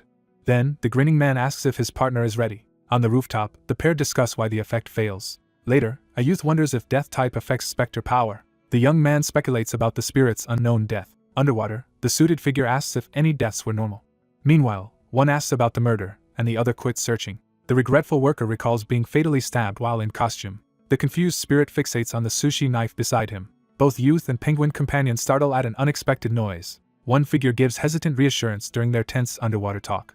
Afterward, the cheerful spirit thanks him and floats away above. The rooftop mentor relaxes and silently encourages the youngster below. Then, a figure peers into a pit at a faint symbol. The observer hovers, observing the vast cavern ahead. The tired traveler pauses in the cave, considering the journey. Meanwhile, a woman explains the plan as her ally inspects the owner's lair. A cautious scout floats ahead into the dark tunnel. The same scout drifts through the storeroom, checking the supplies. A glowing cat-like being appears, lighting the empty beds. Finally, the young man freezes at a mountain of treasure. The sweaty searcher scans the glowing coin-covered floor for the elusive spirit. Meanwhile, the wary spirit notes someone will soon return to the room. The young man suddenly realizes the glowing barrier is linked to him. A radiant object shoots downward through the jagged tunnel with intent. A spirit guide receives an urgent telepathic warning as a glowing orb approaches. The determined youth forces himself through searing heat to continue his task. Someone vows to find the captive and launch a powerful rescue. Then a determined fighter surges forward, finally spotting the target. An onlooker recoils as an unexpected blaze suddenly erupts nearby. A chained dragon roars beneath a blazing summoning circle of flames and glyphs. Suddenly, a dragon spirit materializes in the flames, leaving the witness stunned. Inside the blaze, a tormented captive thrashes and begs for rescue. A desperate youth, surrounded by fire, pleads weakly for someone to save him. Still burning, the man continues screaming for help. Night falls as focus shifts to the glowing red star building sign. Later, an investigator asks the group why they never searched the entire lair. The interrogator demands a full report on every structure the hologram inspected. An observer freezes, startled by the sudden appearance of an unknown woman. Meanwhile, a comm artist keeps sketching notes about a trapped dragon specter. An analyst studies the glowing digital map using the newly received data. A supervisor praises the glowing ally and sets their next meeting time. In a dim room, someone asks a spirit about returning but is told intel is needed. A hesitant woman pauses before a wall of documents, unable to decide. An anxious man hesitates and admits he fears the growing danger. Finally, a watcher sees the other return safely and relaxes in relief. Meanwhile, a panicked man admits he didn't know about the dragon specter. Still, a shielded boy faces the chained dragon specter. A terrified victim screams for help as a monster advances. An anxious boy panics, dreading the consequences of being exposed. Meanwhile, a guardian insists they prioritize their younger siblings' well-being. A startled man freezes as he suddenly senses danger nearby. An investigator reports that the youngest sibling has been struggling badly. A young man listens, shocked, as a life-changing offer is proposed. Someone sets a strict 4-day deadline on the case. Later, the story shifts to an empty city street at night. A tall apartment building glows under the quiet night sky. At a table, a desperate woman begs for permission to undergo surgery. In the kitchen, an anguished half-orc laments the discrimination and hardship she faces. Another woman pleads with a determined man to cancel the dangerous surgery plan. Her appearance insecurities worsened in high school, leaving her increasingly isolated. A young man, trapped inside a monster, finally understands his dire situation. A cautious resident peers through a cracked door at the glowing red intercom. Outside the building, his spirit hovers as he quietly questions what happened. Suddenly, a protective brother realizes someone watched his sisters and shouts at the intruder. High above, a determined challenger confronts the vast blue face for answers. A pursuer sprints across rooftops at night, clutching a glowing knife. Elsewhere, a startled onlooker spots a strange person floating above the rooftops. The young man suddenly realizes he is standing on the 15th floor. A mysterious man unleashes visible magic above the city, stunning everyone watching. Finally, a trapped fugitive hurtles through the night city inside a glowing container. A lone watcher stands over the city, gripping a glowing dagger. A radiant bird streaks through the night sky, trailing light. A startled person is suddenly ambushed by a swirling spectral force. A helpless victim is overwhelmed as shadowy tentacles attack from the darkness. The panicked man recoils while shadowy specters close in from all sides. Then the determined fighter ascends toward the glowing purple entity in the sky. He locks eyes with the target, warning them not to escape. Hovering midair, he tightens dark tendrils to restrain the glowing apparition. A captive hangs in shadowy restraints while a menacing voice demands truthful answers. Meanwhile, the interrogator scans the city, demanding the whereabouts of the talented individuals. A nervous man asks what exactly these so-called talents are. On a distant rooftop, an ally confirms to the spirit that the talents were absorbed. However, a wary youth confronts the glowing spirit, rejecting its explanation. The young man glares into the dark, demanding an explanation for the impossible. The same youth now finds himself trapped inside a glowing translucent creature. During absorption, the awakened one feels a powerful surge from the new talents. An investigator studies missing person notes, trying to piece together a recent disappearance. Later, he sits alone on a rooftop, silently collecting his thoughts. The young man quietly admits he tried to rescue the trapped spirit. On the rooftop, the investigator asks the spirit if other unique spirits exist. Suddenly, the man freezes as a bullet whizzes past him. The interrogator presses the unseen entity about spirits that exorcism cannot reach. The glowing spirit admits confusion about encountering an unfamiliar type of spirit. The stunned listener suddenly realizes he has been manipulated. Finally, the young man struggles to process the unsettling revelations on the rooftop. An ally realizes the chairman secretly wields powerful spiritual abilities. The investigator questions the glowing spirit about a hidden surveillance operation. A captive in the glowing cage learns the mysterious figure has selfish motives. Meanwhile, a young man questions the supposed hero's true identity. A hologram reveals the syndicate shares little stolen wealth just to sway public opinion. Thus, the observer realizes Red Star has been betraying their poor supporters. A shaken youth realizes the organization holds his siblings hostage to control him. Later, on a rooftop, an observer beside the blue entity sees a critical mistake. A terrified teen struggles to escape from inside a huge glowing blue beast. Surrounded by purple energy, the young man offers his hand to demand a pact. Startled by the offer, the wary spirit hesitates inside the misty barrier. A woman waits alone at the interrogation table, glancing at her phone. A phone reveals news that an ordinary Foundation high school secretly trains troops. The investigator studies her phone and then examines the crowded evidence board. A determined investigator strides across the room toward her target. The furious man slams his demand for an explanation, his voice echoing with impatience. A guarded woman greets a returning visitor while seated at the table with her phone. The furious leader slams his hands on the table as his subordinate urges him to stay calm after receiving alarming news about the school being emptied. The tattooed woman listens intently as the suited man reveals that only immigration and a certain official have suddenly begun to take action. The observant woman speculates about a possible alliance forming between two influential figures. The schemer reels in panic as he realizes that an unexpected alliance could ruin his plans. The woman at the table leans forward, challenging the other's conclusion as evidence covers the background. Two uneasy allies stand back to back, each prepared to turn on the other if trust fails. Two towering beasts collide in a violent battle as flames engulf the surreal landscape. A decision is made to leave the school behind, ensuring no future issues as an empty gate looms under a faded banner. The negotiator questions the other about missing supplies. The woman suggests starting over at the table. Man stands opposite. The red-haired woman claims soldiers are replaceable, while poverty persists. The cocky man agrees with the ruthless plan. The assertive planner urges immediate action to remove their rival. The suited orc reveals the fake aid program exploiting poor residents. Meanwhile, the broad-shouldered local resents outsiders investigating the town. The gruff man confronts her as she hands over a device. The orc reads his phone and learns about a dragon specter. The grinning boss bites his cigar and confirms his decision. The schemer outlines a final plan to eliminate his rival. Thus, the conspiracy's plan to kill the rival begins. The well-dressed orc boasts about powerful backers while holding his cigar. The worried man reports, per the dragon, her ex died in a fire. A lone witness sees the giant corpse and confirms the rumor. The suited orc grips his cigar, recalling the dragon's lair. The young leader announces a medical center for the orc district. The negotiator politely asks to use the other's property. Then, the elegant interrogator threatens the kneeling orc with an ultimatum. Wounded and kneeling, the fighter swears he will continue. The man waits at the table as a cautious visitor approaches. Clutching a pistol, the nervous man steels himself for confrontation. Finally, he signs the land lease agreement to secure the deal. A terrified underling begs for help as danger closes in. One man asks what's wrong, and the other hesitates to answer. A shady man signs a land lease tied to murder. Then the authority signals another unresolved issue to discuss. The suited orc reports serious trouble at his medical center. Meanwhile, an informant discovers several patients have vanished from the hospital. The interrogator questions the wary woman for crucial information. A subordinate reveals an older woman sent orcs as a secret army. The suited questioner demands the real reason behind her charity work. Suddenly, a resolute leader cuts in with a bold statement. Someone silently fears what will happen if their secret surfaces. A lone figure stands still in the wreckage ahead. The planner explains how to remove a major obstacle. They decide to proceed by targeting the intermediary first. The young man reveals dangerous power as his eye glows red. However, the orc states this territory already belongs to another boss. A dragon condemns the betrayal and vows harsh retribution.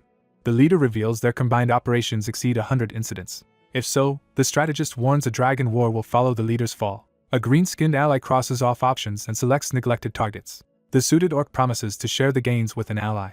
Afterward, the young woman turns and firmly thanks the authority. A determined partner seals a deal with a firm handshake. Later, the imposing figure leaves after giving orders, leaving the redhead waiting. A woman jolts upright at the table after a loud bang. The red-haired woman silently studies her open hand. The young woman recoils, disgusted by her now soiled hand.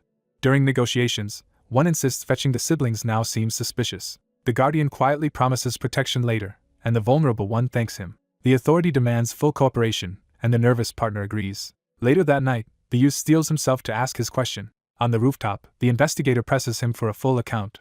The shaken witness gathers his courage and prepares to talk. On the dark rooftop, a wary newcomer confronts a sudden glowing being. Then the wary observer notices a glowing blue barrier curving overhead. They discuss a detailed bank vault blueprint as the requested item. The analyst concludes the real target wasn't the missing talents, suggesting deeper schemes.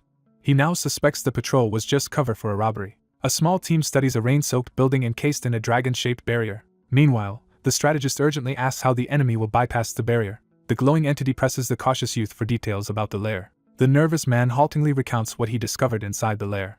Suddenly, a burning victim screams for help amid the flames. On the rooftop, a lone caster activates a glowing blue barrier. The rooftop watcher stiffens at an unexpected sight beside his silent glowing ally. The panicked youth points at the magic circle, showing a trapped dragon specter. The reserved informant quietly shares a disturbing secret about the dragons. A shadowy source recounts a rumor that a woman helped kill her husband. The young man silently fumes over the infuriating elder's recent actions. The worried ally fears the fallout if this secret is exposed. Later, a thoughtful man and his glowing companion quietly watch the city below. The lone strategist deduces that killing the caster will dispel the barrier. The strategist reports the enemy will pit two factions against each other. A wary agent raises a device as a hologram suddenly appears. On the rooftop, he receives another cryptic holographic message. Meanwhile, he freezes at an unexpected holographic revelation. The young man prepares to leave the rooftop with his companion. He urges his ally to follow and approaches the barrier. The annoyed man glares outward and demands an explanation. Inside an energy cage, he reads a message about the Elder Dragon. Elsewhere, a corporate skyscraper at night marks the next setting. A scream erupts as the door slams open into the room. A green-handed visitor drops to his knees in submission. He bows deeply before the blond man behind the desk. The orc prostrates himself, showing extreme respect. The boss grants his subordinate permission to rise. The man at the desk urges him to reveal the promised information. An aide slides a folder of documents across the desk. The young man studies the documents carefully. Nearby, an attendant waits while the leader reviews another document. The schemer smiles, certain his rival will soon lose control. The leader calmly announces he has already reviewed all the evidence. The nervous observer sweats, confused by the leader's calmness. The stern chief examines the files and demands their source. The frightened subordinate panics over his hidden ties to a dragon-hating group. He imagines the punishment if the boss discovers everything. Finally, he bows and vows to fulfill his promises despite everything. A nervous man admits he knows something about the other person. The man behind the desk mentions the guest's reputation among orcs. The orc nervously downplays the compliment. The speaker doubts the other's ability to rob an elder dragon's lair. The suited man recoils, realizing his secret has been exposed. Suddenly, the door bursts open, breaking the silence. One man flees the office as another watches from the doorway. A hat-shaded man stares forward with unwavering determination. The green-skinned subordinate recoils, recognizing the person before him. The leader releases a magical aura, signaling his allies to attack. The orc recoils in alarm. Suddenly, a radiant attack from above blasts the orc fighter. The injured fighter collapses onto the ice. After the attack, a scarred orc finally exhales in relief. The overseer watches as the kneeling man shows the exorcism talisman does nothing. The kneeling possessor explains he stays because the host's spiritual power is strong. The man behind the desk demands delaying the investigation, while his wary counterpart defends himself. Meanwhile, the blonde investigator questions whether the lair events were real as the orc watches. The strategist warns that attacking the elder first would only help their rival. Instead, the strategist proposes striking both rival groups at once, and the leader agrees. A nervous underling objects while the newcomer studies the mysterious figure. The newcomer is stunned that someone spoke to an elder dragon so casually. The assertive newcomer confronts the green-skinned underling, who recoils. The anxious subordinate recoils when suddenly ordered to act. The doubtful gangster is told to impersonate the wary boss before the crew. The towering figure interrogates the kneeling man about his suspicious behavior. An advisor calmly offers guidance to a cautious, attentive listener. Then a resolute figure snaps his fingers, releasing a burst of energy. A group in suits storms the office, confronting a calm man beside a cowering figure. The tough man recoils in shock at the sudden intrusion. The crew hurriedly sets up studio equipment in front of the green screen. Soon a well-dressed man declares the stage ready, signaling the next event. A suited cameraman quickly positions the camera, indicating preparations are complete. The man calls for help as the makeup team rushes toward him. Suddenly, a bewildered man is restrained by two uniformed women. Two women struggle to hold the panic-suited man while another person watches. An orc-faced actor sits still while makeup is applied to his lips. The battered orc examines his injuries, looking up in confusion about what happened. Meanwhile, a leader and his ally inspect the orc-like figure, satisfied with his condition. One man orders another to sit in the blood-stained chair as others watch. The anxious captive on the bloody chair asks about the other's suspicious actions.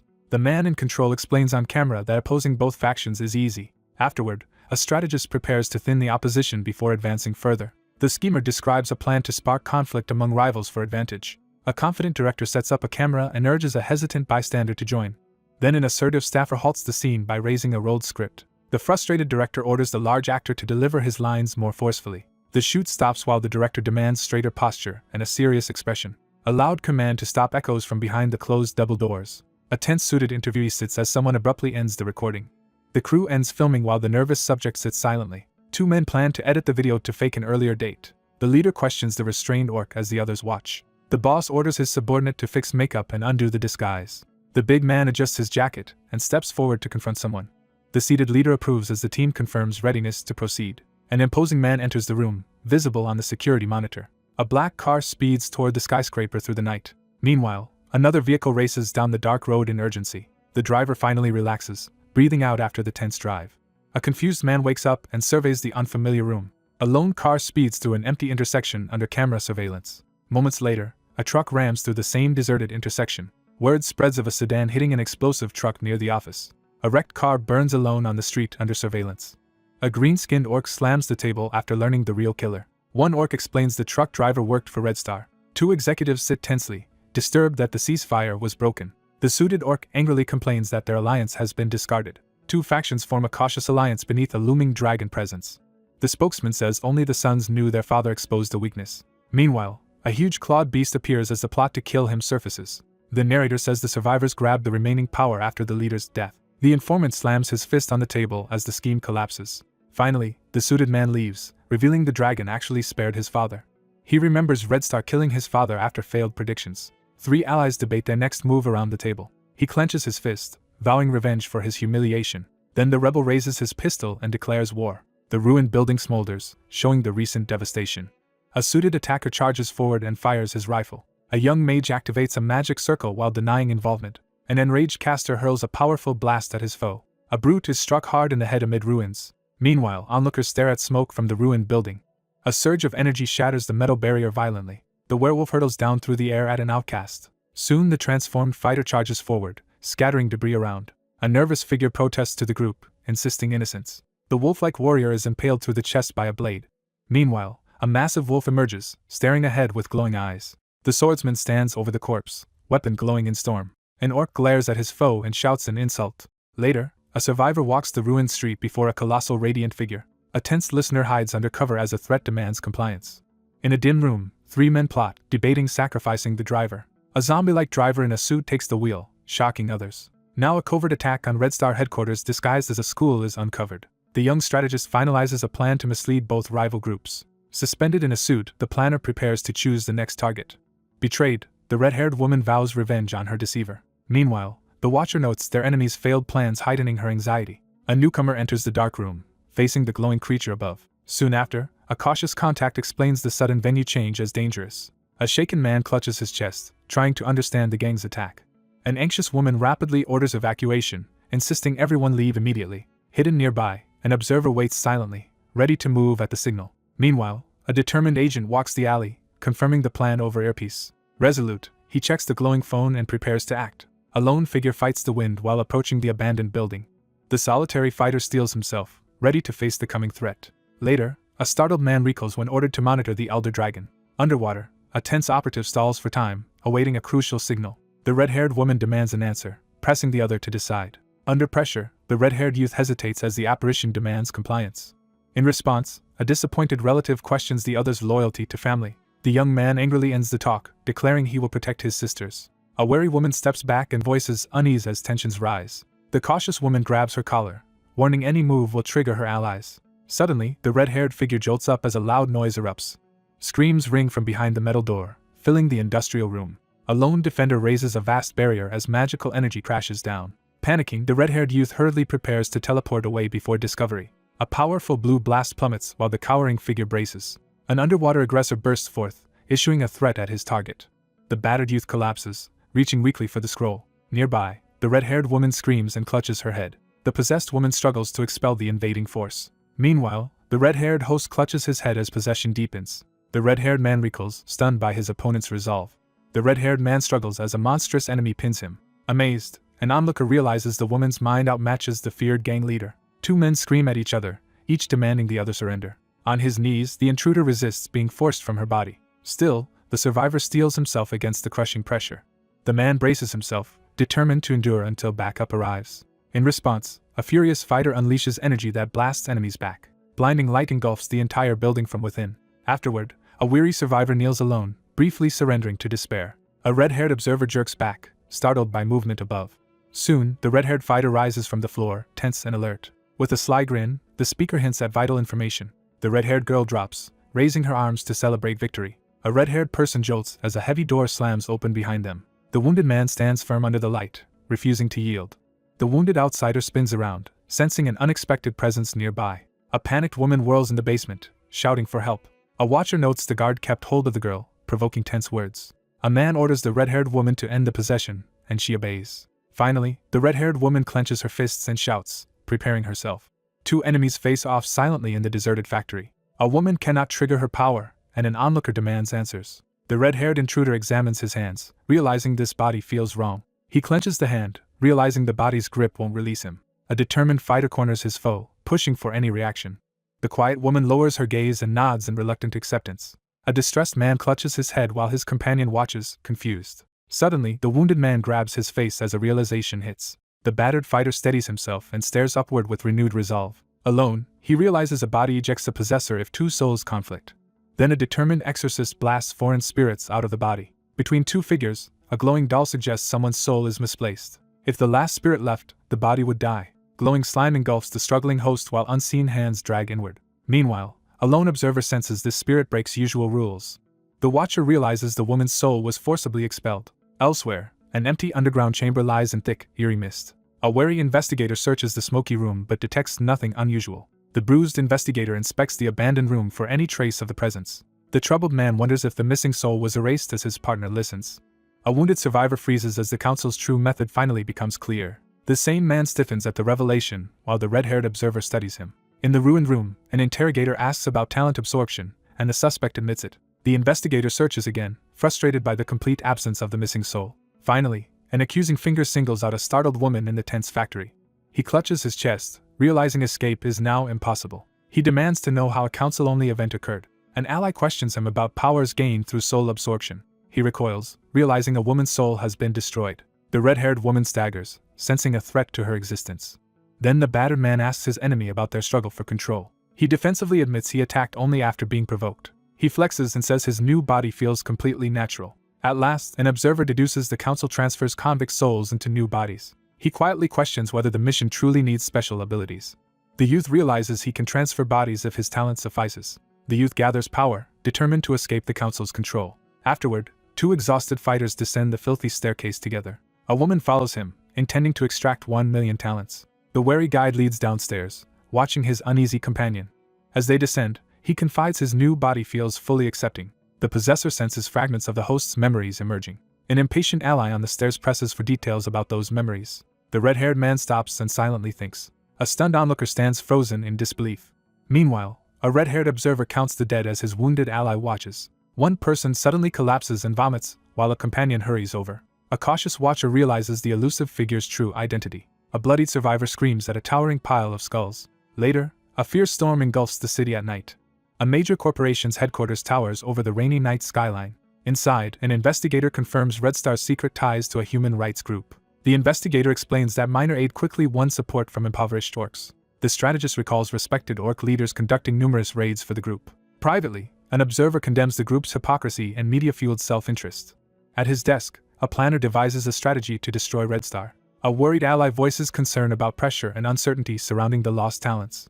A tired youth complains about repeated questioning over an unresolved request. An official closes the case as an accidental disappearance while his companion stays silent. Afterward, a careful investigator reports the administrator remembers nothing about the talents. The man tells her that forcing a confession will not restore her talents. The strategist reveals their plan depends entirely on one particular spirit. A red-haired patient realizes he can never return to his former life. Another patient quietly reflects on the recent rescue that prevented someone's suicide. Soon, two men hurry down a hallway, debating the dangers if the injured dies again. An anxious comrade worries the patient could disastrously transform into a specter. A glowing spirit bird appears, illustrating the peril of crossing into the afterlife. Meanwhile, a man quietly studies the unfamiliar situation while gathering information. A blonde negotiator agrees to open talks with the opposing side. The man behind the desk insists on settling his own dispute personally. A thoughtful figure watches as a dragon-like specter manifests in the lair. A stern elder warns an orc that baseless accusations won't affect their powerful enemy. A cautious youth requests that someone more trustworthy verify the accusation. Later, an exhausted survivor pauses to catch his breath after the ordeal. An excited searcher rummages in a locker and discovers a cap. The wary orc turns, immediately suspecting someone has betrayed him. The informant reports he recruited an insider inside the enemy base. Someone searches a laptop for data on the orc-like target's location. Then the calm informant explains transformation will work only after the target exits her lair. The young man assigns the mission to his companion and accepts the arrangement. After days hidden, the target finally emerges, so they search through her belongings. The orc investigator waits alone, resolved to finish the case today. Two workers quietly argue, wondering why her attitude has recently grown harsher. Three men discuss suspicious cargo truck activity on the 30th underground level. Hearing this, one listener stiffens as he realizes the danger of the 30th level. The costumed mascot recoils in fear upon hearing about the dragon specter. A group of workers advances carefully through a passage while one hesitates near a doorway. Then a lone worker steps forward decisively, breaking the tense silence. A wary figure pauses in the tunnel, pondering the strange events on the 30th level. A lookout notices movement by the elevator and yells into the tunnel. The alert subordinate snaps toward the noise, ready to respond. A lone man walks deeper into the tunnel, while a vehicle approaches from behind. The armored vehicle's driver glares out, coldly confronting the outsider. A wary guard challenges a suspected intruder in the underground passage. However, a suspicious worker blocks the tunnel, questioning his route as another exits the vehicle. The stern aide orders a cook to prepare a special meal urgently for their superior. A sickly student requests permission to rest in the infirmary. The strict supervisor commands the tired worker to assist the kitchen unless he is dying. The cautious orc rethinks using invisibility magic in the quiet corridor. Finally, a careful fighter holds back, knowing the surveillance camera would reveal any attack. The young man steels himself and prepares to advance. Meanwhile, the overseer sternly orders the worker back to work. A nervous aide warns that any mistake with her meal means punishment. The wounded man collapses while his calm opponent stands behind him. A vehicle speeds through the dust toward its destination. 2 escorts rush a patient through a tunnel, calling ahead for emergency care. Soon after, a scream echoes as someone bursts into the emergency room. Alarms blare and medics swarm the patient, starting emergency treatment. A nervous worker says he is leaving, and his co-worker briefly encourages him. Elsewhere, a lone scout creeps down a corridor, cautiously scanning around. The orc quietly wonders if the curse he cast was excessive. A cautious intruder slips along a dark hallway, avoiding any witnesses. The mage concentrates as energy gathers for an invisibility spell. Meanwhile, the infiltrator slips into the lair while the leader is away. The invader reaches floor 30 and sees a chained ghost dragon over one captive. A body falls into darkness while 2 onlookers below stare upward. Later, a determined man studies his surroundings, planning how to find the elevators. An overseer faces the crowd, announcing the 30th floor candidate will be revealed soon. 2 researchers wait tensely by the elevator, expecting an important arrival. Nearby, a glowing being hovers as one man enters the elevator under watch. A focused worker swipes a security card, unlocking access with a green light. 3 lab staff ride the elevator in silence, one appearing strangely ghost-like. 2 scientists confirm no new arrivals and decide to secure the extraction pipe. A suspicious watcher concludes secret experiments are being performed on the dragon spirit. Finally, the elevator hurtles downward toward the 30th basement level. 2 lab-coated scientists exit elevator and walk down corridor. Meanwhile, 2 stalkers follow them cautiously through the same corridor. An investigator recoils after uncovering a shocking new clue. Suddenly, a containment chamber activates, bathing everything in blue light. A lone subject sinks deeper underwater, unmoving as bubbles rise. A watcher surveys the lab while scientists manage bodies in pods. In another lab, unconscious people float in tubes, raising suspicion. Nearby, rows of goblins and orcs hang unconscious in tanks. The onlooker recoils again, suddenly connecting these experiments to something. A man confirms key intel by phone as another watches. He reports the missing group is absent from clinic and neighborhood. He adds that his spirit already scouted the clinic. The listener hears that a barrier now blocks the welfare center. Later, a mediator accepts a phone request to investigate an elder dragon. A suspicious man demands an explanation while gripping a strange device. The protector realizes the clinic's slum patients were secretly taken here. A technician checks a tanked figure and finds a faint pulse. The investigator studies glowing runes, questioning why captives are bound by exorcism. Meanwhile, a wary officer eyes the ceiling, suspecting hidden experiments above. Complex pipes snake through the facility, converging at a fortified chamber. A cautious scout approaches the main chamber, searching for the dragon's specter. Suddenly, one combatant hurls another violently down the corridor. The brash man recoils as he finally recognizes the prisoner. Beneath the water, a horned statue lies bound in heavy cables. Finally, an enormous submerged dragon skull appears, jaws open amid bubbles. An observer approaches the tank, examining the monstrous creature inside. Suddenly, he recoils in disbelief after seeing the living dragon. He walks the corridor and stops at another tank holding an unfamiliar dragon. Then he realizes the tank dragon might have come from another dimension. Another viewer studies a massive tentacled beast restrained in a glowing tank. A nervous man looks up and voices concern about the woman's unstable state. Previously, she hunted dragons resembling her lost partner, but now nearly all have vanished. An analyst considers the disturbing reason the woman decided to imprison others. An ally wonders why one dragon would kidnap another of its kind. A guarded watcher widens his eye at something unexpected ahead. The observer inspects a dragon-like captive in the tank, noting cables on its back. Meanwhile, an orc stops before a towering rune-covered pillar pulsing with power. A curious figure studies the glowing rune barrier, wondering what it protects. A wary onlooker steps closer to the barrier, closely examining its swirling script. The observer eyes the restrained dragon, questioning its intended use with the gifted. Soon, a hidden passage is revealed, linking the corridor to the impoverished district. A shaking figure faces a towering ghostly presence filling the chamber. Suddenly, the rune-covered pillar blazes as the artifact's power surges. Someone sprints down the corridor toward the source of terrified shouts. A desperate victim, surrounded by flames, looks up and begs for rescue. There, A lone fighter braces as a huge flame beast lunges, flooding everything with burning magic. The witness endures the embers, suddenly sure of the dragon's identity. Finally, the dragon is revealed as the mighty beast that died in China. An anxious man demands to know why she trapped her former husband's specter. Before a radiant mural, someone ponders how dragons, ghosts, poverty, and powers are connected. One person realizes the elevator is critically important. An investigator runs down the corridor, escaping with evidence. Now the elevator opens on floor 830, revealing a new area. A desperate man rushes into the elevator with 2 scientists. The elevator arrives at floor 85 but its doors stay shut. 3 people exit the elevator and freeze at an unexpected sight. Then 3 newcomers enter as guards immediately raise their weapons. A confident speaker confronts the other side with a cutting remark. A huge attacker raises a severed head, sending everyone into panic. A tall leader confronts a wounded intruder, demanding to know if he's the spy. There, an older orc woman boldly challenges the crowd to doubt her. The elder hints at hidden secrets, implying a deeper plan. Afterward, a stern leader steps from the shadows and announces 2 strict rules. A negotiator formally promises not to assemble any troops. The elder admits controlling information, suggesting a manipulative scheme. Suddenly, a ghostly orc appears before a stunned man on the floor. A determined youth steps forward and declares he will participate. The orc woman suspects she was summoned simply to lure her out. A mysterious observer calmly admits knowing beforehand, revealing an advantage. Meanwhile, a nervous man lifts a glowing device to call for help. 2 researchers hurry toward the uneasy crowd while a lone watcher observes. The elf-haired leader forbids unsanctioned magical contact with the outside. A confident woman snaps her fingers, warning her suited team someone has noticed. A startled man suddenly spots something threatening ahead in the shadows. A wounded patient in a gown is marched down the corridor at gunpoint. The observer realizes the target is currently struggling. Now, a breached cliff barrier shows the safe house compromised. 2 allies search wreckage, noting someone was taken by something unknown. A lone figure waits motionless in the rain beneath an umbrella. An investigator questions a nervous man about his early morning departure.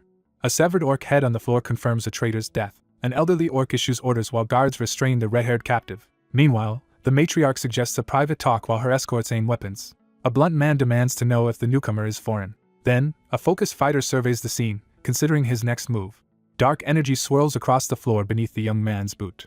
A lone figure releases powerful purple energy at the explosion's center. Eventually, the matriarch grudgingly accepts the demand, shocking the suited group. With red eyes, the determined figure challenges the unseen enemy. The central figure releases purple energy, leaving the onlookers tense and startled.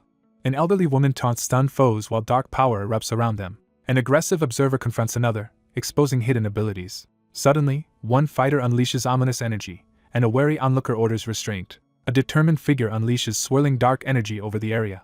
A glowing chain lock floats in a star-filled void, symbolizing a secret that not even captives can reveal. A lone figure unleashes a surge of dark energy while a tense group stands ready with weapons drawn. The wary figure confronts the unseen presence, demanding to know how this knowledge was obtained as dark energy swirls menacingly around him. The assertive outsider reveals his secret advantage to the tense group, declaring he possesses an assistant who informs him about the world beyond Earth. With suspicion confirmed, the sharp-eyed observer locks onto the truth. A pointed-eared newcomer enters and sees unconscious people in tubes. A colossal dragon stays sealed in a tank as someone watches. The chain beast struggles violently against the binding seal. A determined woman steps in, announcing her arrival. A menacing fighter stands ready while his wary ally tenses beside him. The vigilant man demands who hides behind her as purple energy gathers. An elderly orc steps up, insisting they talk instead of fight. A dark-clad fighter questions his wary foe about their looming battle. Then, 2 opponents advance across the floor as tension silently builds. One warns that hurting him now would only backfire. He adds that injuring the captive would make the agent a council target. The fighter gathers dark energy, preparing to. Bathed in sinister purple energy, the watchful figure stands tense as the woman strides away toward the elevator, leaving an unresolved threat in the air. The calm figure steps forward near the door and formally voices a request. The resolute man stands firm as swirling dark energy gathers around him, invoking a mysterious force. The elevator descends in silence toward the ominous lower level. The 2 men stand in awkward silence as the elevator hums on its way down. The assertive man outlines a proposal that appeals to the amused orc, making clear that conflict between them is unnecessary without outside influence. The resolute youth steps forward and exposes the other's actions with unwavering certainty. The taller man dismisses the other's revelation with a defiant shrug as they stand tensely together in the elevator. The young man warns that trouble is brewing on level 30, aware the agent cannot ignore it. The calculating figure pauses in the shadows, hinting at a crucial revelation that will shift the course of events. The woman standing at the end of the hallway demands to speak to the figure's hidden persona as tension rises between them. The uneasy young man looks up, questioning why anyone would want to speak with a prisoner like him. The persuasive figure steps forward in the dim corridor, promising something the rival cannot provide. The pair enters the lab, seeing rows of humanoids in cylinders. Dozens of unconscious figures hang inside glowing suspension pods. Meanwhile, he asks about goblin DNA, and the orc calmly reassures him. The elder insists on adding another condition to the request. Later, he finds a mission needing DNA from extinct demonic goblins. Another mission demands proof of ghost creation in exchange for a huge reward. There, they confirm the tank figures are the so-called ghosts. The guide leads the newcomer through a lab of tanks hiding motionless humans. The older man explains his partner died and left behind a troubled spirit. While walking, the taller guide explains specters can rarely transform into ghosts. He jokes on the phone about chatting even after becoming a ghost. The orc states he has been waiting for years. He declares he will intervene personally as his wary companion listens. The elder firmly promises to restore the fallen companion. The older man finally reveals his true, underlying desire. He learns the powers were restrained entirely for another person's sake. Now, the strategist considers resurrection, while his ally watches beside the ethereal creature. The investigator admits every attempt to restore the specter has failed. The schemer reports specter transfers into soulless bodies produce no lasting results. In response, he hears that every failed experiment has killed a dragon. The schemer announces they will change tactics regarding the ghost experiments. A caster unleashes a spell that forcibly transforms the specter into a ghost. Afterward, the researcher predicts imminent breakthroughs in understanding ghosts using these experimental tanks. The elder offers to share every secret learned from years of research. The sly planner proposes informing the council about this in exchange for payment. He extends a hand, demanding acceptance of his proposal. He pleads for an alliance to resurrect their comrade and abandon loyalties. He offers his talents as reward, hinting the deal is risky. The schemer offers a handshake, proposing they join forces in crime. An old orc points at the tank, urging the outsider closer. Two figures reach toward each other, hesitating before sealing the agreement. The aggressor's glare pressures his target into unwilling cooperation. The dominant foe raises a glowing hand, clearly threatening the robed opponent. A young man glares defiantly, openly challenging the other's judgment. Two observers face a massive tank containing a restrained shadowy creature. An authority figure confronts the other, demanding an immediate answer. Meanwhile, an analyst warns his companion that the experiment might fail. A strategist admits fears of losing power and harming a crucial alliance. However, a cautious man refuses the proposal, rejecting the risky alliance. The brooding man looks down, silently reconsidering his position. Two silent watchers observe the containment tank holding a monstrous entity. An irritated ally dismisses the other's worries and turns away. A confident scientist insists the experiment cannot fail as another watches the chamber. The strategist reports that all preparations are complete. Next, a persuasive planner asks for help with the final preparations.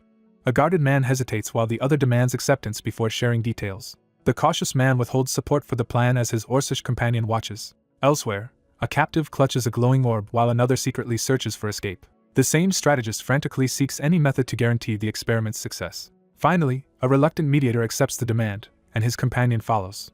The ex-convict explains beings who surpass space beside the pillar. The outsider recoils upon learning of soul manipulators. Later, the outsider asks the advisor for guidance on a secret experiment. The youth demands to know if the council backs them. The orc pauses, ready to clarify her earlier comment. The elf reveals a strong alliance with the council. The man admits the shadowy beings previously helped him. The strategist realizes why his opponent remains so confident. Meanwhile, the orc urges him to accept the crucial job. The protagonist falls silent, lost in serious thought. The superior warns his subordinate against any betrayal. The sly man offers a polite handshake. Then, they shake hands, sealing their new alliance. The newcomer walks through the facility toward the waiting woman. The young man presses the elder about restoring the specter. The authority declares a plan to extract souls from captives. Extracted soul fragments condense into one bright particle. A radiant spirit hovers above the entranced subject in demonstration. Next, the mystic outlines channeling energy directly into the specter. In the lab, one man questions the other's technique. The watcher silently scans the area for threats. However, one defiant figure insists saving one may cost thousands. The ceremonial orc sneers, dismissing the others as insignificant. The robed leader asserts complete control over the captives. Finally, the elder reveals himself as a confident elder dragon. A subdued crowd confronts the overwhelming control of one conglomerate. One captive boasts he's worth more than the others as another listens. The older orc coldly claims some lives are more valuable. A critic confronts the experimenter for sacrificing unproven young dragons. The skeptic argues that logic should also condemn another participant. Suddenly, an agitated man lunges forward, shouting as his companion recoils. A commanding leader declares they alone control who gets selected. Nearby, a possessive observer insists one companion's life is especially important. An irritable leader complains about useless subordinates while an ally follows through the corridor. The sly elder reveals he knows about the other's secret necromancy. The cautious man recoils, struggling to accept the mention of forbidden magic. In the lab, an ally questions why only living souls must be used. The scheming elder justifies using dead souls, gesturing toward the containment pods. Then the schemer leans in, signaling it's time to repay support.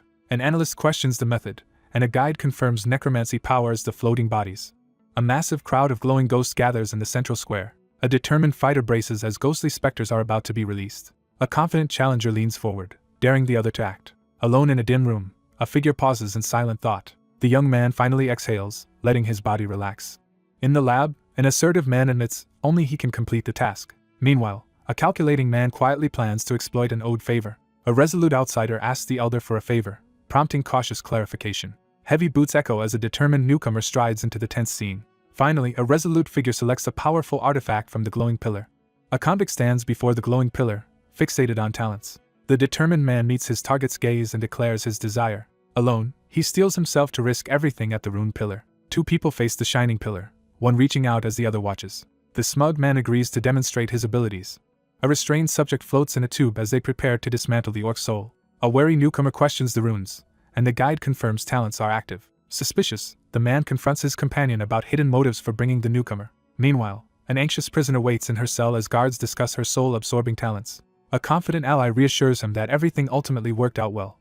A wounded figure sits on the bed, protectively guarding something important. An elder challenges the crowd and orders the glowing rune pillar brought in. An elevator reaches the 830th floor, and its doors slide open. A red-haired prisoner is escorted down a corridor by guards while scientists observe. The escorted group moves through a lab lined with glass pods holding unconscious captives. A wounded woman surrounded by guards freezes when someone urgently calls to her. A panicked man forces himself to calm down and refocus. A cautious woman looks back as two men enter the dim hall. A nervous patient between two escorts suddenly receives a covert telepathic message. In the dark hall, a resolute leader declares the start of their campaign. Someone types furiously at a keyboard, sending critical commands. From hiding, three observers watch a group gather around the glowing rune pillar. A schemer explains that another person's strange ability lets him control talents more easily. A green-skinned supervisor authorizes the scientists to begin the critical procedure. An anxious onlooker tenses as the procedure finally begins. A woman realizes she is trapped inside a glowing rune barrier. The red-haired woman freezes as glowing symbols flicker behind her. A red-haired captive stands in a containment chamber while a researcher activates it. A wary youth braces as a device prepares to extract his powers. The captive writhes as magical energy overwhelms him inside the barrier. Clutching their chests, the figure releases a burst of golden energy. Then golden symbols flare as an onlooker sees powers activating. A defiant mage unleashes radiant magic rather than surrender her abilities. A golden beam fires from the rune-covered device as it activates. Nearby, machinery is ready to extract energy from commoners and ghosts. A protest crowd gathers in Gwangwoman Square with candles and signs. The red-haired fighter rushes forward to stop the planned extraction. Meanwhile, a resolute figure stands as a grave warning is given. The red-haired woman orders the possessed person to break free from control. Soon, the red-haired caster releases a surge of golden power. Two men scream at each other, demanding the other surrender. One man hurls an accusation as energy violently erupts from him. Later, an investigator studies the glowing column, suspecting the incident was deliberate. A man unleashes golden energy from his chest, fully activating his powers. A panicked youth thrashes as energy inside him strains to escape. The desperate captive begs to escape before the towering rune-covered pillar. The desperate prisoner refuses to stay trapped as a companion watches the machine. The desperate youth loudly pleads for help, refusing to give up. A resolute man gathers himself, preparing to act as power builds. Finally, the young man, glowing gold, unleashes a commanding shout. Golden energy erupts from the chamber, flooding the entire room. The scheming orc proudly presents the scene, clearly anticipating the outcome. A startled man recoils in shock at an unseen event. Meanwhile, a white-haired observer recoils as the chamber seals the red-haired captive. A panicked technician warns the team as alarms signal a dangerous experiment failure. Elsewhere, a young man recoils from something shocking off-panel. The young man collapses face down on the runic floor from exhaustion. A cunning onlooker smirks in satisfaction at the unfolding events. A confident man makes a bold confession, leaving the nearby woman stunned. At the blast center, one combatant unleashes dark energy while another is hurled away. The empowered fighter charges forward, dark energy swirling as he prepares to strike. The young man releases a massive wave of dark energy that floods the building. An enraged fighter gathers blue energy in his hands to retaliate. A lone caster releases dark magic from the circle, forcing two opponents to brace themselves. Soon, mysterious energy pours into the shadowy chamber, intensifying the power within. The protagonist is engulfed in magic as an emergency escape ring activates. An entire city hangs upside down in the sky above the clouds. A determined attacker blasts one foe skyward with dark energy, knocking others through the wreckage. A furious green-skinned assailant dives downward toward a figure falling from a skyscraper. As he plummets, the young man calmly appreciates finally being outside. The young man realizes the language barrier is gone and lets out a relieved breath. Desperate, the young man shouts a warning as loudly as he can. A lone fighter is flung away as a claw-shaped burst of fire engulfs them. A gigantic flaming being crashes down, engulfing the tower in fire and scattering rubble. Finally, a furious orc hurtles through the city, shouting as he leaps toward his target. A powerful fighter stops the chaos and faces the monster. A red dragon charges while an orc and a shadow attacker engage. A falling dragon is chased by a lightning wielder overhead. Then two fighters collide midair, releasing energy as their battle begins. A fleeing figure runs as a menacing spirit chases behind. Meanwhile, the fighter gathers blue power, preparing to strike both enemies. A rider clings to a dragon, fleeing the ruined city. A shadow-charged fighter advances while a towering demon follows. A huge crackling dragon emerges from the stormy sky. A dragon and serpent crash midair as a lone fighter faces them below. Meteors fall through the storm while lightning erupts below. A red dragon and blue serpent collide midair, releasing massive power. The red creature savagely attacks its gigantic wolf enemy. Suddenly, the enraged beast rams headfirst into the glowing barrier. Lightning erupts from the attacker's arm in an overwhelming strike. A blue dragon's lightning blast knocks the red-skinned warrior backward. The white beast narrows its eyes, sensing a new threat. From above, the red beast fires dark energy at its hesitant rival. Elsewhere, a lone figure gathers energy, preparing a decisive attack. The fighter blasts blue energy downward, hitting the red foe and corrupted core. Then blue lightning slams into the enemy as dark energy crackles. The massive dragon lunges, jaws wide, targeting the stunned outsider. A trapped figure reaches out, struggling against the dark energy. Soon, three onlookers stare upward as a giant energy vortex forms. The trio staggers back as the ominous force above intensifies. A huge blue energy sphere descends as people watch. The beast recoils, realizing its attacks were teleported away. A fierce fighter spots nearby enemies and prepares. A giant dragon threatens the city with a dark orb. Meanwhile, the mage hesitates, stalling for time despite his allies' warnings. The mage gathers power to teleport both dragons away. Suddenly, a massive serpent erupts from a blinding explosion overhead. The enraged beast roars loudly, shaking the area. A huge blue dragon appears from energy, stunning everyone. The leading attacker strikes and demands why anyone protects the inferior. Two dragons collide midair as one bombards the other with beams. Meanwhile, an armored fighter distracts the dragon while an ally is urged. A flaming beast plummets from above toward the battlefield. A commanding voice orders everyone to quickly gather mana. The furious warrior gathers power and unleashes a devastating strike. Panicked citizens flee the city while glowing orbs crash down. The attacker is thrown back when the blazing barrier repels him. The sorcerer releases a massive spell, sending energy beams everywhere. The restrained monster struggles violently against its glowing bindings. A massive beast clashes with a blazing winged foe amid magic. The defiant caster releases energy, forming a dragon head that attacks. Terrified citizens run while one woman freezes, staring upward. A towering warrior charges through flames, rallying allies to protect civilians. From swirling energy, a new monstrous entity emerges roaring. A massive beast bares its fangs and snarls. The attacker strikes as the blue dragon falls. A battered fighter hides behind a barrier against the spell. The monster recoils as a blinding blast nears. A dragon spirit bursts from swirling violet energy. Meanwhile, a bystander recoils as purple energy erupts nearby. A giant beast and serpent collide midair, releasing purple waves. An exhausted man releases a wave of dark energy. The dragon reels, suddenly teleported from the city to the sea. An observer watches a stranger overpower the massive midair dragon. Suddenly, a towering fanged beast with blue fur appears. The colossal dragon mocks its challenger, calling his magic useless. The dark-clad fighter keeps attacking, trying to exhaust the dragon. The towering monster roars, daring its lone opponent to win. A dragon recoils as a winged fighter races toward dark energy. Then, a witness staggers as sudden understanding hits. The outsider releases violent dark energy that shakes the area. Dark energy erupts and engulfs the glowing central core. A cloaked figure erupts with power, revealing immense hidden strength. Above the whirlpool, dragon and winged demon face off fully charged. Then, a monster erupts with dark energy and attacks. The dragon lunges at the looming dark figure to clash. Meanwhile, a purple energy slash rips diagonally across the battlefield. The massive dragon releases dark energy that obliterates everything ahead. Afterward, the wounded beast, sparking with blue lightning, lunges forward. The red giant punches the white beast, shaking the battlefield. The crimson beast challenges its foe, signaling the foe's downfall. Then the enraged dragon prepares to strike down its enemy. The electrified monster roars, overwhelming its horned opponent. A fighter smashes an electric blow onto the creature's head. Suddenly the lightning dragon crashes into the water with force. The massive beast is engulfed by a violent energy blast. A towering dragon charged with blue lightning readies a fierce strike. Meanwhile, a shocked man recoils as red slashes strike his eye. A huge dragon thrashes as glowing red restraints tighten around it. Then a radiant beast erupts from the sea, surging upward. The restrained beast thrashes and roars as the glowing bonds tighten.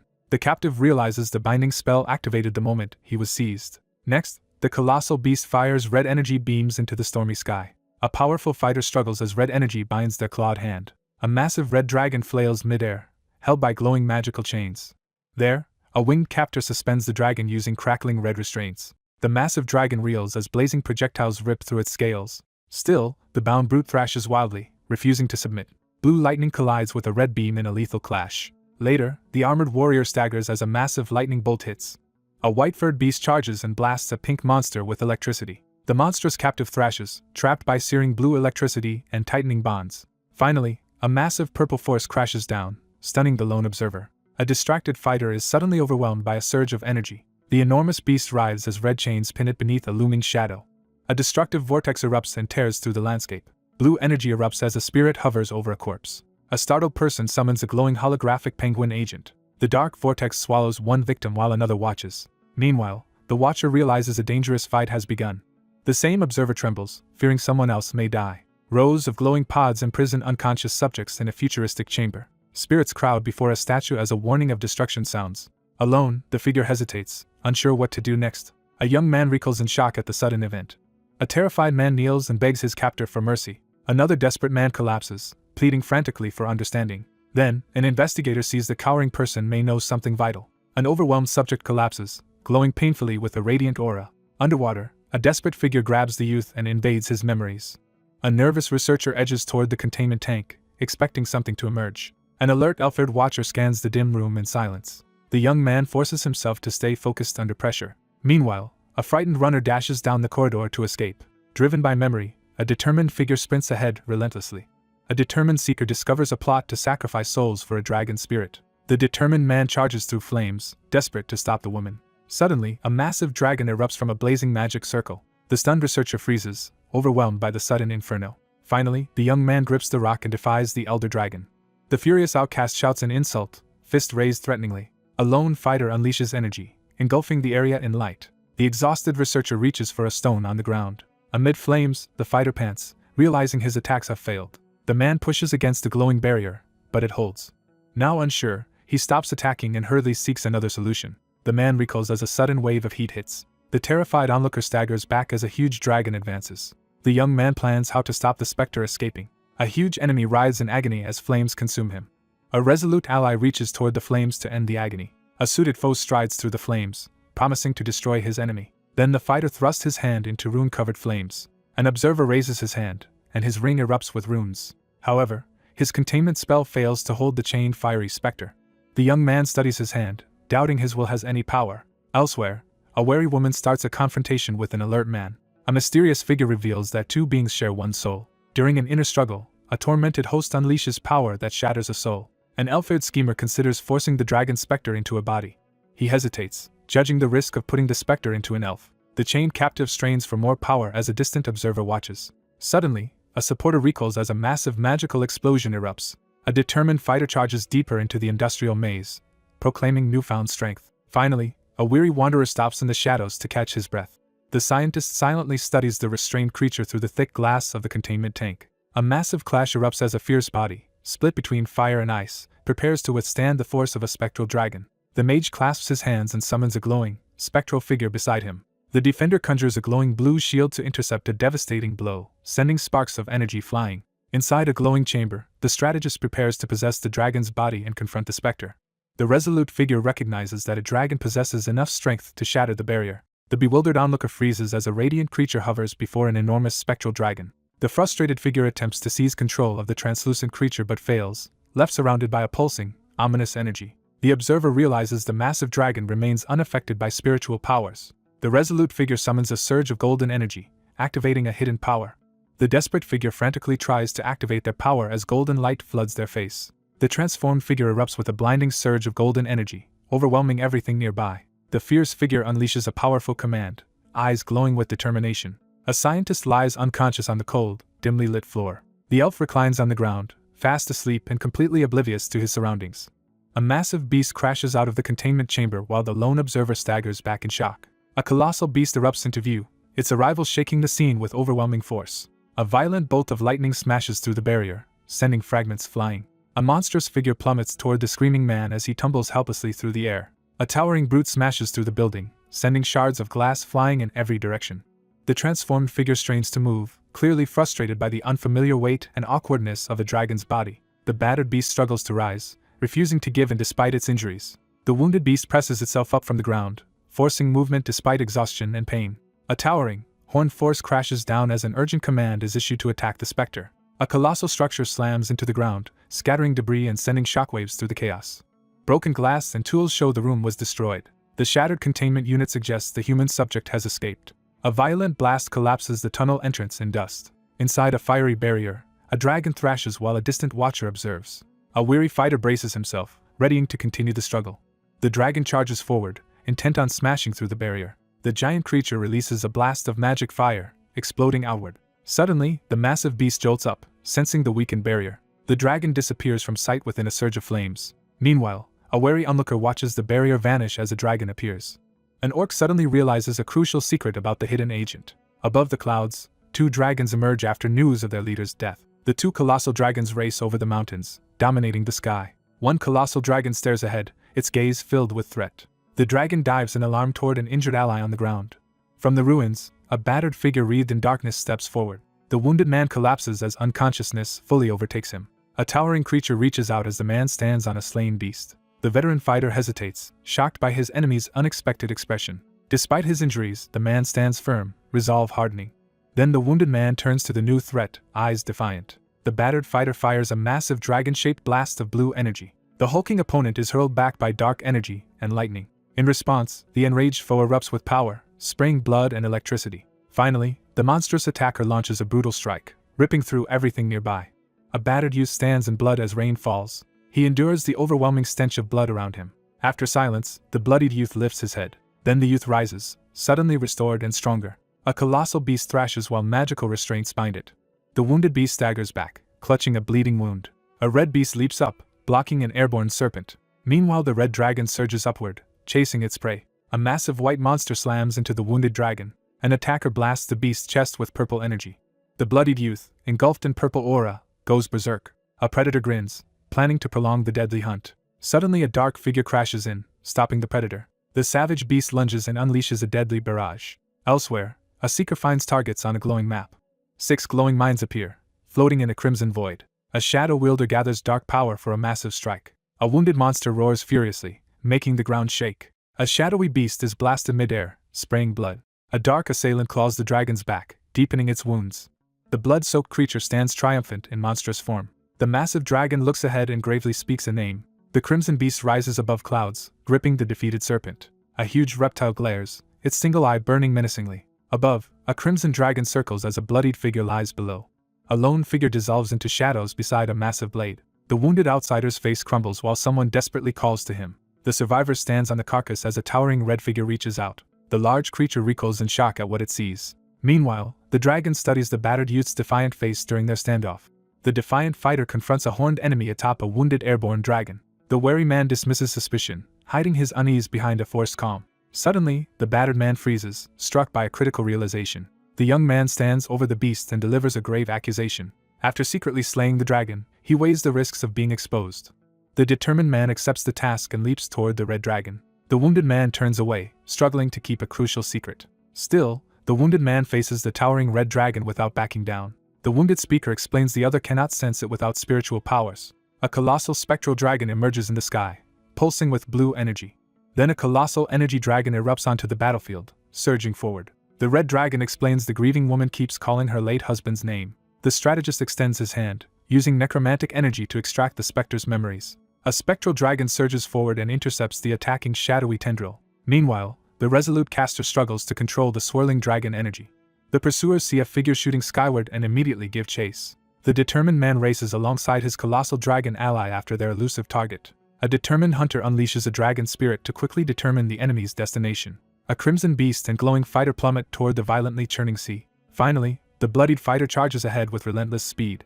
The wounded fighter pushes forward despite his injuries. A battered man collapses, overwhelmed by memories from drinking blood. A young hunter pauses, shocked by his sudden certainty about dragons. Meanwhile, he tumbles through the sky, questioning the source of his memories. Above, a massive dragon passes, heralding a new threat. The injured survivor grits his teeth and forces himself upright. Nearby, a nervous watcher swallows hard, visibly tense. A cautious scout and a red beast both tense at a sudden disturbance. A dismissive warrior ignores warnings and walks away, leaving a stunned companion. Two dragons slam together as surrounding flames surge higher. A stunned beast recoils as a shattered barrier vanishes with its ally. Anxious, the observer sizes up the agent, doubting he can win. A colossal firestorm engulfs a winged demon as a dragon-shaped blaze advances. Engulfed in flames, a pleading victim faces an unmoved executioner. A colossal flaming dragon looms over the devastated battlefield. The monstrous beast bellows helplessly while flames consume it. A horned monster recoils as a glowing beast releases a devastating strike. Elsewhere, a dragon-like foe staggers back from a sudden blazing attack. A panicked witness screams that two spectral forces colliding will be catastrophic. In response, a commander summons a colossal dragon of fire and energy.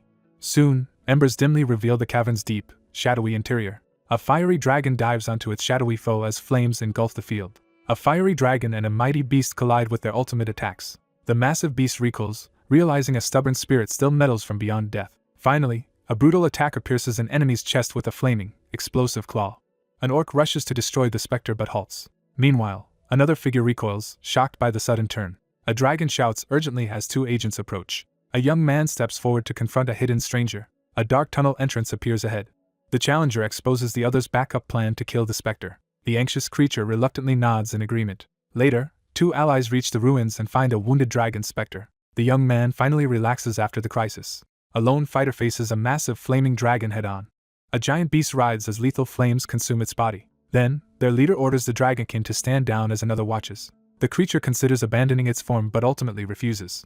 A wary observer scans the area, sensing imminent conflict. The weakened dragon nears death, exposing a critical vulnerability. Suddenly, a fiery dragon specter engulfs a monster and seizes full control. A calm mediator warns the orc leaving now will kill the dragon. He orders the other to stay. The cautious visitor faces the massive dragon and presses for answers in the heated silence. Two men stride confidently into the ruined chamber as a massive dragon-like beast emerges from the shadows behind them. The dragon-like figure confronts the younger man, demanding to know if he is responsible for the broken object. The advisor estimates it will take about a month to repair the damaged facility as the others listen in concern. The anxious beast hesitates as the two figures calmly assure it that its living arrangements are not a concern. The armored figure assures the other of safer protection while standing guard outside the quiet bookstore at sunset. The calm figure urges the anxious beast to stay still, raising a hand to prevent any sudden moves. A stern leader warns them not to waste talents. The beast bows, accepting the order without question. A guide leads his two companions to new quarters. Meanwhile, a reptilian enemy advances while a lookout stays alert. The beast urges the young man to hurry alone.